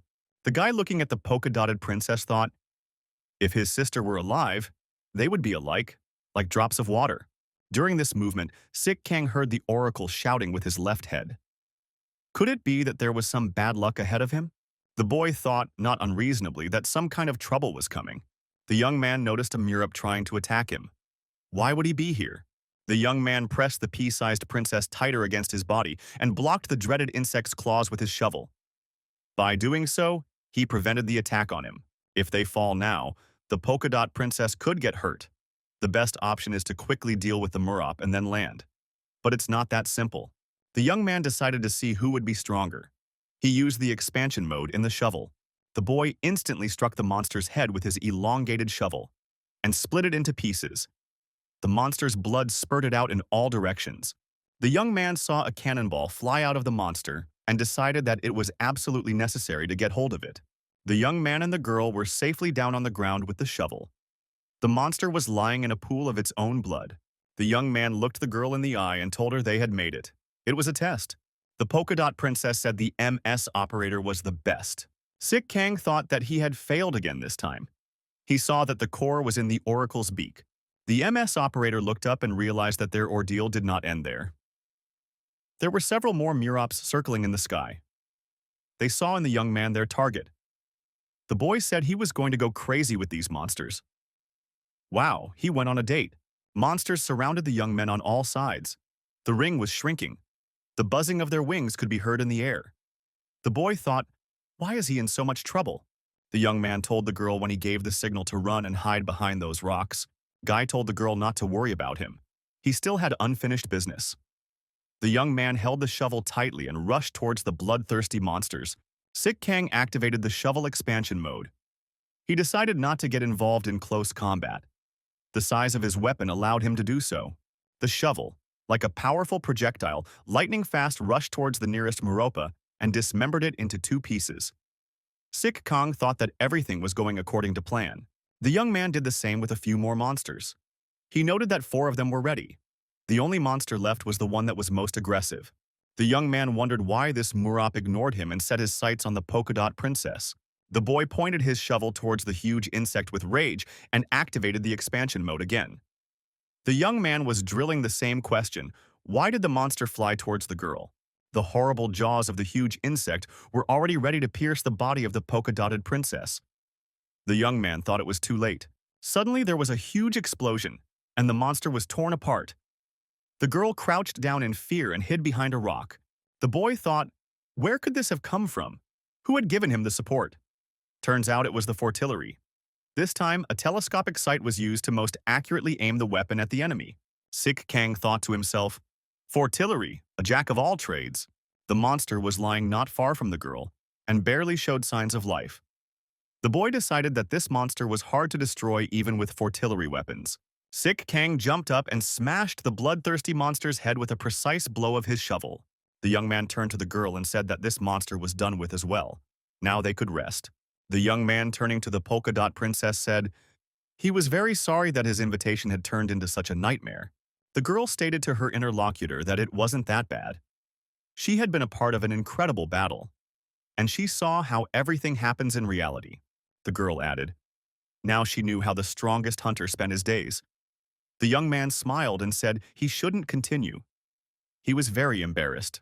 The polka dot princess told the young man that she had dislocated her right arm in the fall, but it would soon go away on its own.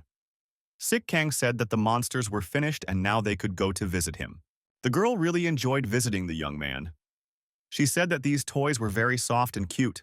The princess in polka dots noticed that inside this tower, a very huge area. The guy noted that the girl was the first to visit him. The young man introduced the girl to his room and said that he was staying here for the time being. The guest was surprised. She said that it was even better than what she had seen in the last stream. Sik Kang thanked the fortillery for tidying up his room before the polka dot princess arrived. A lot of things had been modified here. When the girl went into the ladies' room to powder her nose, a sign above the door said that men were not allowed to enter. The young man got angry and thought, who did they take him for? He didn't intend to. In front of the young man's eyes there were signs saying that sexual harassment is unacceptable, and God could call the police. The young man shouted that it was not what they thought it was. When the girl showed up, the young man said the slime was always at her service. The polka-dotted princess said that she had already made friends with him. The polka-dot princess says the slime is really great, and she wants to take it home with her. Sik Kang said out of caution, if he didn't know what to expect, it would be best to stay in a protected area. The young man couldn't help but wonder why the Murop suddenly flew after the girl. He thought it was him that these monsters wanted, and his shovel. The guy admits he could be wrong, and this girl isn't who she says she is. At the medical center, the doctor, sitting at his computer, received new information. He said his theory was confirmed. The doctor dialed the MS operator on the phone and asked if he could come to the hospital tomorrow. Young said he couldn't make it tomorrow, he has a personal schedule. The doctor said the young man could not refuse. The doctor added that the information he has concerns the story of the young man and the Zero Blade. Sik Kang arrived at the doctor's office, but the latter was not present. The young man waited for a while. The doctor appeared in the office with an envelope stamped "Top Secret." He apologized for being late. The boy expressed hope that the information was indeed worthwhile. It was not for nothing that he had traveled so long to get here. The doctor replied that the young man would not regret it. The doctor said it was an incredible discovery. It was difficult for him to describe everything in a message. That's why he needed an audience. The young man examined the contents of the envelope and asked what it was. Who are all these people? Could it be the ones who survived the zero-blade attack? The doctor said the young man was right. The place and time are different, but they have all experienced an encounter with this monster at some point. The doctor made a correction, to be precise. These are the people that the zero-blade allowed to survive. Sik Kang gritted his teeth in anger. Did the doctor really mean to say that this monster took pity on him? The doctor wondered if the young man had never thought about it. Why had he survived that collision? The doctor asked how the young man had managed to stay alive at that time. Did he analyze the situation? Sik Kang remembered how he cried over his sister's body and saying that she should survive. The boy remembered how his father had shielded his children from the monster. The child turned to his father out of fear, and the father, dying, told his son that he was bound to survive. The young man pounded his fist on the table and said that his father had covered his children from the monster's attack. The doctor interjected, "So the young man thinks his father stopped this monster capable of cutting through steel like butter?" The doctor continued, "Even assuming that's the case, then why didn't the monster get rid of the young man immediately afterwards?" Sik Kang was nervous. He asked, "What does the doctor mean by that?" The doctor said he had a hunch that the young man might be a suitable vessel for the null blade. The young man was surprised at such a theory. The doctor thought it was only because he had survived? It's all a stretch. The interlocutor said that this was his conclusion supported by evidence, and he is ready to present it. The doctor motioned for the young man to look at the documents.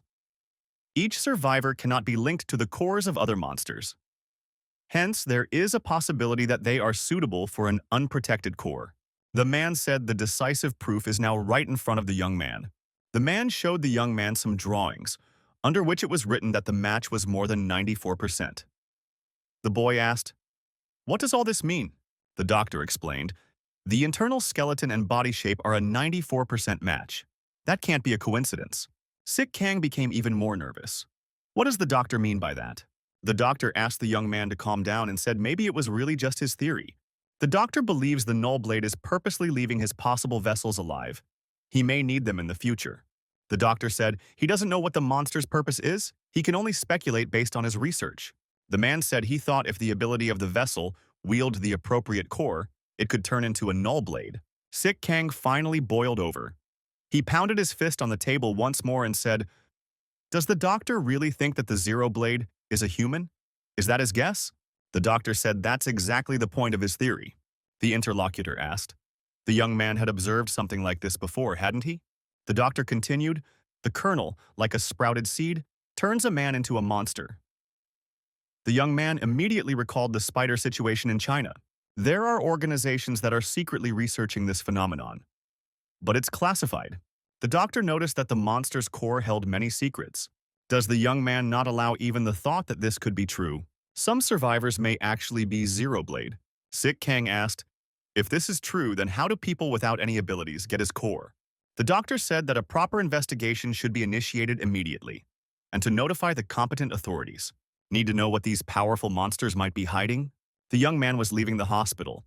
He was dizzy from the information he had received. Could he really be human? The guy thought, what were the odds that he too could turn into a zero-blade? The young man remembered his sister and father. These thoughts always stirred his mind. The guy said it doesn't matter if he's human or not. He's his nemesis and that can't be changed. The young man decided to use any means to finish off this monster. The young man heard someone call out to him. The young woman shouted for the MS operator to help her. The boy looked back and saw Cho Sobhan's younger sister catching up with him. The girl was extremely excited. Sik Kang asked how she knew he was here now. The young lady paused to catch her breath and said that it didn't matter now. The girl was begging for help. She screamed that her brother could die now. That Sobhan started a new stream and said hello to everyone. He said that his viewers are welcomed by Korean Tor. And today, he will be destroying anthrops. The young man said that the Ice Prince Omansu was present in their team today. Streamer continued. Also on their team is a better healer, Lee Miho. The girl said hello to everyone. Young said there is also a heroine present whose name speaks for itself. The young man said that the heroine's name is Kim So-yoon, and she's a real goddess. The hunting team wondered where the holes in the ground had come from. Wasn't this the work of the anthropes? Mansu wondered, who could have interrupted these anthropes? Kim So-yoon suggested putting out the fire first and then looking for survivors. After a while, Oh Mansu said that he had already dealt with the fire. Now it was necessary to do the search. Lee Miho used her superpowers, Healing Circle, and made a reconnaissance of the area. The girl assumed that there was only one survivor here. Lee Miho said that she can only feel the outgoing movements from that person. That's very unfortunate. The streamer told his subscribers on camera that they were able to locate one survivor. I wonder what he'll be able to tell us now. Lee Miho walked up to the survivor and asked what happened here. The guy told them to be careful. There are other things here besides anthropes. And then the young man didn't continue.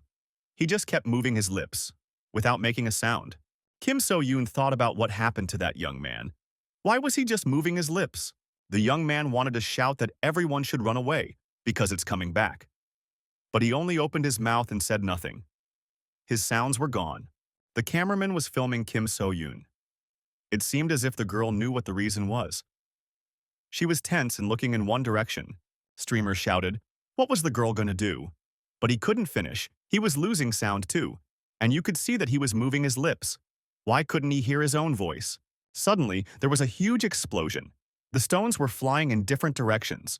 The girl showed this stream to Sik Kang and said that this is where the recording cuts off, and added that neither her brother nor anyone else is responding. The young man figured there wasn't much information to be gleaned from this video. The guy thought, the only thing he can see at the moment of the attack is the explosion and smoke. But why is there no sound beyond that?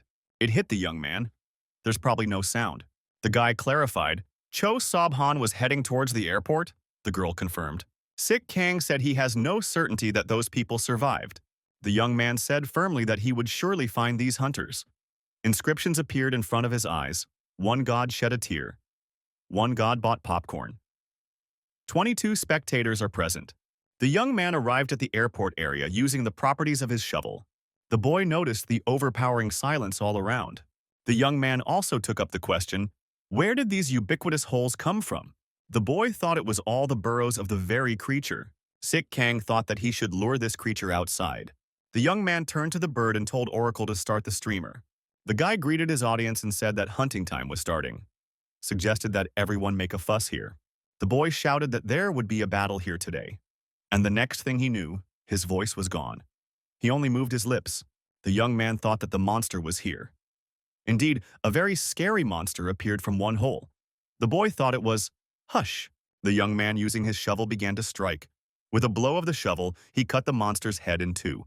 The monster survived this act of violence and its head rejoined. The guy looked up at the monster from below and said that this freak was clearly unusual. The young man thought this monster had outgrown all of its kind, absorbing the noise of yesterday's downpour. The monster hid in a hole. The young man told the audience that the monster was afraid of him and hid in its lair, and he can hear himself again. The young man told the audience that the monster's name is Tish, and its main food is sound. They especially like to eat human screams. Sik Kang suggested that if you go by this theory, all the missing people are still alive. The young man told his viewers that he was going to rescue the survivors. A group of hunters in a dungeon were trapped in cocoons and could not free themselves.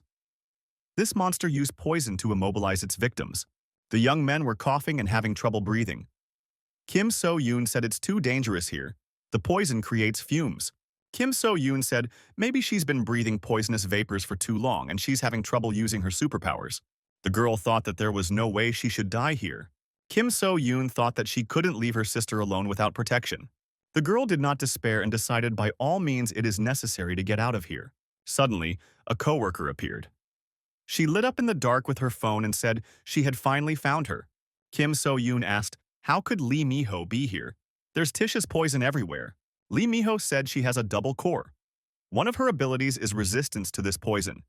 She's of zero use in normal battles, so she even forgot about it. But her body remembers. The girl added that immunity plays a huge role. The girl wandered over to Venom and smiled. She said that Kim So-yoon was unable to use her superpower. Miho kicked Kim So-yoon and laughed. She can't even dodge. Kim asked, "Why is Miho doing this? What does a girl want from her?" Miho said she wants Kim to die. Miho said she wants to get rid of the competition, and in that case, she'll be adored by everyone. Miho turned away and cried. She hated Kim Seo-yoon. Everyone around her repeats Kim's name, but no one noticed her. The girl cried and said, "Why does she only hear Kim's name around her? It's her life, but no one talks about her." Miho added, "The thing that annoys her the most is Kim's attitude towards her. It's like Kim doesn't care about the people around her. It seems as if everyone around her has to serve." Miho laughed and shouted, "This is the reason why her rival is about to disappear from the face of the earth." And the girl started to trample her rival right into the poison with her foot. Miho said she would even pretend to grieve when everyone was mourning Kim.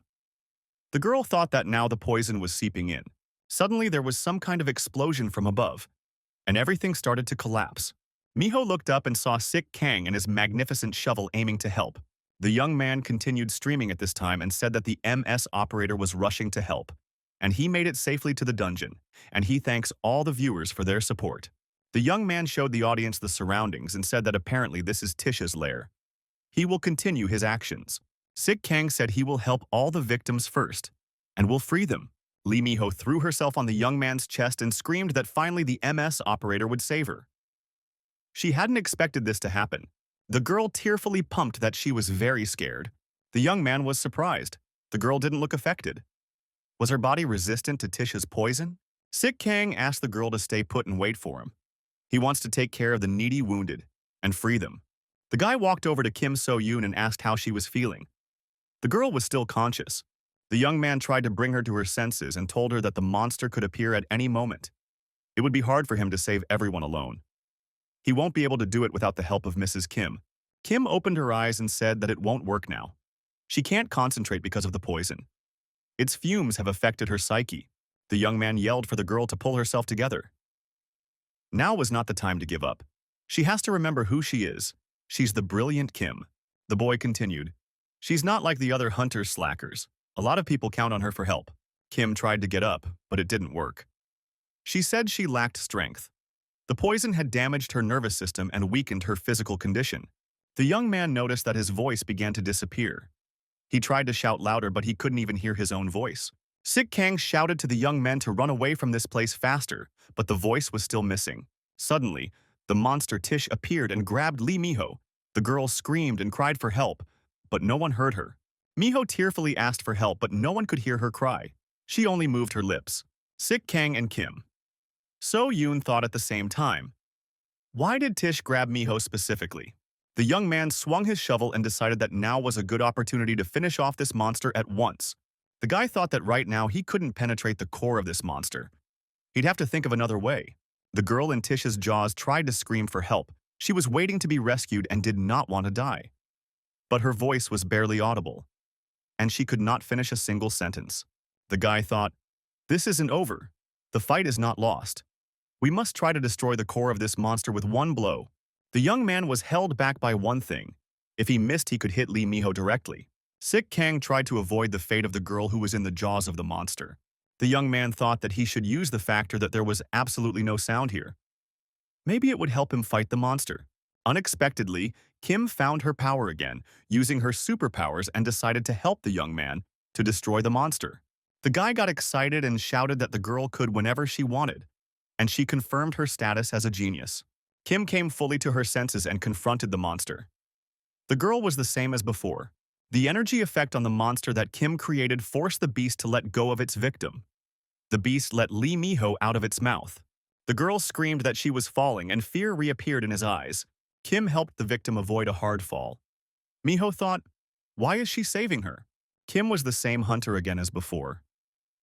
The girl decided she didn't care what Lee Miho thought of her. Kim decided that right now she had to save everyone. The rest, it didn't matter.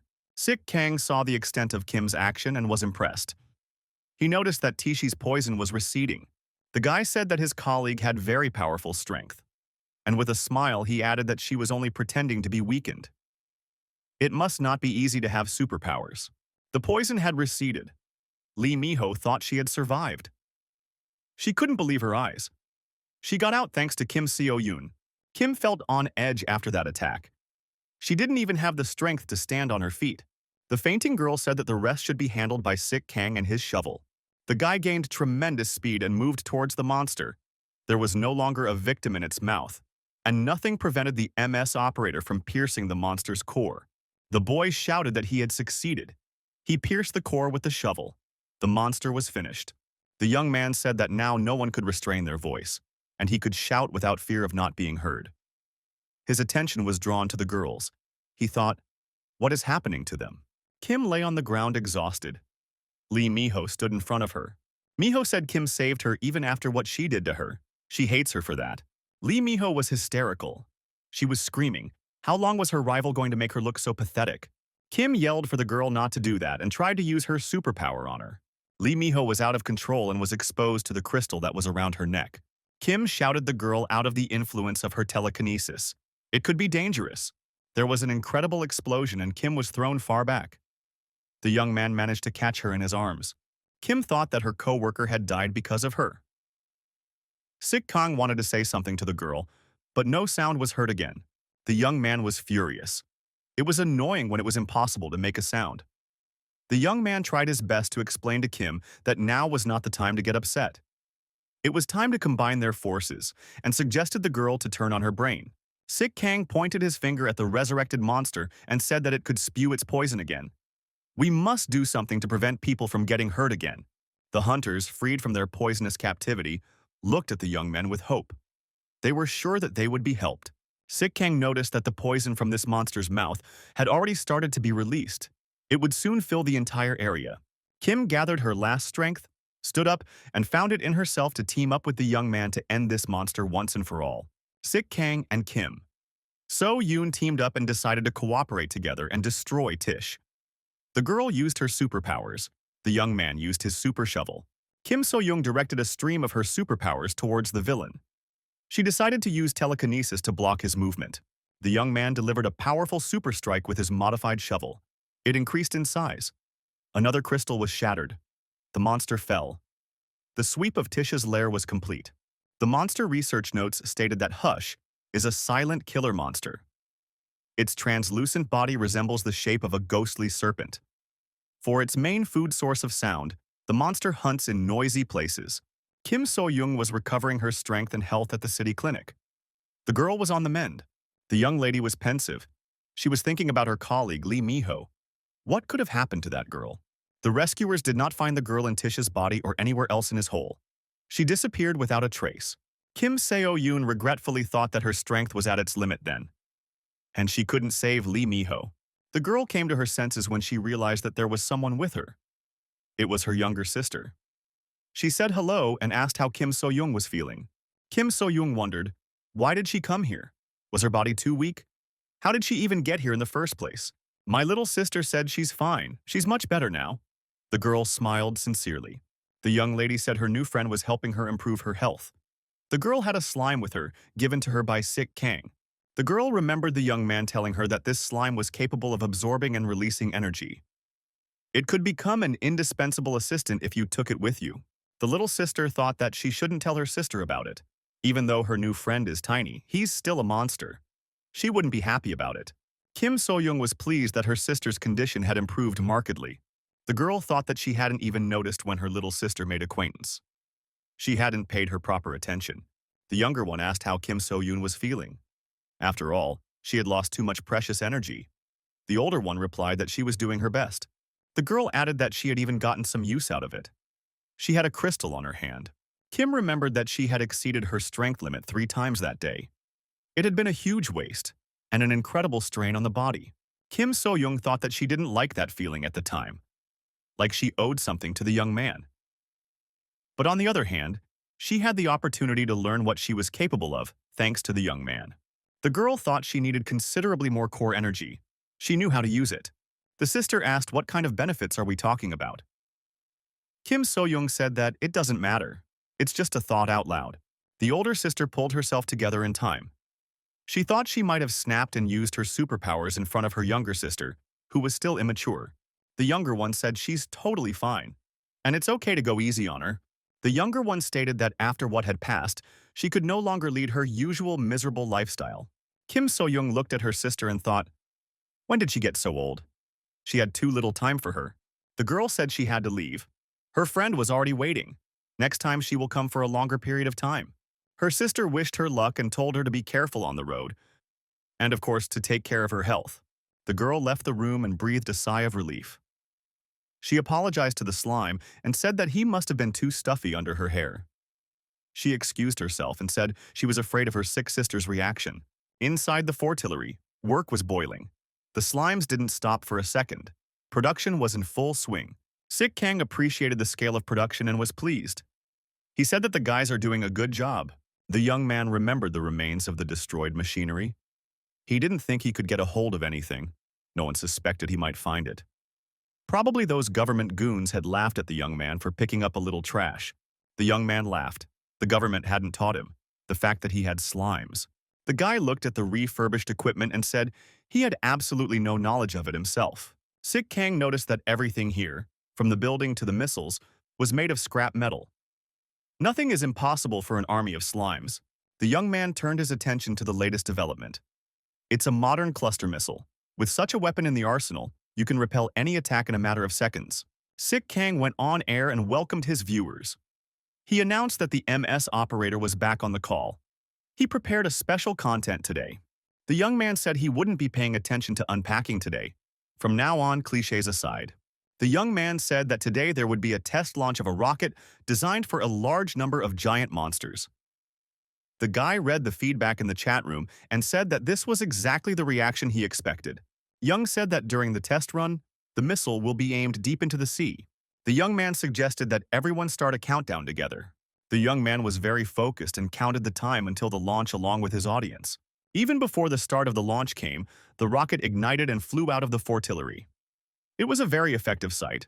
The missile flew out of the tower and changed its flight path. The young man was surprised. Why did the rocket launch on its own? And why did it change its flight path? The young man was terrified. His missile was heading straight for the city.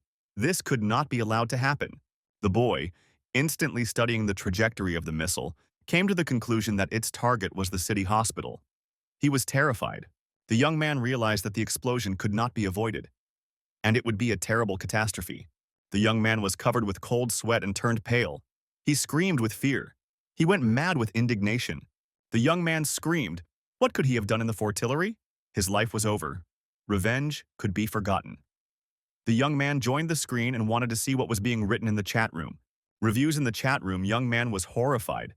Viewers wrote that he was cool. He managed to do everything, even better. Their relatives remained alive thanks to the young man. He's a savior. The boy refused to understand it all. He wondered what had just happened. 10 minutes before the accident. City Hospital. The girl said that the second squad leader arrived in person. That's quite unexpected. Doesn't he entrust this to his subordinates? The captain said he was doing his job as commander. The girl had better think about her tasks. The captain was in no mood to make conversation. The interviewer said the stakes are too high. They can't let the captain screw up again. The stormtrooper commander thought that he would destroy this Kang Mi-in someday. Kim So-young replied to the guests. Did they really come with an invitation? Are they trying to entice her to join them? Kang Mi-yeon said their facilities are great and good medical insurance. The captain said that Ms. Kim So-young is wasting her abilities. The captain reminded the girl of the recent dungeon battle with Tishu. He said that the incident could have been avoided if she had the support of the assault squad. The man continued, as long as she's hanging around with losers like those hunters, she'll continue to stagnate. She needs a push and a way forward. The captain finished his sentence, and this MS operator will save Kim So-young forever. Kim So-young's younger sister, who was present during this conversation, was surprised when she realized who was being talked about. Kim said she was clear, and the purpose for which this delegation had come was clear. The stormtrooper commander said that he was counting on understanding, and he had no doubt that they would be able to find common ground in this conversation. The girl wondered why the delegation had come to her and not Sik Kang. The young man is a more worthy candidate. The girl added, this organization that the delegation represents seems to have absolutely no control over that young man. Kim So-young continued, if the interlocutor was interested in abilities, this guy would be much more interesting to them. The girl thought her co-worker had screwed up after all, and she didn't bother to report it to her boss. The girl replied that the reason she became a hunter was to save lives.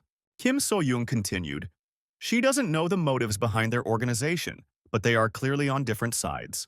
The stormtrooper captain realized that he would not be able to persuade Kim So-young, and he hadn't accomplished his mission. The man was angry. The young men became alarmed. They could not understand what was happening. Things became very tense. Kim So-young thought anxiously, where did that sound and vibration come from? She was struck by a terrible realization. The hospital building was being attacked by crazed Murops. They were climbing the walls and trying to get into open rooms. People looked out the window and thought, where could a whole swarm of these things come from in the middle of the city? Kim So-young at the same moment began to use her superpowers to fend off the attack of those vile creatures. The girl shouted to her younger sister to stay put, because it's very dangerous here now. Kim So-young's first concern was for her sister, because she thought that if nothing was done, the danger would be even closer. The girl lowered herself onto the first Meropa she could find and immediately used her superpowers to deactivate it.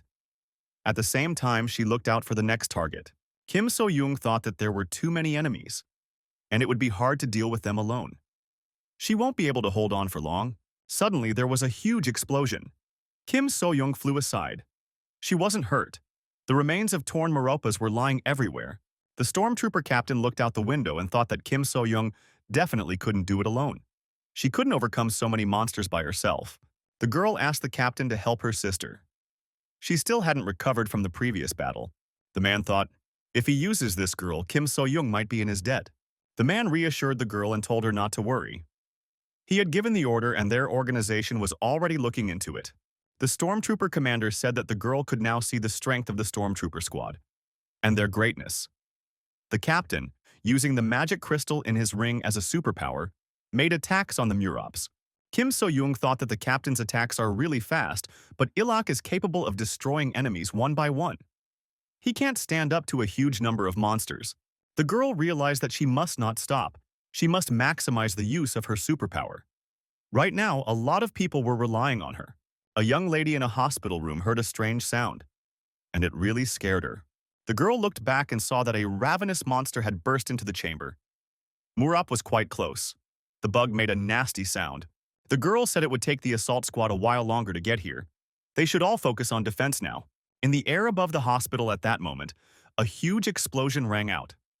A large number of enemy insects were destroyed by the shockwave. The next second, Sik Kong appeared with his indispensable shovel. The young man immediately entered the battle. Using the superpowers of the shovel, he began to destroy the outnumbered opponent. The guy thought the rocket would put an end to his life. I guess it didn't. A young man came to Kim So-young's rescue. Who knew there would be so many Meropas here? The girl saw the young man and wondered, where did the MS operator come from? Sik Kong replied, if Kim So-young wasn't going to deal with them alone, then she could pass the baton to him. The assault squad commander saw the young man through the window and thought, why did he come here? He was the only thing missing here. The young lady saw Sik Kang and shouted happily, finally the MS cameraman has come. The young man saw the polka-dotted princess in the window. He thought that the Muropas had gathered around her again. There's a reason for that. People looked out of their apartments and asked with hope, would the MS operator be able to save them? They would survive, wouldn't they? The young man proudly thought that now he had a great opportunity to increase his popularity. Sik Kang swung his shovel and said he was ready to have some fun with his arthropod friends. The young man was like a hurricane. His shovel knew no fatigue. It worked like a meat grinder, crushing the bones and skulls of enemy monsters. The captain was surprised. How could an ordinary guy have such powers? He was now even stronger than before. It was not easy for the young man. He mentally asked the gods to help him. The boy used all the abilities of his shovel. In this case, the ability to cause a localized earthquake helped him. With a single blow of the shovel, the young man was able to pierce through the entire body of huge Murops, causing the monsters to die instantly. Residents of nearby homes and patients at the hospital who watched the MS operator in action thanked him and said he was the best. The polka dot princess said the young man was behaving amazingly. MS operator, the best. The guy acted as if he had everything planned out. His every move was fine-tuned and synchronized. Oracle helped keep the streamer going. Bird pumped his left head. The young man regarded the bird's cry as an indication that the emergency would still continue. The bird looked like a bird of prey.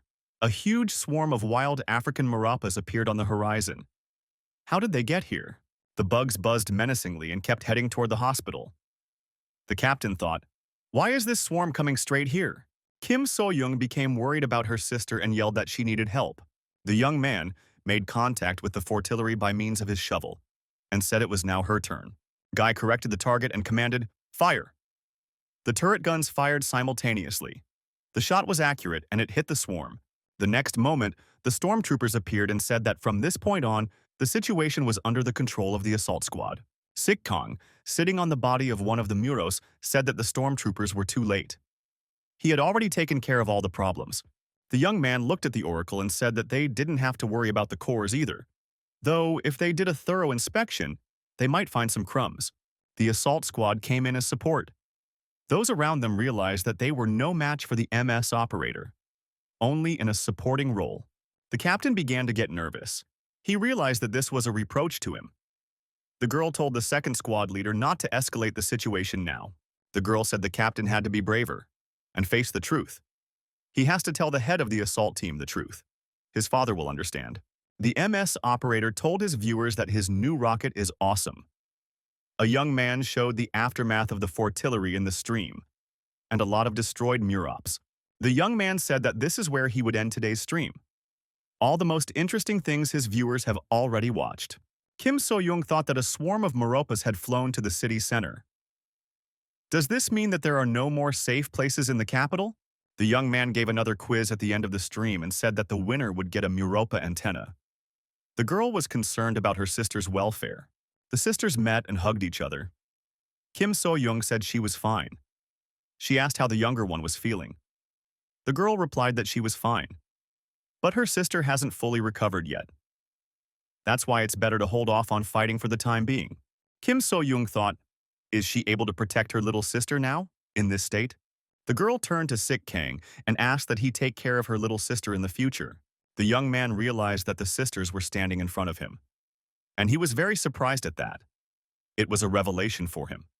The girl explained that she was now in the hospital, and it was difficult for her to control her younger sister. The girl added that there were no more safe places left in the city. It must be admitted that the young man was by far the strongest hunter she knew. Kim So-young explained, the young man has incredible strength. He has the best defensive house, fortillery. The girl concluded that he was the only one she could safely entrust her little sister to. Kim So-young bowed to Sik Kang and asked that he honor her request. The polka-dotted princess was surprised. Her sister had never ever bowed to anyone, and now she was going to do it just for her. The young man said he agreed, but only until Kim So-young got stronger. The girl accepted his terms. The young man thought he and the polka-dot princess would be a little awkward. The boy read the inscription in front of his eyes that some god was preparing for a honeymoon. A breaking news bulletin reported that the Murops had appeared in the center of town, at the hospital. The entire swarm had been destroyed. What could have led to a monstrous disaster was eliminated by a monster streamer who appeared suddenly like a shooting star. Thanks to his timely intervention, only a small number of people suffered minor injuries. On the other hand, the public is unhappy that the Defense Department failed to foresee this situation. Where was the country's air defense looking? The head of the department said angrily, how could they have foreseen this? After all, Merops are only found in Africa. The aide told the minister that other countries were insisting that they provide information about the Merops. The minister said that he himself would like to know something first. The official thought, if things continue like this, his position is in jeopardy. Apparently, he would have to negotiate with the MS operator. The minister asked his assistant what the young man's occupation was. What is he doing now? The aide said that according to their information, this young man is now on a date with a girl in his fortress. The minister grudgingly thought, it's such a difficult time, and this young man, has a date? Sik Kang led the girl to the room she would have to spend some time in. Both of them were stunned. The girl liked the room very much. The young man said that the polka-dot princess really liked the fortillery. That's why she got such a great room. The young man was a little discouraged. This room was much better than his room. The boy had to read more inscriptions in front of his eyes. One god asked how many children the young man was planning. One god said it was only a matter of time. The young man resented. What are they thinking up there? The polka-dot princess said she couldn't do that. Her big sister is still out there somewhere, and she's in pain. And there's no telling when the Muropas will show up again, so she can't stay here. The girl said maybe it's selfish, but she'd like to give that room to her sister instead. The young man shouted that her sister would be better off if the polka-dotted princess stayed here. The guy added, he's the one who thinks so, because Kim So-young really asked to take care of her little sister. Sik Kang asked the girl to trust him. She really should stay in the fortillery. The polka-dotted princess genuinely wondered, what did that mean? She couldn't know about the young man's true motives. The young men heard the oracle scream. They looked at the bird and realized that it was the left head that was screaming. It was a bad omen. Hordes of Murops were approaching the fortillery. The young man instinctively grabbed his shovel. The polka-dotted princess asked, did he want to fight right here? The young man said that these monsters appeared here faster than he thought, and he gave the command to the fortress to start intercepting them. The polka-dot princess wondered, how could the young man know they could come here? The young man said he didn't know, of course, but he expected to, and assumed. The guy looked at the number of monsters arriving and said that he was now absolutely sure of his version. Fortillery began shooting away monsters. They were aiming at the monsters. The number of monsters was decreasing, but there were still plenty of monsters. The insatiable bugs were making a terrible noise. It was as if they had come from all over Africa. The young man figured that the fortillery wouldn't be able to deal with everyone on its own, but she could buy precious time. The young man figured there weren't many missiles left, and it would take some time to reload. Something must be done. The monsters were trying to chew through the walls of the fortillery. The guy decided he had only one option left. The young man located the epicenter of the Murop swarm and prepared to attack them. The young man shouted loudly and, putting forward his magnificent shovel, rushed straight into the center of the insect cluster. The polka-dotted princess watched this epic battle from a safe place. Her cute friends kept her company. The young man, going into battle, said that it would be better if the girl stayed here. He was absolutely sure of it. The polka-dotted princess remembered these words of the young man and guessed that she was the one who attracted these Murops. The polka-dotted princess was horrified to realize that these monsters had appeared in the country just because of her. They had traveled across several continents. The polka-dotted princess thought that her older sister had sacrificed herself for her. She was very sad to realize that. The polka-dotted princess bitterly decided that she had set her sister up to be a burden. Would she really have to spend the rest of her life as a burden to the rest of us? Suddenly, the young man shouted for the girl to be very careful. He knocked down on the fly one Moropa who was threatening the princess in the polka dots. The young man wondered what the polka-dotted princess was doing here. After all, it's very dangerous. The girl tearfully asked Sik Kang, was she really the cause of all the troubles? The girl cried and kept asking questions. Would the Morops really come back here as long as she lived? The young man said, that seems to be the case. But we must deal with this invasion first, and then decide what to do next. The polka-dotted princess continued to cry. She said she saw salvation. To do so, the young man must destroy her. The girl thought. The Murops follow their queen's hormones, and her ability, that's the Murops queen.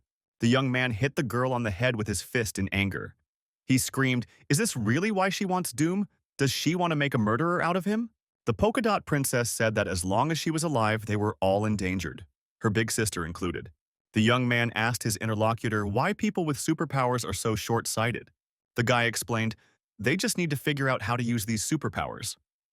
After all, it was a very good thing that the girl had gathered all the Murops in one place. Sik Kang stated, now the polka dot princess can safely drive the monsters out of here. The girl stated that she didn't have a core yet. The young man put his arm around the polka-dotted princess's waist and said they would solve the problem together. The shovel was already at the ready. Until the danger passed, the young man vowed to protect the girl. The boy said he promised to fulfill this function for the rest of his life. As long as he's healthy enough. The young man immediately fixed the inscriptions in front of his eyes. One god asks when is the wedding planned. A persistent god inquires about the number of children. One god congratulates the newlyweds. The young man shouted into the air. He just meant that they should cooperate together. We should work out this problem together, Sik Kang shouted. Is he the only one here taking everything seriously? The polka dot princess said she was quite serious too. She would never say that as a joke. The girl added, she may not look like it, but she is Kim Mushin's daughter. The young man was quite surprised. Kim Mushin was a legend of the first generation of hunters along with Yu Wan. He was a hero of the nation who saved the country. The young man was quite ashamed. He hit the hero's daughter on the head. The young man came to the conclusion through logical reasoning that Kim So-young was also his daughter. The guy came to his senses and said that now was not the time for such thoughts. There's still a huge number of these monsters. There's a lot of work to be done. The young man told the girl to go back with the slimes and to stay out of his way. The young man didn't know what to do. The Murops themselves were not a problem. The problem was the number of these monsters. In addition, fighting them in the air was much more difficult than on the ground. The MS operator decided not to think too much and do his job, do what he can. The girl looked up into the sky and was frightened. The number of Meropas was terribly large even for Sik Kong. She was sad that there was nothing she could do to help. The polka-dotted princess sat down and cried. She asked everyone who could to help the young man that they would give that help. The young man came to the conclusion that fighting in the air was no fun at all and very difficult. We need to land immediately. The young man saw another swarm of insects coming up from the other side. He was not prepared for this. The guy noticed that this swarm was heading straight for the girl. He thought that So-young was in danger. He had to get to her in a hurry. Sik Kong read the inscription in front of his eyes. He had received a new gift. The young men had rings on their fingers. It was a symbol of the blessing of their love by the gods. Now they can never part. It's the strongest thread of the universe's destiny. The girl was amazed that the young man could be near her so quickly. She asked if he could do that. The guy explained that it was his new superpower. This young man's gift was different from the others. He could feel the immense power in this ring. Its power even resonates with the other half. It was a gift from the gods. The girl asked the young man, "Are they really wedding rings?" The young man said that these rings were indeed wedding rings. He looked up into the sky and said, "I think someone is trying to bring them together." The girl whispered to the young man that the power of this ring was incredible. Now they are together forever. The young man floated in the air and thought he was as light as a feather. He felt like he could do anything in the world. The boy thought that this swarm that was coming would be the last, and now he would deal with it severely. Sik Kang wedged himself into this swarm of Muropas. He was swift and fierce. The insects flew apart in pieces. A single contact with the shovel was enough for the monster to disappear. So-young looked up and couldn't believe her eyes. The young man had cleared the sky of the ruthless monsters. There was nothing left of those swarms. The people of the city could not believe their eyes. The young man had single-handedly dealt with so many ruthless insects. The officials at City Hall were amazed. How could this Sik Kang defeat the Murop hordes without their help and without government support?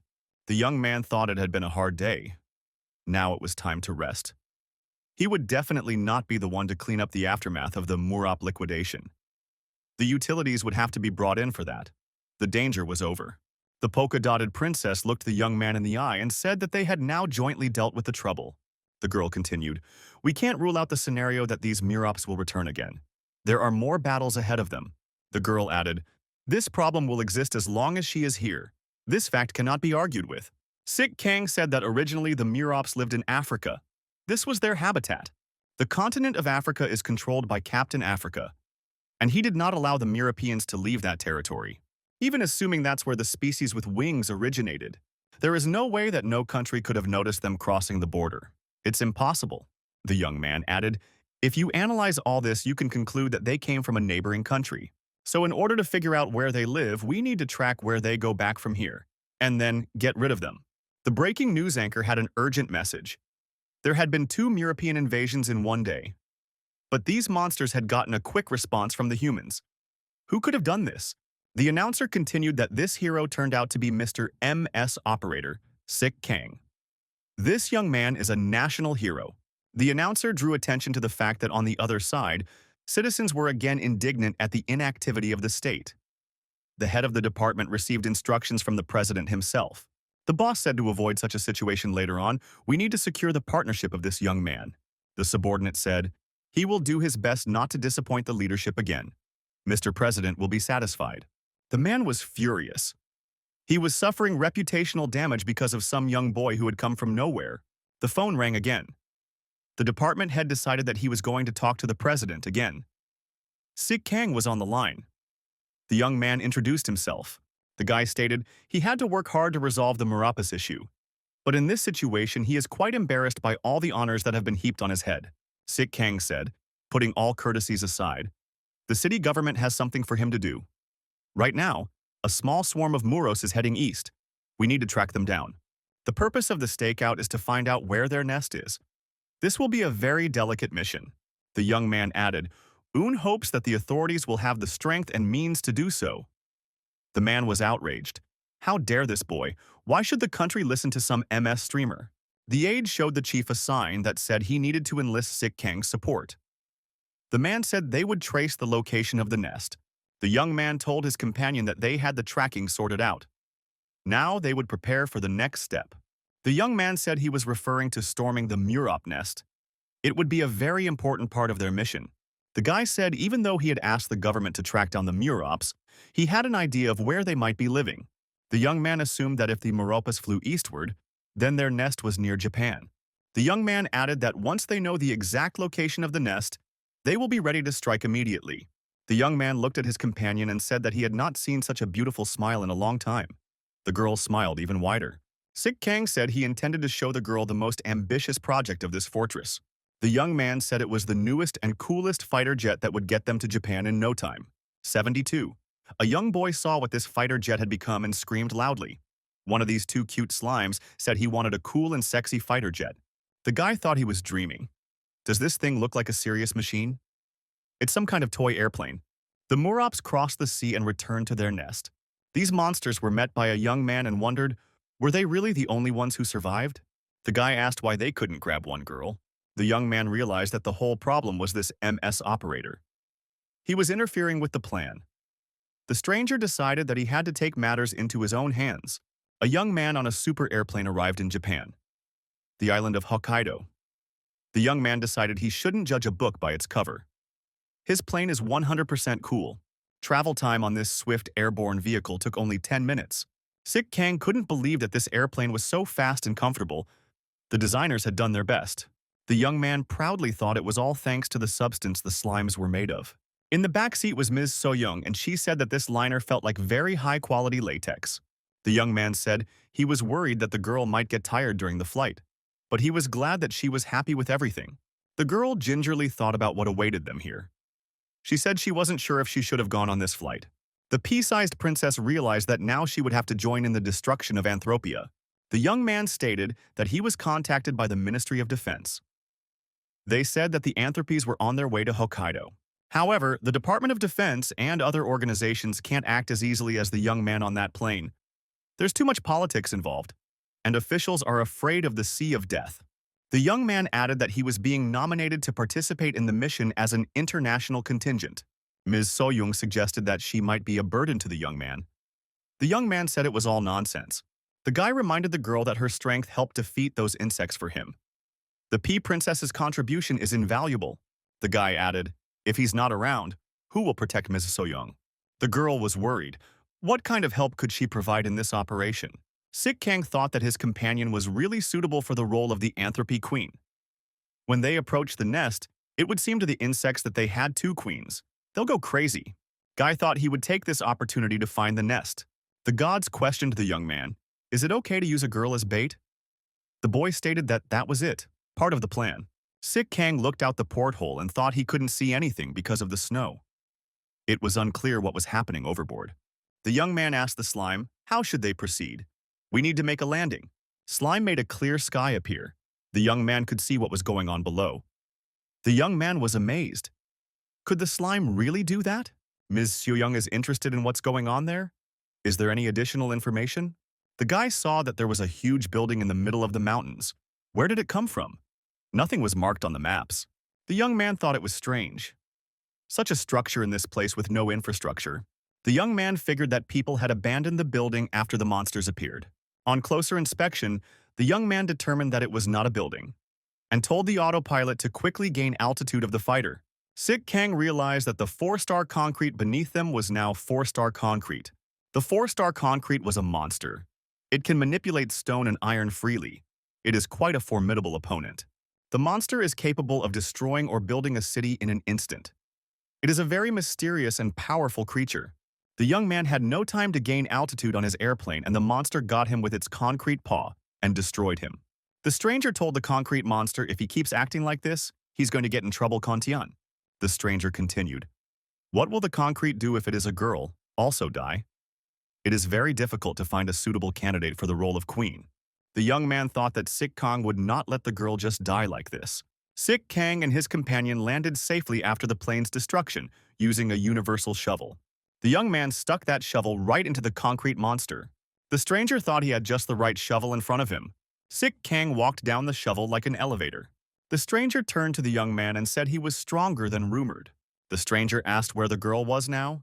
Sik Kang couldn't just throw her away. Sik Kang said that nothing can be ruled out, and wondered, how did this stranger know about Ms. Soyoung? The young man thought his opponent looked like the Japanese hunter Shiro Yamato. And why would he want his Ms. Soyoung? Sik Kang wondered, what kind of strange energy did this stranger possess? The young man had never met such a thing before. Shiro Yamato, a special hunter, representative of Japan, uses double blades. Not much is known about him. Sik Kang could now add another interesting fact about this Japanese. Shiro Yamato has the ability to control a 4-star monster. Concrete obeyed him. The Japanese man tried to attack the guest. The young man, using his skills and his shovel, parried this attack with no problem. Shiro Yamato thought that this young man was able to repel his blade. One must respect him and his shovel. One should not underestimate them. Sik Kang thought that in an unfamiliar area, dealing with a new enemy, he could use the extra functions of a shovel. He decided that a donation would be appropriate right now. Inscriptions appeared before his eyes. God welcomes another god. The young man wondered, what do you mean another god? The boy thought, is there really another henchman in front of him? Shiro Yamato easily handled huge concrete structures.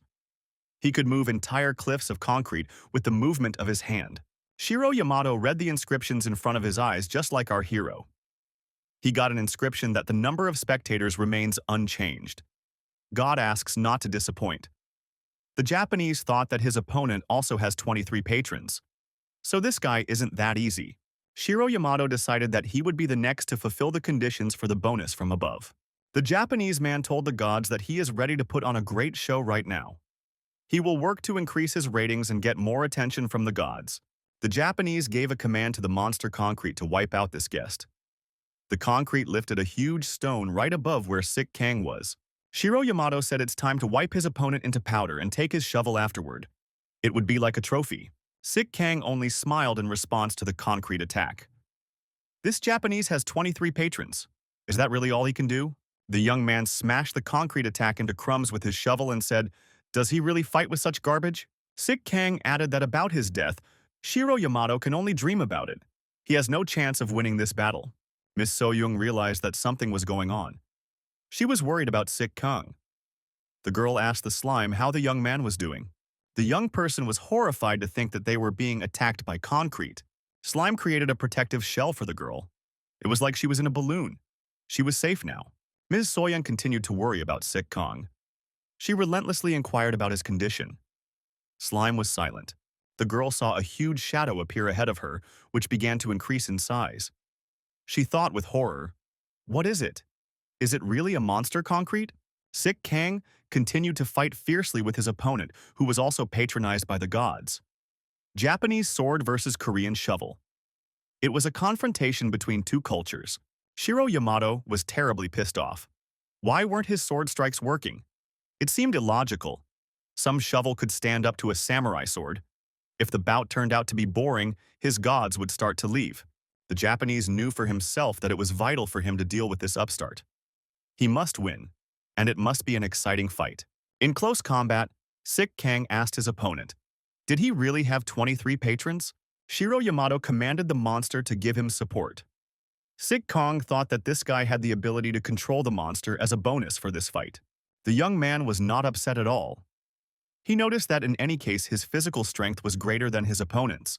The young man gave the Japanese another blow with his shovel and asked if it was true that he was the one who had sent the Anthropius to his home. The Japanese said that Sik Kang was smart. That's exactly what happened. The young man was even able to track down their location. Shiro Yamato says it's all about capturing that girl. His rival already understands what it's for. Sik Kang saw that the monster concrete had captured Ms. Soyoung along with the balloon she was in. The young people looked into each other's eyes. The guy decided that he couldn't let this happen. He needed to free his companion. Sik Kang found himself blocked between two concrete slabs. Shiro Yamato thought that this was his chance to deal with his opponent. Our hero screamed, "What does this Japanese man want to do now to his companion? Why is he aiming at her? Is he really up to something bad?" The Japanese replied with a smirk on his face. Why would a dead man know about this? Sik Kang could just watch it powerlessly. It is no longer in his power to change anything. The young man realized that the concrete was moving Ms. Soyoung straight to the anthropy nest. He must do something about it. The young man saw the concrete ring shrink around the girl. She called out to the young man and asked him to help. It was becoming difficult for the girl to breathe. The polka-dotted princess saw that right next to her was a crystal, a huge monster core. The girl was in close proximity. Shiro Yamato realized that the irreparable could happen now. He shouted to the concrete monster to be more careful. Sik Kang, sandwiched between the concrete slabs, couldn't do anything. But he was also watching the situation with Ms. Soyoung and the core unfold. Sik Kang was able to escape from the embrace of the concrete monster. The concrete began to crumble. The young man had a chance. Shiro Yamato shouted loudly. He realized that an uncontrollable situation had developed. There was a huge explosion, and the concrete monster's core was shattered. Sik Kang rushed to his companion's aid. He shouted that his opponent was even weaker than he thought. He didn't even have words to describe the situation. Sik Kang saw Miss Soyoung floating in the air while holding the monster core. The young man realized that the girl had resonated with the concrete core.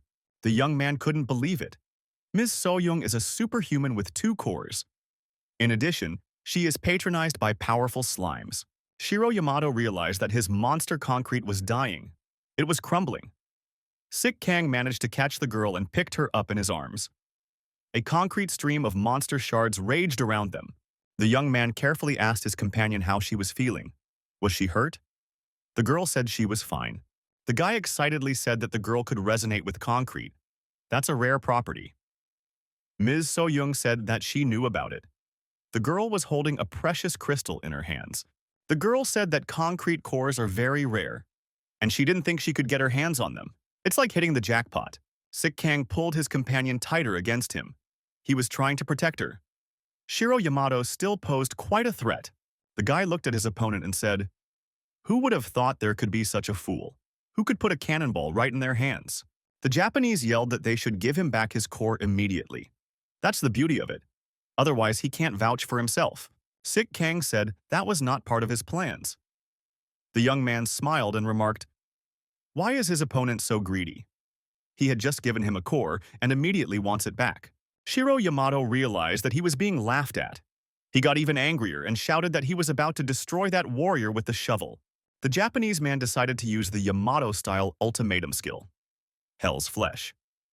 This is a technique using a samurai sword. Shiro Yamato didn't succeed.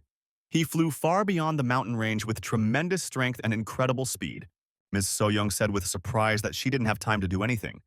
She just imagined the guy flying far away. The young men saw that a ladder had appeared on the edge of the monster concrete. The young man said that it was amazing. This girl even had time to make up the ladder. When the danger had more or less passed, Sik Kang thought that Ms. Soyoung was already capable of using the core properly. The girl is able to create such structures with her mind. The polka-dotted princess, realizing the abilities that had appeared, thought that now, more than ever, she must watch her tongue. Sik Kang, gazing into the distance, thought that their opponent was already far away. But he still had a few unresolved questions. Ms. Soyoung apologized for accidentally throwing that guy far away. The young man said it's okay. They have an alternative path. Sik Kang looked at the girl in the eyes and said that she was suitable for the role of the Anthropy Queen. Even now, Ms. Soyoung is emitting hormones that make them go crazy. Eventually, they won't be able to hold back. They'll show up on the horizon. The Anthropians were having a hard time finding their place. It was the moment when another candidate for the role of queen appeared. The low-ranking Anthropians began to show considerable restlessness. This was disrupting their balanced way of life. Shiro Yamato stood discouraged, but he wasn't about to give up. He still had a plan of further action. Guy told Yuki not to tell him anything. He would know what to do next on his own. Yuki held onto the rock by the sword that pierced her chest. The young man turned to Yuka and asked, "How many Anthropias do they have left at their disposal?" The girl thought for a moment. There was absolutely no emotion on her face. Yuki said that there were almost 300,000 Anthropians ready for battle. Shiro Yamato smiled. That's actually quite a lot. and told Yuki to get them ready to go out. The girl tried to object. She told Yamato-san that there were already many dead, and suggested he be more careful. The young man said that he didn't care how many of these insects died. If you send them all away, even he won't be able to cope. Yuki replied without emotion that unfortunately, that young man was not performing alone now. Yuki added that there's concrete and a girl with the abilities of a queen. Those factors can't be ignored. Shiro Yamato refused to listen to objections. He directed his negative energy directly at Yuki. The girl screamed in pain. The young man said that a lowlife like her dare not instruct him. He knows what he is doing.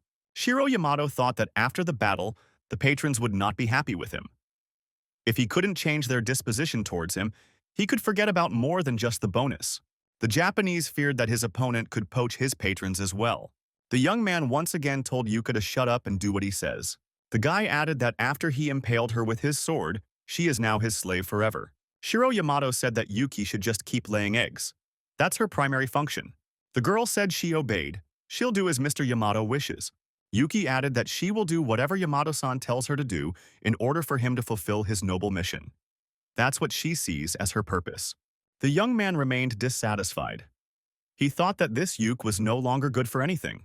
He's noticed that she's slowed down her breeding rate, and we need to replace her sooner rather than later. With this new girl, Sik Kang and Ms. Soyoung continued their journey home. They realized that the major threats had not been eliminated. They had to stay alert at all times. The girl was disturbed by something. The young man asked what was wrong. Could she be feeling something? Ms. Soyoung said fearfully that she could feel it approaching. The young man asked if the anthropy was near. A single insect appeared on the top of the mountain. The young man was surprised. Was there really only one beetle against them? The girl declared that he was far from alone. There were untold hordes of anthropias waiting for them down below. The young man screamed in horror. What was happening? The ground beneath them collapsed and they began to fall into a cave flooded with a huge number of monsters. As the young man fell, he read the message before his eyes that the gods were pleased. In a book about monsters, you could read that the concrete monster is a concrete conqueror. It is a monster in the form of a city made of cement and steel. It's very dangerous. It is born out of abandoned buildings, able to absorb the surrounding concrete to increase in size. The young men fell into a cave flooded with untold numbers of anthropians. The boy cursed and couldn't understand why this had happened. He had to clear a path of retreat for himself and his companion. The young man thought that all Shiro Yamato had left was anthropias. That's not even interesting. Suddenly, one of the anthropes released a jet of dangerous liquid. The young men managed to jump aside at the last moment. The guy noticed that this liquid behaved unnaturally when it hit the ground. He realized that this liquid was dangerous. The boy thought that these bugs were not as simple as they might seem at first glance. The young men saw that they were trapped. They were surrounded on all sides by horrible anthropias. Bugs were everywhere. The young man did not give up. He raised his shovel high above his head and began to spin it at an incredible speed. He said that there were not enough bugs to deal with. The young man shouted for Yamato to stop hiding and come out for a fair fight. If he wasn't a coward, Sik Kang pressed a button and the shovel increased in size. He started destroying the bugs that were far away from him. The young man mowed down the monsters like grass. The young man jumped straight into the center where the maximum number of monsters were located. The bugs encircled him and prevented him from using the shovel. The girl was frightened and shouted for the young man to be more careful. Suddenly, the bugs scattered, and the young man, waving the shovel, continued to destroy them. It was his strategic move, so that they would get closer and he could neutralize them as much as possible. Sik Kang thought that something was bothering him after all. The beetles were behaving unnaturally. The guy realized that their new property, the acid they were giving off, was annoying him terribly. Something had to be done about it. The young man thought that Shiro Yamato should realize that these atropias and their acid would not be able to defeat him. The boy was trying to figure out what would be the next step his enemy would take. Suddenly, the oracle screamed. The young man looked and saw that the left head was screaming. The boy was wary. This did not bode well. What was ahead of him? What the young man saw frightened him very much. He shouted that this could not be. Sik Kang saw that the ground where his companion had been had fallen. The young man was frightened and rushed to the place. There was emptiness and nothing more. Miss Soyoung was gone. The boy realized that it was all Shiro Yamato's fault. Yamato smilingly said that he should not have underestimated him. Sick Kong had hoped in vain that he had already won this fight. Shiro Yamato thought the bugs were just expendable. The Japanese man was in the midst of a huge number of eggs. In front of him was Ms. Soyoung, who was in an egg-like shell. Yamato said that his opponent should understand what was involved. The Japanese said if Sick Kang didn't find the place and destroy the queen, the bugs would just keep multiplying. Ms. Soyoung watched in horror at what was happening around her. She imagined what the future might hold for her. The nest of Anthropias. It's an infinitely expanding tunnel system, an endless labyrinth. Many hunters have tried to capture this nest. All these hunters failed miserably. They were eaten before they reached the queen. None survived. These tunnels will continue to proliferate until the city collapses. Shiro Yamato thought that he was the only person who could control all of this. Ms. Soyoung, while inside the egg, tried to use her superpowers to resist the enemy. The Japanese man decided that he must not let this happen. He used his powers against the girl and directed concrete structures at her. The guy said he intended to take what was rightfully his. That was his point. Shiro Yamato said that in return, he would give the girl a new power. Miss Soyoung, realizing the prospect, was very frightened. Shiro Yamato said that the girl should be happy because she is the only one suitable for the role. Yuke and Ms. Soyoung looked at each other. The Japanese man said he would make the girl the new queen. That's what this was all about. The guy said it was an honor to help him achieve his goals. Now, he'll be even more powerful. The girl said she didn't want any of this, and she's had enough. She'll fight back. Suddenly, there was a flash before Ms. Soyoung's eyes. The girl found herself in an unfamiliar place. She couldn't understand where she was. What was this place? A giant anthropy appeared in front of the young lady. Her eyes glowed with demonic fire. The monster was approaching the girl. Shiro Yamato appeared between the girl and the bug with a naked sword. He looked at the anthropy and said that there was no end to these beetles. The young man was enraged. Mrs. Soyoung asked Yamato, "What's going on?" The guy replied by asking if the girl was sure they should be here. Yuke appeared next to Ms. Soyoung. She looked like a normal person. Shiro Yamato once again asked if Yuke was sure they had to come here. Soyoung was surprised. What is Yamato doing? It's like he doesn't notice her. What's going on with him? Yuke said confidently that she could hear the call. And it's a very strong one. After all, she's the right person for the role, Yuke added. She remembered a time when she was still human. Those memories came back to her now. These memories are from a time when she was not yet queen. Yuke said to make the new challenger a queen, she will inject everything she has into her. Yuke continued. When she's done, Soyoung will be stronger than her. And a new, better queen, the strongest in history, will be born. Soyoung screamed that she didn't want that. There was terror in the girl's eyes. Yuke said that it was up to Shiro Yamato to decide. The Japanese man asked if she was ready. Yuke told her master that she was ready, and it was time to get started. Yuke continued, she will help the Lord chosen by the gods to save humanity. It is a great honor for her. Yuke said she would do whatever she could to control the queen's core. She sees it as her destiny now. The guy hugged the girl and said, she's all he has. Her ability will be the key to saving this world. The anthropies came to life and moved towards Yuke. Yuke laughed and shouted that the core was now in her power. And she is the true queen. The girl said, although she lost her human body due to the power of the core, it didn't matter. After all, she could save so many people now. Suddenly, the sword that Yuke was chained to the rock with glowed, and a bright light flashed in her chest. Shiro Yamato happily reported, meaning that the girl was now a true monster. Yuke asked fearfully, why had Mr. Yamato done this to her? She had been faithful to him. The young man said that this sword, a gift from the gods, it allows him to control monsters that are weaker than him. He has waited a long time for this moment. Yuke was depressed and cried bitterly. Shiro Yamato said that now he would use her to take over the world. Mrs. Soyoung was surprised. She couldn't think of how Yamato could do such a thing to Yuke. The young man stood between the queen and the Anthropians and spread his arms and said that he would now give everyone an amazing show. So dear gods may subscribe to him and press the bell. The wily Japanese thought, as long as this woman was in his power, no one in the world could stop him. He won this round. Shiro Yamato looked at Ms. Soyoung. The girl was not giving up. The guy thought she was resisting harder than he thought. The villain wondered if the girl was still holding out hope. Her savior would never get here. Yamato said the girl should just get over it. She would make him many more children, and with their help, he would conquer the world. The guy spread his arms wide and said that he would start right now on this side. And in the near future, the whole world would bow down to him. Suddenly, there was an explosion, and rocks started falling from everywhere. The Japanese man thought with horror that it must be the girl's savior. Sik Kang noticed that Oracle shouted with his right head. He thought that they found the right place. He can feel Ms. So-young approaching. Our hero saw the queen and his girlfriend beside her. The young man, waving a shovel, rushed to help. The young man realized that it wasn't that simple. Shiro Yamato, who was standing nearby, put up stiff resistance. The enemy asked angrily, "Where did Sik Kang come from here? How did this boy find his way here?" In this endless labyrinth, it was impossible to find the right path. Sik Kang laughed and said in response, "It's immediately obvious that Shiro Yamato doesn't watch his streamers," and advised his opponent to sign up immediately. The young man added, "Did Yamato really think he could stop him? Where do such naive people come from?" The queen realized that it wasn't all smooth sailing. She told Yamato-san that the girl had denied synchronization. But that's impossible. What went wrong?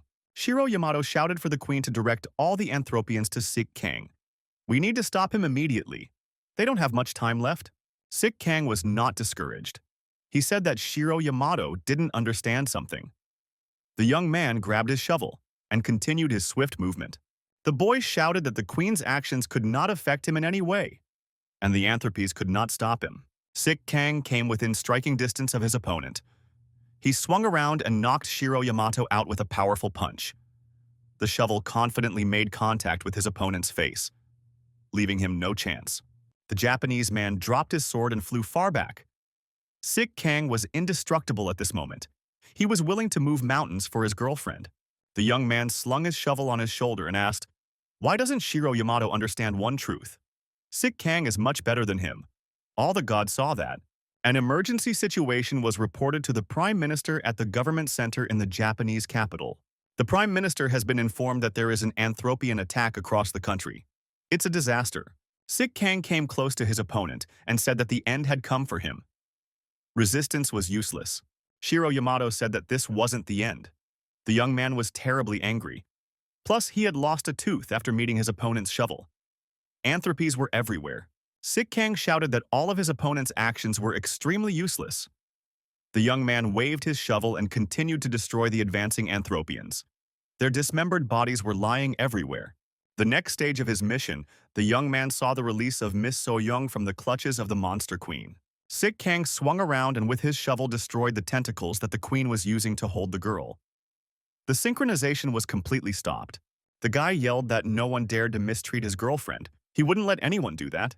The young man approached the girl and completely cleared her from the monster's tentacles.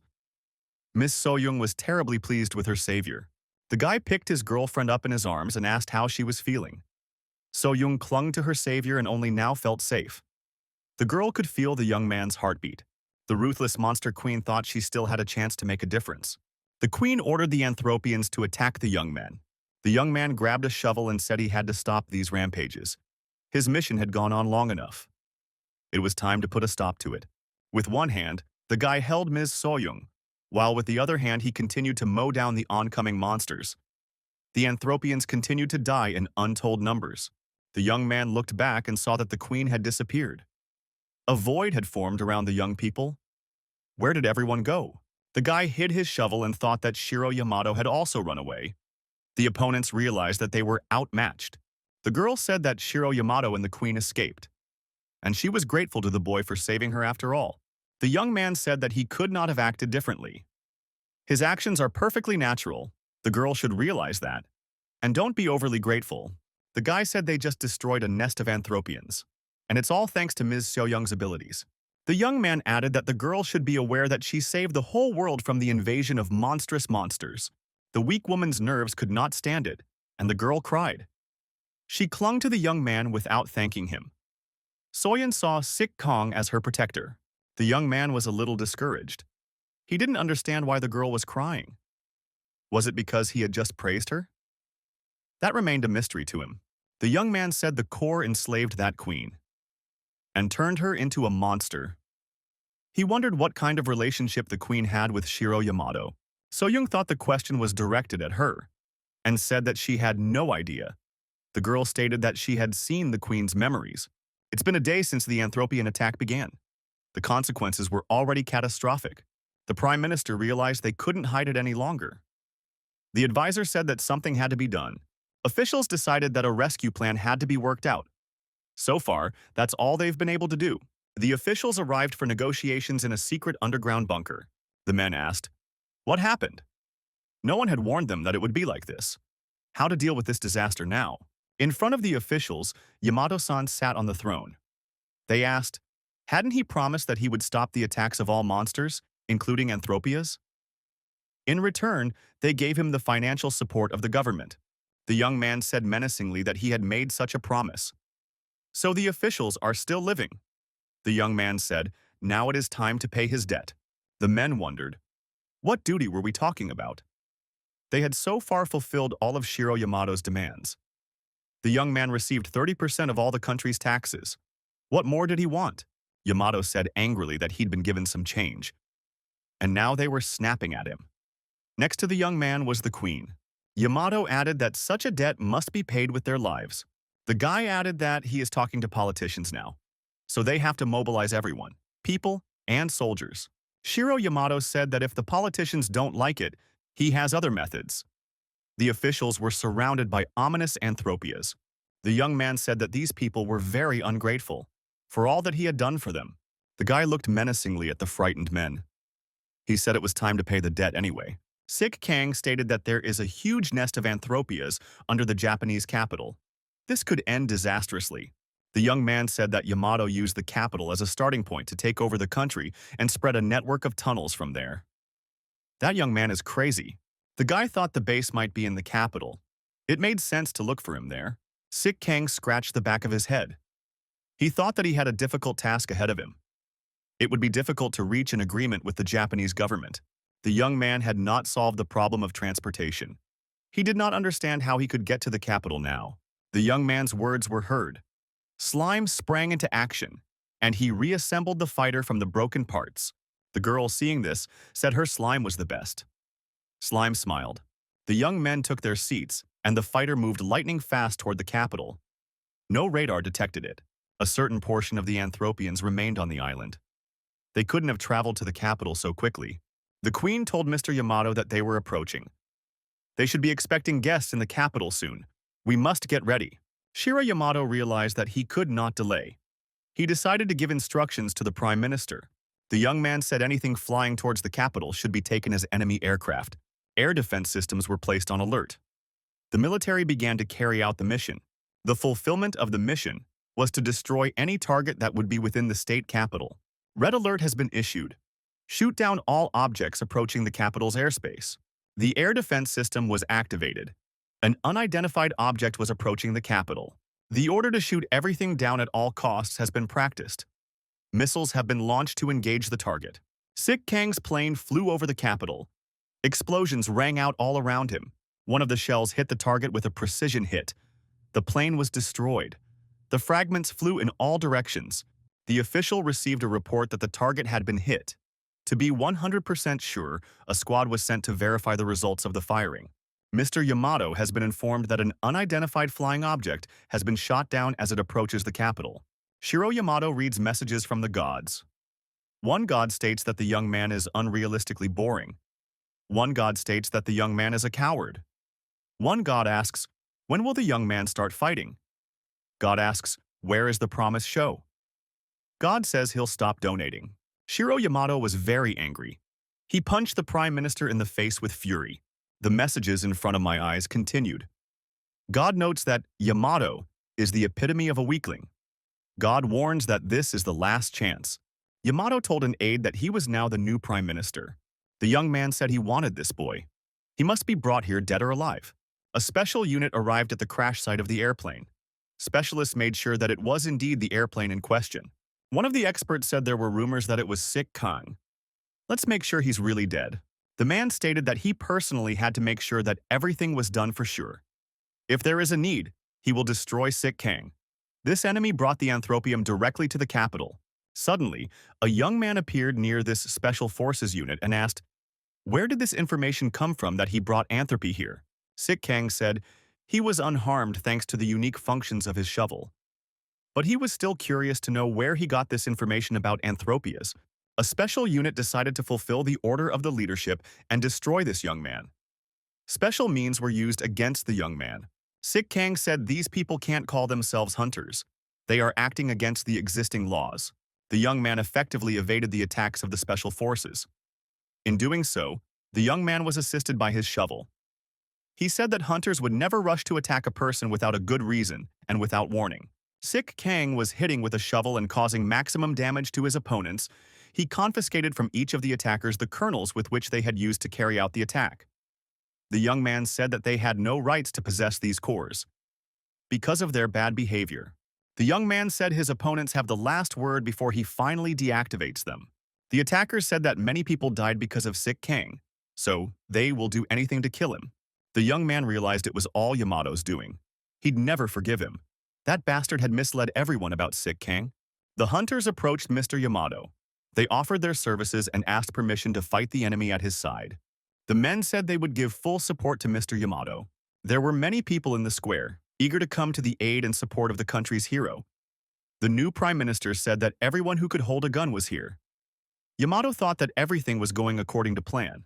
Shiro Yamato framed Sik Kang, and everyone thinks this young man is responsible for the Anthropian attack on the capital. The Japanese hero decided to use the anger of the masses to defeat Sik Kang. Shiro Yamato thought when his opponent is cornered, he will finish him off. In the meantime, the number of hits would increase and the gods would return to him again. Shiro Yamato thanked everyone from the stage for being here. He called everyone present the mighty hunters of Japan. Yamato continued, because of one man they were facing a crisis never seen before. The hunters held their breath and listened to their leader with undisguised admiration. Yamato continued, to stop this crisis, we need to get rid of Sik Kang. Shiro Yamato finished. He said that Sik Kang is the hunters from Korea, known as the MS operator. Hunters have been asking, what is this Korean man's superpower? What is he known for in his home country? The speaker from the stage said that the source of all the horror and chaos, the most brutal hunter this world has ever seen. Yamato encouraged the crowd by shouting that they were here together to take down Sik Kang, the MS operator. The new prime minister listened to Yamato's speech and thought that he continued to shamelessly lie to all the people. The official thought that there was a very dangerous person standing in front of him.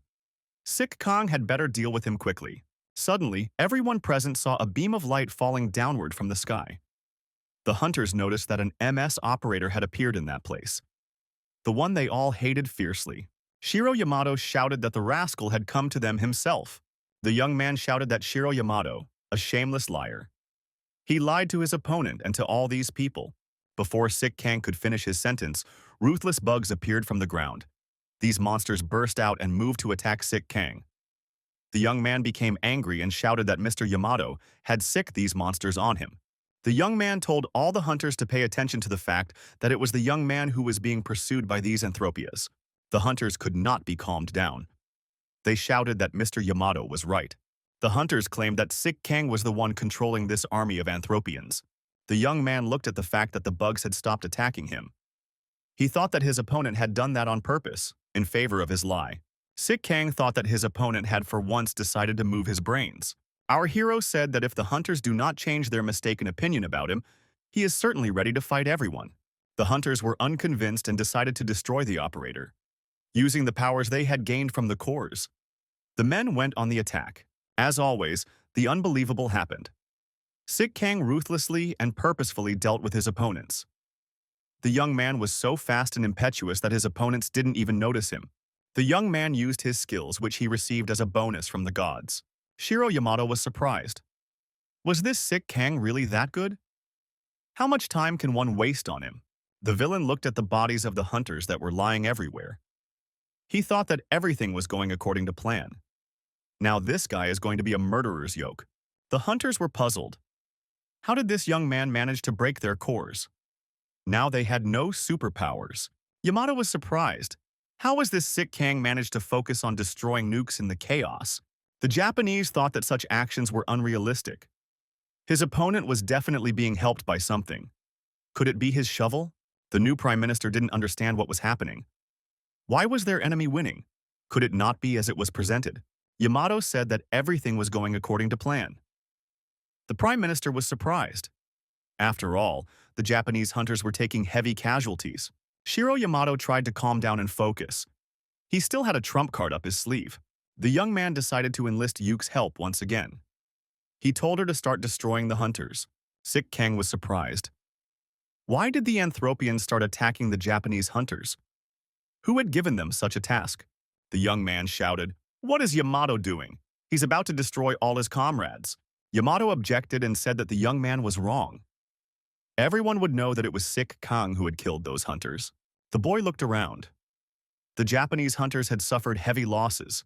They couldn't stand up to the bugs because they had no nukes. Sik Kang shouted with rage and began to destroy all the bugs that were within his reach with even more force. He realized what Shiro Yamato was preparing. It would be an even grander deception. The surrounded hunters realized that they wouldn't last long without the nukes. The men couldn't understand why the MS operator was saving them. Why is he destroying Anthropias? Do they really have common interests? The young man fighting thought it was only getting worse. Ms. Shoyoung is still not ready. Shiro Yamato swung his sword at Sik Kang. The young men fought in hand-to-hand combat. The Japanese asked, "It must be difficult, fighting and defending Japanese hunters at the same time?" Everyone around them shouted that Mr. Yamato, the hero of Japan. He's fighting their common enemy. The surviving hunters shouted that thanks to Yamato-san, the Anthropians were beginning to retreat. Yamato thought, these hunters don't even realize he's using them. Practically, they worship him.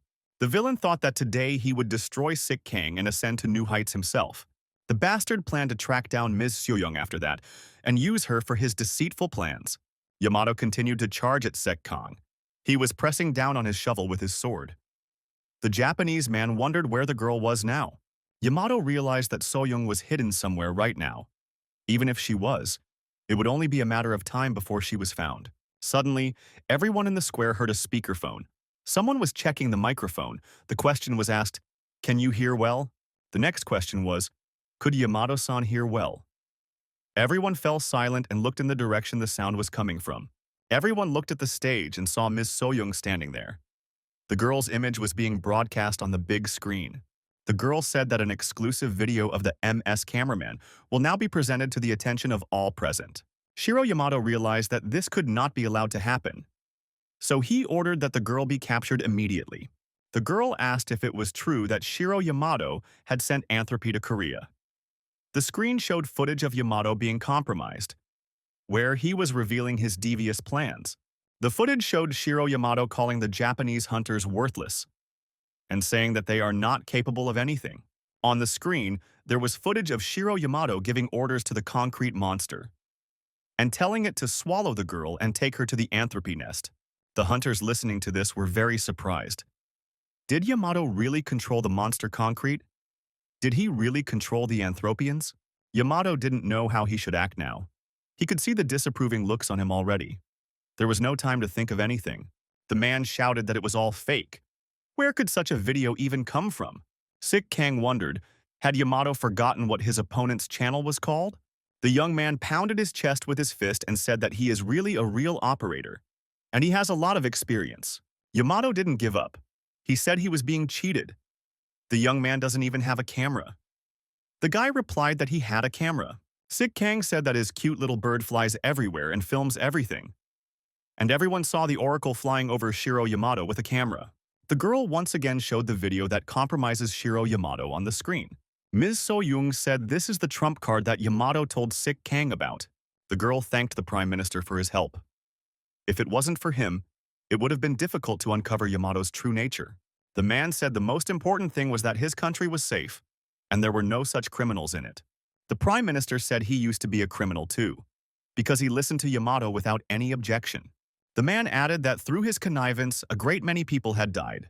The Prime Minister bowed to Ms. Soyoung and said, "He is asking to save Japan. More casualties cannot be allowed." The girl reassured the Prime Minister and told him not to worry. They would do everything in their power. The girl added that they should be able to do it because there was no one stronger than Sik Kang. The young man delivered a crushing elbow strike to Shiro Yamato's jaw with all his might. The young man said that the traitor to humanity was pathetic to even hit with a shovel. Yamato lost another tooth. Sik Kang told his opponent to get up. He promised to beat him with his bare hands. Yamato jumped up and grabbed his sword. He furiously began to smile, demonstrating a toothless smile to everyone. The villain shouted for all the Anthropias to gather near him immediately. Yamato added that he would not hold back now and would use the full power of Anthropy. Yamato swung his sword and uttered that his final blow absorbed the power of the gods and the might of his core. A weakling like Sik Kang would not be able to withstand it. Sik Kang used a shovel to ward off Yamato's attack and deactivated his opponent with a counterpunch. The rogue flew right back to the feet of the Japanese hunters. They were surprised. How could this be possible? Yamato, bleeding, reminded that he was about to use the full power of the Anthropians against his opponent. He'd be in for a world of hurt. The hunters surrounded the former leader and asked if what they had just heard about him was true. Was he the cause of all this nastiness? The hunters rounded up the traitor and said he had deceived them. They had trusted him before and fought for him. But he turned out to be a fraud. Shiro Yamato called the Japanese hunters pigs and said they couldn't do anything to him. The man read the inscriptions in front of his eyes. One god said he was bored and was leaving. One god said the man turned out to be pathetic. One god said he had wasted his time. Yamato screamed for the gods to give him another chance. The man felt his strength leaving him. He had no patrons. He realized that the fight was lost. Sik Kang watched the hunters massacre the traitor. They said he had betrayed their families and their friends. Suddenly, there was an explosion, and everyone wondered what it could be. Who else could do evil? An Anthropian queen appeared above Yamato.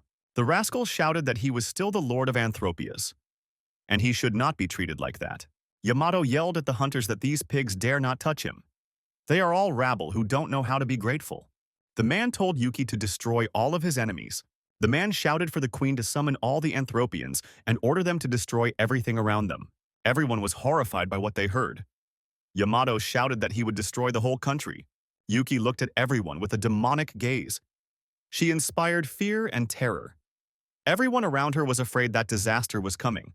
Sik Kang rushed towards the queen at the same moment and with a few blows of his shovel, shattered her to pieces. Yuki died. The young man told Yuki to rest in peace. She hadn't belonged to herself for a long time. Yuki turned into a girl, who later also disintegrated into pieces and vanished into thin air. Shiro Yamato fell to his knees and screamed that it was his queen. The villain realized that the fight was lost. Yamato remembered that he still had Anthropy and shouted for them all to attack and destroy all those who had defeated the queen. Yamato saw the Anthropias glare with their eyes, turn around and move in his direction. He was distraught. What are they doing? They should be following his orders. Sik Kang asked why the rival thought he had power over the Anthropians after they were left without a queen. The young man noticed that Yamato was now very close to the Anthropians. The Anthropians pounced on the former leader and tore him apart. Yamato lay on the ground with his arms and legs torn off and said he wouldn't die. It can't end like this. The man was bleeding, saying that the power of the gods was with him now. Yamato wondered why the bleeding wouldn't stop. Why does he feel pain? In the last moments of his life, Yamato read the inscriptions in front of his eyes. All the donations had been taken away. The number of patrons began to dwindle. Shiro Yamato yelled for them to stop. He would be able to entertain them. The last god said there was little that could entertain him other than the death of this man. Number of patrons, 0. Shiro Yamato screamed and let out a gasp. Sik Kang stood silently over the body of the defeated enemy. Japanese hunters and the Prime Minister announced to the world that Shiro Yamato no longer existed. Sik Kang said that this guy had been given up on by everyone. It couldn't have gone any other way. Sparks and a festive plaque appeared before the young man's eyes. The gods were congratulating him. They wrote that he had defeated Yamato. The boy said he shouldn't be so intimidated. The young man read another inscription. The conditions of the second bonus have been fulfilled. He has 24 spectators. The young man thought, second bonus, this is just like last time. The guy noticed that the very same dice with numbers had reappeared. The guy read the following inscription in front of his eyes. Bonus, ether, unlocked. The young man began to see the world through different eyes. He thought he could see everything now. Sik Kang's eyes were exposed to the elements, structure, and threads of all things. Even the foundations of the universe. Everything flowed into his mind. The young man noticed that he saw even the Anthropians in a different light, and he had more control over them than anyone else. The young man thought that these Anthropias were, after all, just offspring of the elements of core and matter. The boy thought he could cut that connection.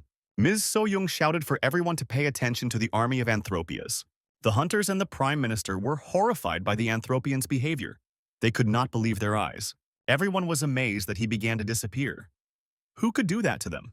The prime minister shouted that it was unbelievable. What is happening is beyond comprehension. The whole country is discussing only one news story. Anthropies are disappearing all over the state. The young man, without engaging in direct interaction with the bug monsters, eliminated them with a single hand movement. In breaking news on TV, it was announced that Korean streamer Sik Kang had saved their home country live on air by destroying the Queen of Anthropia. A tragedy of national proportions was caused by the actions of Shiro Yamato. MS streamer Sik Kang defeated this enemy of the nation. A politician speaking in the young man's hometown announced what happened today. An incredible event that will strengthen the position of their state. From now on, the government will cooperate more closely with Sik Kang. The young man was resting after his hard labor. The breaking news had already overwhelmed him. The young man asked the slime to turn off the tablet. The boy thought that it had been a week since he had dealt with Yamato. He finally felt alive and rested. Thinking back on past events, the young man thought his schedule was jam-packed with all sorts of crazy stuff. Sik Kang realized so that because of what he had done, he had managed to earn a new strength. It was worth it. The young man felt that the new power allowed him to manipulate the properties of matter. He could even change the state of matter, like water. The young man realized that in this case, as with the chakra, he could only use a fraction of the real power. The guy decided that he would rest here for a while and watch how the current situation develops. The young man was informed that he had received a new video message. The guy was surprised. No one could know his current number. How could that be? The young man decided to play the video. The outline of a stranger appeared on the screen. It was Dana's girlfriend from out of state. The girl said that they had an emergency situation in their country, and they asked the young man for help. The boy was surprised. Would he have to fight a monster again? To the young man, Dana informs him that they have a zero-blade monster in their sights. They call it the Zero Blade. The girl said her country is covering it up to prevent panic. But they can't handle it anymore. It has become clear that only Sik Kang can solve this problem. Her country will provide everything needed. Dana said they would wait for the young man's response. That was the end of the video message. The young man quickly got out of the water and got dressed. He told the slime man to get the fighter ready for departure. The young man, putting on his shirt as he walked, said they were on their way to hunt for the Zero Blade. After a not very long time, Sik Kang's airplane, using the vertical landing mode, landed on a helipad on the roof of a building. In this country, the young man was allowed to use personal air transportation services. The young man stated that he had been looking for this meeting for a long time. So-young asked if the young man really wanted to overcome the Zero Blade on his own. So-young thought that when it comes to this monster, there's no stopping Sik Kang. The girl wondered if her young man could handle this monster. The girl wondered if her young man would be able to handle this monster. Sik Kang said to the girl not to worry. The young man said that he was not an ordinary man and not an ordinary hunter. The young man added that he is the first person who was able to strike the Zero Blade monster, and he is the strong man who saved the world from the threat. The guy added that that's why the girl shouldn't worry. She should just wait for him back home. The young man said goodbye and said that he would return home with a Zero Blade monster core. As he flew, the young man thought that he had become incomparably stronger than the last time he fought Zero Blade. That time, he had no chakra and no ether. The guy realized that this time too, compared to his opponent, his strength was rather limited. The young man realized that now he had more trump cards up his sleeve, and this would have a favorable effect on the future battle. The young man mentally tells the Zero Blade monster to wait for him, and he promises to tear it apart. The young man's plane shook. The young man realized that he was under laser attack. The guy thought that this attack was the same as Yu Il Aka's attack, but several times stronger. The young man ordered the slime to track this laser. Sik Kang looked around and realized that he was being attacked by a vulture. It was quite unexpected. Griff, using his laser capabilities, fought off the invasion of the fearsome monsters. It was an unequal battle. The 5-star monster scattered the attackers in all directions. Kaiser and his companion, watching from the cliff, said that the 5-star monster, he and in Africa 5-star. Kaiser said that with such low-ranking minions, they are only delaying the inevitable. The young woman said to hold off the attack. The young man had already arrived. The girl thanked Kaiser for the help he had given her. Kaiser asked the girl if the young man could really be of use to her in their plans. The girl said if he really is what they say he is, he'll be useful, and he could be a key figure in this plan. Griff continued to attack Sik Kang's plane with his laser. The plane skillfully evaded the attack. The guy thought it might be a decent warm-up before a zero-blade fight, and told him to have his plane pointed directly at this feathered creature. Sik Kang entered the battle with the vulture and thought, before he started fighting with the zero blade, he needed to get used to its ether. Ether. It was a gift from the gods. It was a new power that had yet to be explored. The young man studied how much energy he needed to use this ability. He realized that the characteristic of the vulture is light. If he uses darkness particles that don't let light through, maybe he could do something like this. The guy had succeeded in accomplishing everything he'd planned, and the vulture laser stopped affecting him. It was a localized victory. After Sik Kang stripped Vulture of his main weapon, he decided that it was now possible to use his shovel in battle. Griff shouted and attacked the young man, but it was all in vain. The attacks without the laser could not properly affect the outcome of the fight. The young man eventually figured out how to use the ether for defense. Now he had to deal with the plasma. The boy felt the recoil of the ether affecting his body. He still had to deal with that too. The boy remembered that he also had chakra in his arsenal. He remembered that he had chakra in his arsenal as well. After a series of several experiments, the young man managed to stabilize his body normally. Sik Kang gave the vulture no chance to win. Seizing the moment, he delivered a devastating blow to the bird, again using his shovel. Kaiser, watching this fight, shouted, "This young man had destroyed the vulture with one blow. A 5-star monster." His companion was terribly surprised. The famous hunter Kaiser was surprised after this fight. Where did this young man get such strength? Sik Kang realized that it would not be possible to use the same options twice in a row without recovery. The Kaiser's companion thought that this young man was just what they needed. He has great strength, and there are at least 2 bonuses available. The girl asked Mr. Kaiser for his opinion on the matter. What did he think of the young man? The girl assumed that with a young man like this, it could work out, if you stretched it out over 10 years. Kaiser wondered if the girl would be able to talk him down. What suggestions did she have for him? The interlocutor says she has to talk him down. She has no other choice. Further, she will act according to the circumstances.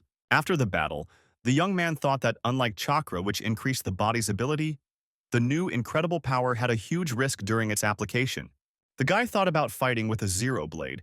If that happens during a fight, there could be trouble. One shouldn't fully rely on that power, Sik Kang said. Maybe she'll stop hiding and come out already. He can still sense her. The girl apologized and said that there was nothing to hide from Mr. Sik Kang. She went out. The stranger looked at the young man and introduced herself. She said her name was Dana. She is in charge of security in her country, and it was she who called the young man here. The guy guessed it was the woman from the video message. The guy became alarmed. How could she get so close to him? Dana suggested that the young man might have a lot of questions for her. She promised to explain everything on the way. The young man was surprised. He said that he was a very busy man. Unless it was about the zero-blade monster, he had nothing to do here. Dana said they would go right now to the zero-blade monster. The young man's eyes got very rounded. The girl said that her country was not so foolish as to deceive such a strong hunter. The young man approached the vehicle. It was a vehicle specially designed for traveling in such weather conditions. The young man said that it was a very good truck. It can withstand many monster attacks. Dana said that her country, and especially the central part of it, is a very dangerous place. Her country is very large, and they can't defend it all. So they had to divide the country into 2 parts, and govern the east and west separately. The central zone serves as the border.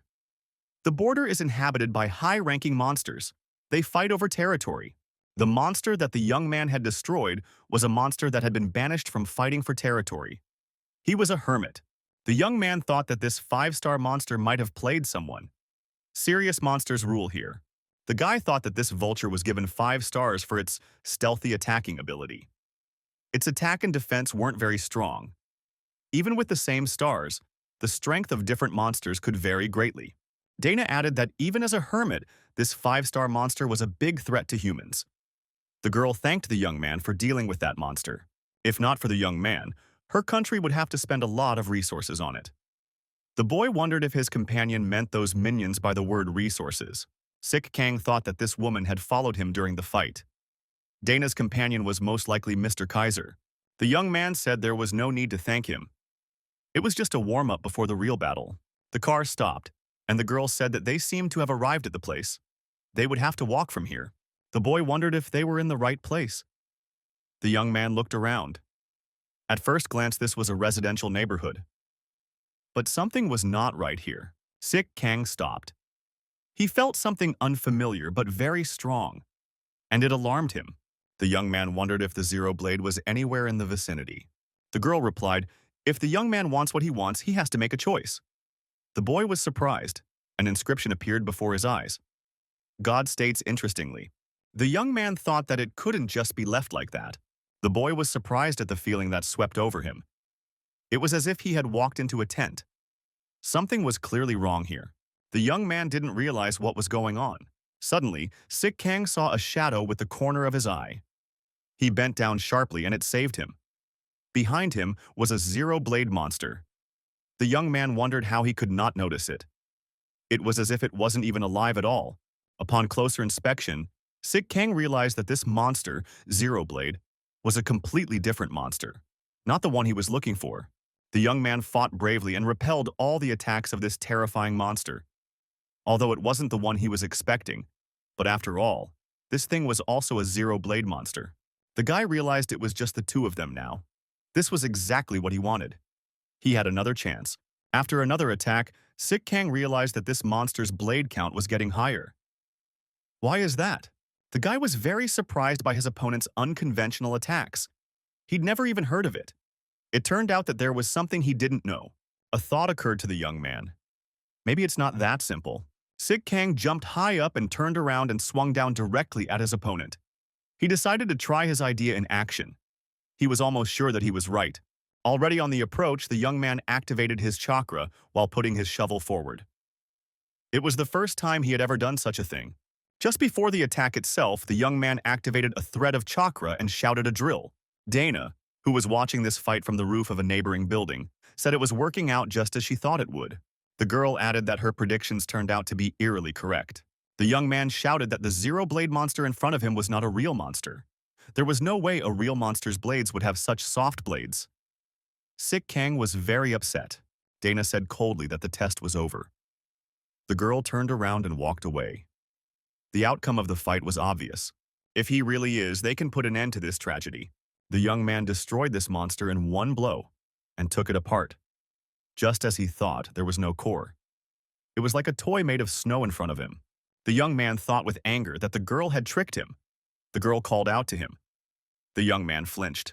The boy wondered once again. How had she been able to come up behind him unnoticed? The guy says he wants an explanation. He is sure that the girl is ready to pay for her deception. Dana sadly said that she had not deceived the young man. Sik Kang was really starting to get nervous. This girl had slipped him an inflatable toy and now she was saying that she wasn't cheating. The young man said he was expending a great deal of energy and resources to track down this monster. Dana reminded him that she had promised to take the young man to the zero-blade monster. That offer still stood. The young man thought that the girl continued to deceive him. Suddenly, unexpectedly, he noticed that a terrible snow avalanche was coming. The boy asked, "Where could an avalanche come from?" The girl apologized and took the young man under her arm. She clung to him tightly. In the next moment, to avoid the danger caused by the avalanche, the young man, using the functions of his shovel, was forced to change his dislocation. Dana clung tightly to the young man. They changed dislocation at the same time. The young men found themselves on top of the mountain. The young man still did not understand what was happening. The oracle was circling above him. The girl said that the situation was an emergency and she used her ability without warning the young man. The boy thought it was teleportation. The young man was a bit puzzled. First, there was a snow toy that looked like a zero-blade monster. Then out of nowhere, an avalanche appeared. The young man couldn't understand what was going on in this country. The girl said that the worst monster that rules this country. The key is to find the monster Zero-Blade. The young man looked intently at his companion. He tried to figure out her plans. The girl's face was indifferent and a little sad. The young man did not notice any other emotions. The girl said that the snowman is their common enemy. The guy wondered where the name came from. Snowman? Sick Kang said that the girl had no idea what the zero-blade monster meant to him. The young man added that he had traveled halfway around the world in search of this monster. Finding this monster is his main goal in life today. The girl said that she absolutely understands Mr. Sick Kang. She is in the same situation. Inscriptions appeared in front of the young man's eyes. One god almost choked from the tension. One god said hello to the young man. Dana said she was a player who was also chosen by the gods. The girl continued, "She swears in the name of the gods that she is not going to lie and deceive the young man." The guy calmed down and said that in that case he would at least listen to his interlocutor. The young man had questions. What was the fake monster from a little earlier? And what did common enemy mean? The girl said that 10 years ago, her whole country was in a state of war between monsters. Everyone was desperate. There seemed to be no end in sight. At that moment, the snowman appeared with his snow army. The snowman army was destroying everything in its path. People could not escape the avalanche. Monsters were everywhere. They were even crawling out from under the snow. Even the avalanche was made up of monsters. The girl was just a child. She and her parents tried to escape the avalanche. The girl's parents were destroyed by the snowman army. The girl begged the monsters to spare her. Dana cried and asked God to help her. The monsters were already leaning over the baby. The girl opened her eyes and couldn't understand what had happened. She was sitting alone on top of a mountain, away from the city. She was not threatened by the avalanche. Inscriptions appeared in front of the girl's eyes. God welcomed her. She got one audience. God asks if she will amuse him. The next inscription said that the god would give the girl a cannonball. And indeed, Dana had a cannonball in her hands. The monsters from the snowman army were getting close to the girl again. The girl read the new inscription in front of her eyes. God suggests trying to survive. The girl jumped up high in fear. She was out of reach of the approaching monsters. Young Dana noticed that she could move through space. It was teleportation. Such is the power of the core given to her. The girl immediately decided to go back to her parents. They might still be alive. The girl thought she didn't have any more time. She wouldn't be able to check. A snowman has chained young Dana in an ice crystal. The girl was trapped. Dana was terrified. What was happening to her? She couldn't move. It was like she was frozen solid. The snowman, peering at this ice crystal, said that this person had a special power. And the snowman gave the choice to this girl. Snowman said he could bury the girl with the others. Or a girl could become just like the snowman. Dana said not to make her laugh. She doesn't want to be like the snowman, because he destroyed her parents. The girl read the inscription in front of her eyes. God said that everything now depends on the girl. God wants the girl to concentrate. Dana thought she was the only one who could see it. The snowman said he was willing to take pity on the girl if she would become like him and obey him. The snowman added that he would keep the souls of those two people and protect this country. Now the girl must choose. Dana thought the reward was too good. We need to focus and think. Something is clearly wrong here. After a brainstorm, Dana realized there was another source of power in the snowman. The source of the snowman's power was the blade. The girl noticed it. The girl could feel the power flowing out of the hole made by the blade. There could be no doubt. The girl realized that this monster vitally needed her help. The girl gave up and said that she would become like the snowman. She thought she should do her best now. Dana decided that when the time was right, she would destroy this snowman. As she finished her story, Dana added that she had the same hatred in her as Sick Kang. The girl added, that's why she's not going to cheat on the young man, and hopes that they will be allies. Sick Kang scratched the back of his head again and said, if that was the case, he would like to know what the snowman's goals were right now. And why did she lure him here? Dana noted that the blade in the snowman's body belonged to the zero-blade monster. To the young man's surprise, the girl added that this country was teeming with high-ranking monsters. The young man's companion stated that the snowman and the zero-blade monster fought right there. The snowman had to fiercely defend himself. He had used up almost all of his strength. Snowman was able to lock the zero-blade in space and time. Dana added that it didn't happen, because Zero-Blade made a deal with the snowman. If the snowman can help satisfy the Zero-Blade's bloodlust, the snowman's life draining away due to the blade lodged in his body will be prolonged. Snowman agreed, and used Dana to attract high-ranking monsters in his territory. He fed those monsters to the Zero-Blade. Sick Kang, after listening to this story, asked, the snowman will die sooner or later anyway, right? The girl said the snowman uses the time he's won as an opportunity. He turns monsters into his own kind. At a certain point, when he is fully ready, he will break the seal and attempt to kill the Zero-Blade monster. The guy asked another question. It turns out that all this time Dana was the snowman's weapon. The girl said that if that was all she was doing, the other hunters would have finished her off long ago. Sik Kang asked what she meant. Dana replied that they get something from the fights between the monsters. The girl provides the corpses of dead monsters to Mr. Kaiser. Mr. Kaiser's army uses the bodies, and now their forces with the snowman are equal. The girl assumes that they now have the strength to defend the country on their own, and not to resort to outsiders to do so. The guy said it all sounded pretty confident, but how does she think to deal with the zero-blade monster? The girl revealed that this is why they contacted Mr. Sik Kang. Dana said that they have been following the young man for a long time, and after the young man has dealt with the situation in Japan, they are sure that the young man will win. The guy assumed that the recent fake monster was just a test, and he added that in this country the exams for hunters are quite severe.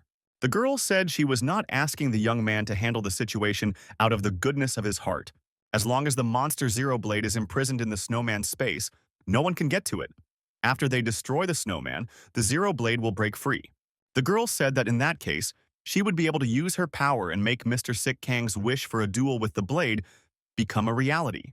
Dana looked the young man in the eye and asked if this was a fair deal. The young man thought that a zero-blade duel was something he had been looking forward to for so long.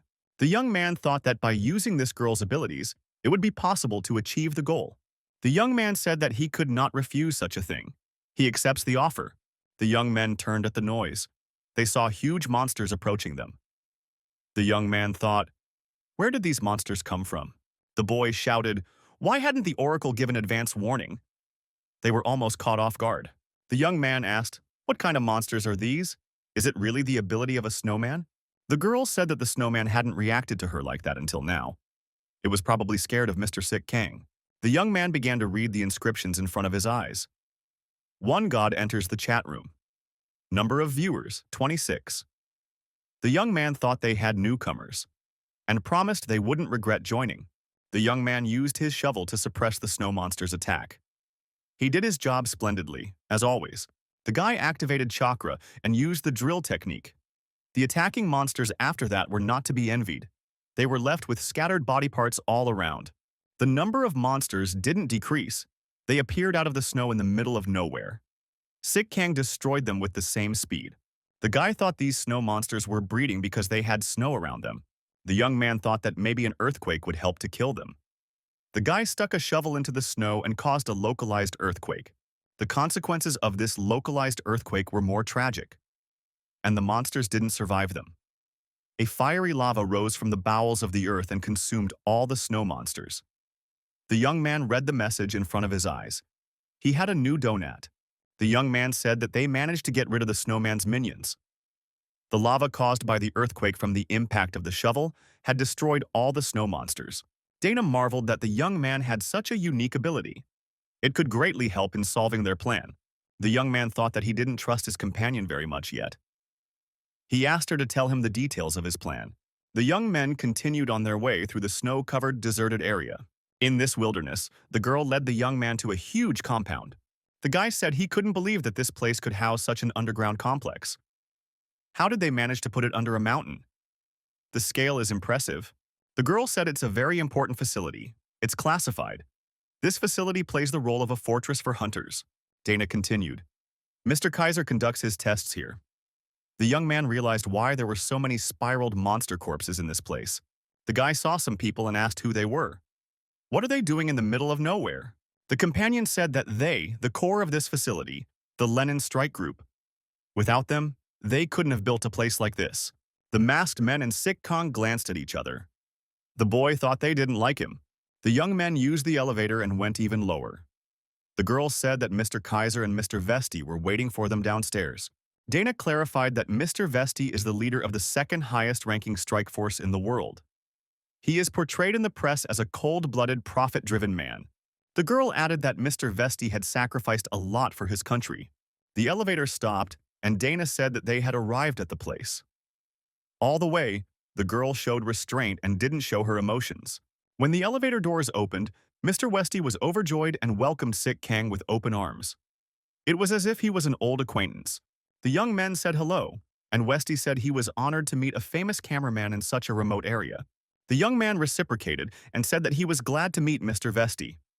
and he hopes for fruitful cooperation for the achievement of common goals, Vesti said, grateful to the young man for joining their company. If they had such a strong ally, they could now relax a little. The boy thought that he had already been promised a handsome reward for his participation in this company. He meant the opportunity to fight a zero blade. Dana told the men what she had promised Sik Kang in return for helping them. The girl explained why it was so important for the young man to fight the zero blade monster alone, and warned that after the victory, the young man could keep the monster's core. Mr. Vesti was fine with that. He said it was the least the young man could expect. Mr. Kaiser warned that now is not the time to relax and talk about awards. Do those around you not realize how serious the situation is? Vesti countered that the more serious the situation, the more effort it took to keep calm.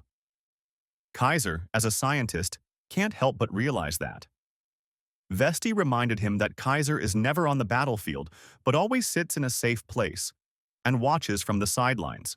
Vesti also said that Mr. Kaiser is playing with loot earned by the blood of his comrades. Vesti suggested that this is why Mr. Kaiser is overly worried and more necessary to show fear. Mr. Vesti clenched his fist and said that unlike Mr. Kaiser, Lenin's strike force was not afraid of death. Kaiser said it doesn't matter at all whether they stay alive or not. What matters is that if they lose, millions of people across the country could disappear without a trace. The man warned his interlocutor. If they lost and the monster Mr. Vesti liked, it could end badly for him. The monster can flaunt it and not destroy it. It would be a horrible sight. Mrs. Dana intervened in this conversation and told them to stop. This is not the time to be fighting. They should be working together. Sik Kang silently watched and listened from the side. He felt strange about this relationship. The young man decided that things would not go smoothly. The assembled decided to start the briefing. The girl on the hologram showed the snowman's land and said that it was inhabited by his henchmen. Dana reminded her that the high-ranking monsters trying to escape are also here in sufficient numbers.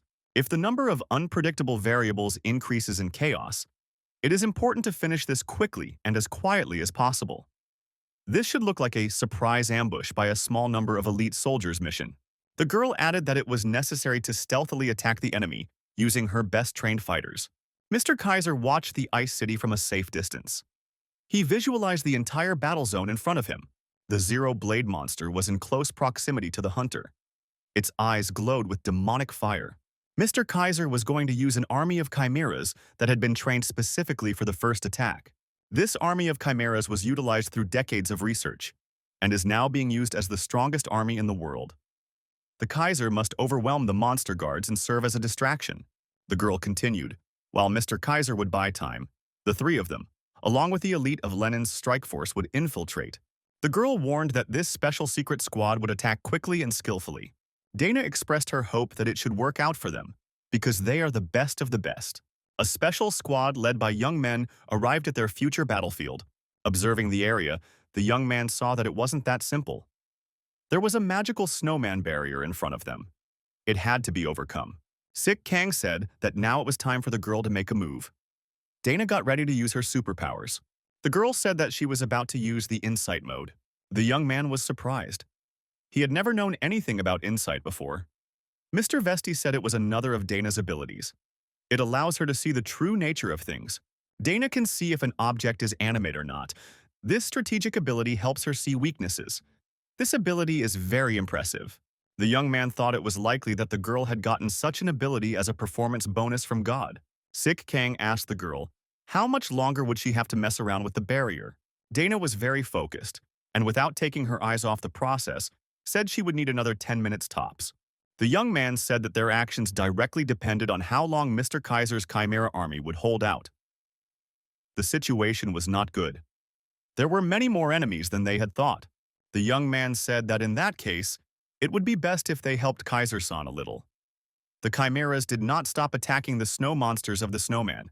Mr. Vesti said that if the young man joined the fight, it would strengthen their position. After all, he is the main striking body of their team. The young man took out his shovel and said that his interlocutor need not worry. The young man explained that he was going to buy time for their company, and he wasn't going to disrupt any plans. The young man advanced towards the enemy and said that he was ready to start putting his plan into action. And he assumes it will be much easier for Mr. Kaiser now. Sik Kang decided to use his new ability combined with ether. He expected it to have an explosive effect. Kaiser's strike force was amazed by the young man's abilities. He used fire snow and controlled it from afar. It was incredible. The militants were amazed at the young man's ability to summon underground lava. But you have to be careful with this one, because the young man is ready to fry even Chimera Kaiser. Mr. Vesti, watching everything from the sidelines, thought the young man was quite talented and doing his part with inspiration. The young man tweaked his actions, and now the lava began to hit only the snowman monsters. Bypassing the Chimera Kaiser, Sik Kang noticed that the ether was severely depleting his stamina, just as he had suspected. Even so, thanks to him, their company had gained enough time.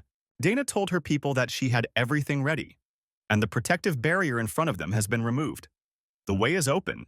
The girl warned that this barrier could not be open for long, so they must hurry. Sik Kang noticed that it was as if they were in a different world. He asked where they were now. The guy realized what was going on. It's the impression that everything around him is frozen. The snowman is trying to keep himself safe in any way he can. Mr. Vesti said that intelligence warned them about this, but he didn't think it would be this bad. One of the fighters told Mr. Vesti that they had a problem. They had lost contact with the outside world. Vesti urged the Lenin strike force not to be afraid. They had foreseen that such a thing was possible. Dana looked at her coworker and said that this option was considered when planning the surgery. In front of the strike force was a snowman space.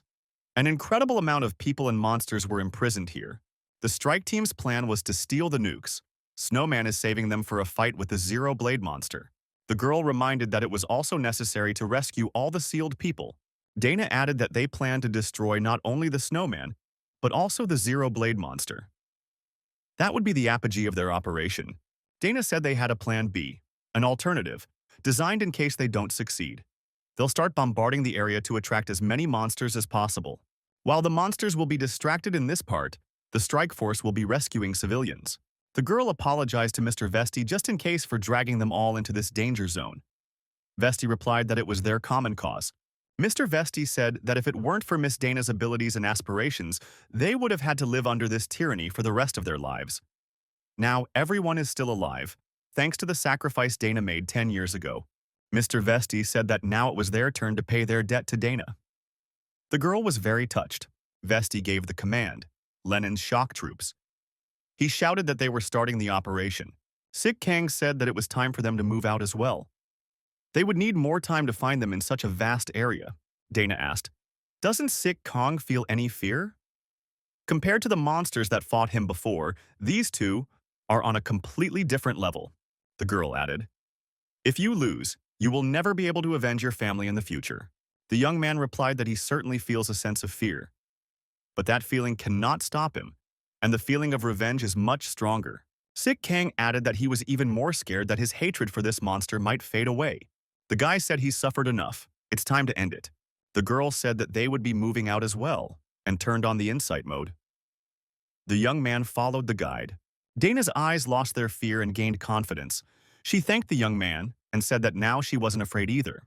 Dana says they don't need to look for the snowman at all. The snowman has been here since the beginning. The snowman said Dana was his stupid maid. How dare she deceive her master? The snowman had a look of anger and displeasure on his face.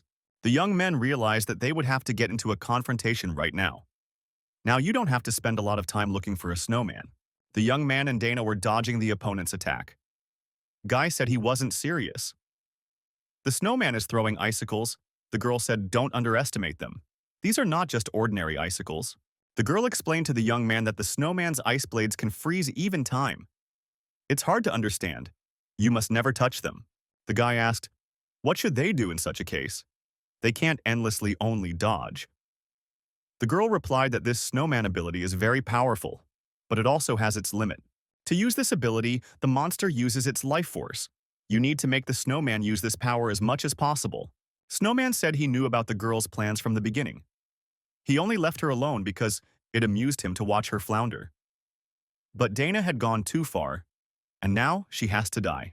The young man warned Dana that at some point and it might be difficult to dodge another ice blade. The girl said that the snowman's strength wouldn't last much longer, so they have to hold out. The snowman said the little vermin in front of him now. They are good at running away and dodging. The young man asked Dana-san if there was another way.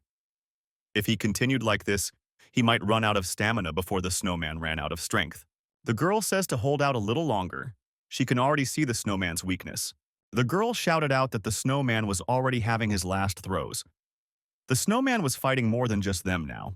Dana notes that the snowman needs to keep an eye on the Kaiser's army and Lenin's strike force. Mr. Vesti and Mr. Kaiser continued to attack the snow monsters. Without stopping for a second, Dana warned that they would definitely have an opportunity now. The young man agreed and said they needed to wait a little longer before attacking. Dana said she would give the signal when the time was right. The girl said that now was the time and that they must not hesitate for a second. They had to remember that the barrier might close. The young man, using the special functions of the shovel, used a series of fierce attacks aimed at the snowman, and he said it worked. He used just the right moment when his opponent was distracted. The snowman screamed out of his last strength and tried to strike back at the youth. The young man defended himself effectively. Despite everything, the snowman was still strong. He tried to suppress his attackers. The snowman shouted, "How dare a pathetic person behave like this?" The guy thought space was starting to freeze in all directions. Dana said that the snowman was trying to pull together the rest of its power. The girl assumed that their opponent had decided to freeze everything around them. Everything at all. Dana warned that if that happened, even her ability wouldn't be able to save them. The boy said that in that case, they would just have to retreat. The girl gave the snowman a hard look and said it wouldn't be necessary. The young man looked in the same direction and his eyes sparkled. He said that he had noticed the same thing. The young men saw an incredible aura of murder. The blade that the snowman had been wounded with all this time began to increase in size. The snowman cried out with fear that his seal had broken, and he tried to stop the blade from increasing in size with his hands. The snowman screamed for the blade to go back. The snowman was finished. In the monster notes, it was stated that a snowman is a space-time monster that can freeze the present, takes the form of a beautiful girl whose flesh and blood are made of pure snow, dwells in an ice castle surrounded by servants. The young man said he now understood what only Dana-sama could see. It was about the monster blade Zero Blade. Dana was relieved that the snowman had used all his power, and now it could be stated that they had won. The young men watched the snowman's death agony. He said he couldn't just die like that. Snowman said angrily that he needed a little more time to get everything ready. How dare these people do such a thing? Dana responded by saying that the snowman should have just not let her live. The snowman back in the day made a big mistake. Dana extracted the core from the dying snowman. That was the end of the battle. The warriors of Lenin's unit told Mr. Vesti that space was shuddering. The commander did not understand what was really happening. Kaiser looked at the snow monster losing strength and thought that his colleagues had done well. The girl clutched the snowman core tightly in her hands. It was a valuable artifact. The young man said it was the first time he had ever seen such a core so close. Dana lowered her head and said that her parents could now rest in peace. The girl cried. Sick Kang thought that he too would be free after he could destroy the Zero-Blade monster. The youth heard the oracle shouting with his left head. The young man realized that if the snowman was dead, the rogue who had been sealed away might now be free. Kaiser noticed the snow monster raised its head high and growled menacingly. The snowman's icy city began to crumble. Explosions were happening everywhere. The oracle kept shouting with his left head. The girl said that now it was her turn to deal with another equally dangerous evil. The young man remarked that if he didn't have chakra, he could have been seriously hurt in this dangerous situation. The young man looked at the giant monster Zero Blade and said that the one would not be able to intimidate him. The girl was horrified by the power of the Zero Blade. This monster was able to destroy the snowman's castle in a second. Dana, with fear, said she was wrong. This monster was much stronger than the other 5-star monsters. Mrs. Dana told the young man that they should step back. They need a break, and they need to come up with a new plan. The young man told his companion to calm down. He knew what he was getting into. The guy looking at the girl said that the commander should not show such an expression to others. You have to keep your nose up.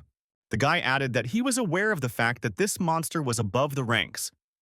And this wasn't his first encounter. Sick Kang was not discouraged and told the girl that he was not so simple. He had a lot of combat experience. And he had a lot of high-ranking monsters that he had destroyed. Revenge gives him strength. The guy stated that they would proceed with the plan they had devised. We have to make sure that no one else is around. The young man warned that when he jumped on the monster, the girl must immediately teleport them out of here. This is an important condition. The girl tried to stop the young man, but he said he was determined to show her what the Monster Core Zero blade looked like, and told her to stay here, waiting for him. The young man rushed to the attack. Using his shovel, he began to deliver attacking blows as accurately and quickly as possible. The opponent started to pull back. The young man moved as close as possible to his opponent and told Dana to turn on the teleportation. The guy landed another striking blow on the monster and pulled it away from the girl towards him. The young man noticed that Dana had succeeded. Finally, he was alone with the monster. Sik Kang knew that now the monster wouldn't be able to increase the number of its blades, and there was a chance to deal with him. The girl watching this battle from the side thought that this was all she could do to help her coworker. Dana regretfully concluded that everything now depended on the young man, and he couldn't count on anyone's help. The guy tried to initiate lava coming out of the ground so it would help him further. The young man noticed the monster falling into his trap, and it had done some tangible damage to him. The young man realized that he had a chance to deal with this monster. The young man rejoiced. Things looked very different now. He was significantly stronger now and had more skills. He should definitely be able to handle it now. The guy went on the attack once again and, having extended his shovel, decided that he would hit his opponent from a distance. The blows of the shovel were incredibly strong. The young man was glad. His technique was working. The blows were performing their primary functions. The monster continued to suffer damage. Its strength was waning. The guy thought his strength was enough to destroy the Zero Blade. Guy figured he still had enough options in his arsenal to attack. At some point, the young man realized something was going wrong. After all, he was dealing serious blows to his opponent.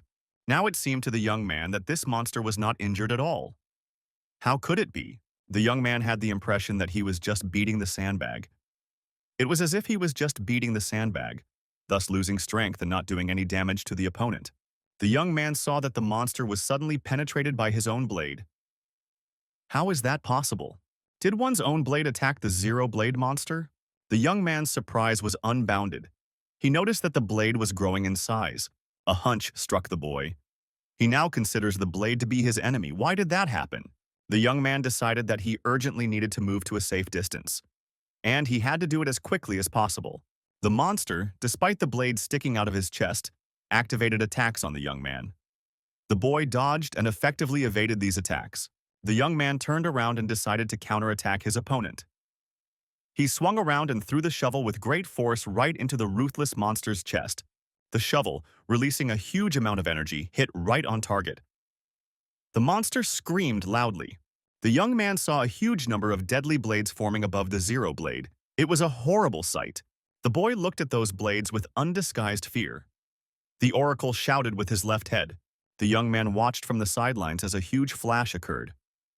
The young man wondered if it was all a spark. Sik Kang saw how powerful an attack was organized with these Zero Blade blades. The boy managed to dodge those blades at the last moment, but their temperature was so high that his shoulder was burned. The young man considered himself lucky. The guy looked at his left arm and thought he was born with a shirt on. It could have been much worse. The young man thought that if it wasn't for the ether shield, his body would have been torn to pieces. He thanked the gods again for this bonus. The young man guessed that this attack was a Rayligan. There could be no mistake. Spinning the metal blades at high speed, the monster created energy under high pressure and used it to spin the blades at high speeds. The young man regretted that Zero Blade had more combat experience than he thought. Zero Blade is actually smart enough to use this experience, just like humans. The guy realized his mistake. He had been overconfident. The boy thought that he would continue to dodge such simple attacks in the future. He would just have to pay more attention to it. The next attack was much more sophisticated. This had never happened to the young man before. He flew a few dozen meters away and fell on the snow. The young man realized that his opponent was using supersonic waves, and they could definitely do some damage. Sik Kang decided that if this fight really dragged on, his body wouldn't be able to take it. The guy decided that the next time he attacked, he would try to get much closer to his opponent. If the young man organizes a strong attack and he is at a close distance from the monster, the Zero Blade will not be able to release a new portion of supersonic waves into it. The guy tried a new tactic and it paid off. The attack with sound waves stopped. The boy realized that the railgun was too strong for the monster. Sik Kang was once again surprised. He saw blades appear from the damaged part of the monster's body. The young man guessed that the monster was using the blades to repair its body. Zero Blade lunged his blade towards the young man in a sharp motion. The young man used his defense and was unhurt, but he flew backwards. The guy noticed that the monster, despite the fact that they were fighting one-on-one, had the ability to increase the number of blades. This monster has already shown many times that it can learn and adapt. Sik Kang did not despair. He knew that there was no monster that he couldn't handle. He only needed to be persistent and creative in solving this issue. The shovel would help him. The young man guessed that the zero-blade monster's body color displayed the material it was made of. Considering the color and density of the material, the young man concluded that this individual was composed of copper. An idea immediately struck the young man. If his rival is copper, then his destruction should be approached creatively. It is best to use lava for this purpose. A shovel will help create the desired effect. The young man had experience in summoning lava from the bowels of the earth. That's what he's doing now. Mrs. Dana, who was watching from the sidelines, wondered what other earthquake had happened there. Dana and Kaiser assumed it was an earthquake, the work of Sik Kang. The young man knew that this monster, from the moment he was born, no one had ever been able to defeat it. This monster attacks, always using an endless stream of blades. And just today, the young man made the Zero Blade experience a sense of fear. The monster realized that the lava that his rival had summoned from the bowels of the earth could destroy him as well. No blade could help him. The parts of the body that were hit by the lava disappeared without a trace. They melted and flowed to the ground. Sik Kang shouted that he had calculated everything correctly. If his opponent was made up of copper, he was definitely afraid of high temperatures. The lad realized at the same moment that the prolonged bout was leaving its stamp on him due to the effects of the ether. The young man once again decided that he needed to end this fight sooner rather than later. Besides, there were all the prerequisites for that. The young man once again put his shovel forward and went on the attack. He delivered a crushing blow to his opponent right in the chest. The zero blade flew far back. Sik Kang shouted. His opponent would probably have all 4 limbs torn off for the first time, and there would be no time to regenerate. Our hero shouted that the monster is now feeling the pain felt by the people who fell at its hands, and he feels their suffering. The young man was summoning the monster to himself. He stood directly on the hot lava. He was in terrible pain from the increased temperature. Sik Kang shouted that he wasn't done yet, and the monster dare not retreat. It must end here and now. The guy shouted out of his last strength that the Zero Blade would not retreat, and he was waiting for him for a decisive fight. The young man felt that he was close to his limit. He must finish the fight quickly. Otherwise, he might not be able to take it. The young man noticed that his opponent still had a hidden blade, despite the missing limbs. The young man couldn't let that happen. Sik Kang accelerated out of his last strength and moved straight towards the monster. He couldn't let it escape. The young man stopped to take a short break and cool down. He needed a little more effort. If he let go of the Zero Blade, it would come back next time even stronger than it was now. Sik Kang was on his knees. His strength was leaving him. He had to gather his will in his fist and make one last throw. The monster looked at the exhausted opponent. He also saw the pile of ashes that all his energy had turned into. Zero Blade thought there was still a little hope of ending this once and for all. The monster put his blade out and decided to perform one last attack. He did it with all his might. He put his blade far forward, because he knew from experience that close combat with his opponent was too dangerous. Zero Blade decided to use a long-range attack. The monster did not take into account the fact that the enemy's shovel had the property of increasing in size, and the young man had time to deliver his striking blow earlier. The shovel pierced through the Zero Blade's body. Sik Kang smiled out of his last strength and said that this mountain of metal had definitely not expected such a thing. The young man tensed and lifted his opponent's strung body high up on the shovel. The boy gave a victory cry. The young man shouted loudly and took a few more steps, carrying his defeated opponent above him. The guy dropped the monster's breathless body and victoriously raised his shovel upwards. He had won. The young man held the core extracted from this monster with admiration. He rightfully considered himself the best monster fighter. Sik Kang held the red crystal firmly in his hand. The young man had achieved his goal. He defeated the Zero Blade monster and was rewarded with its core. Justice had been served.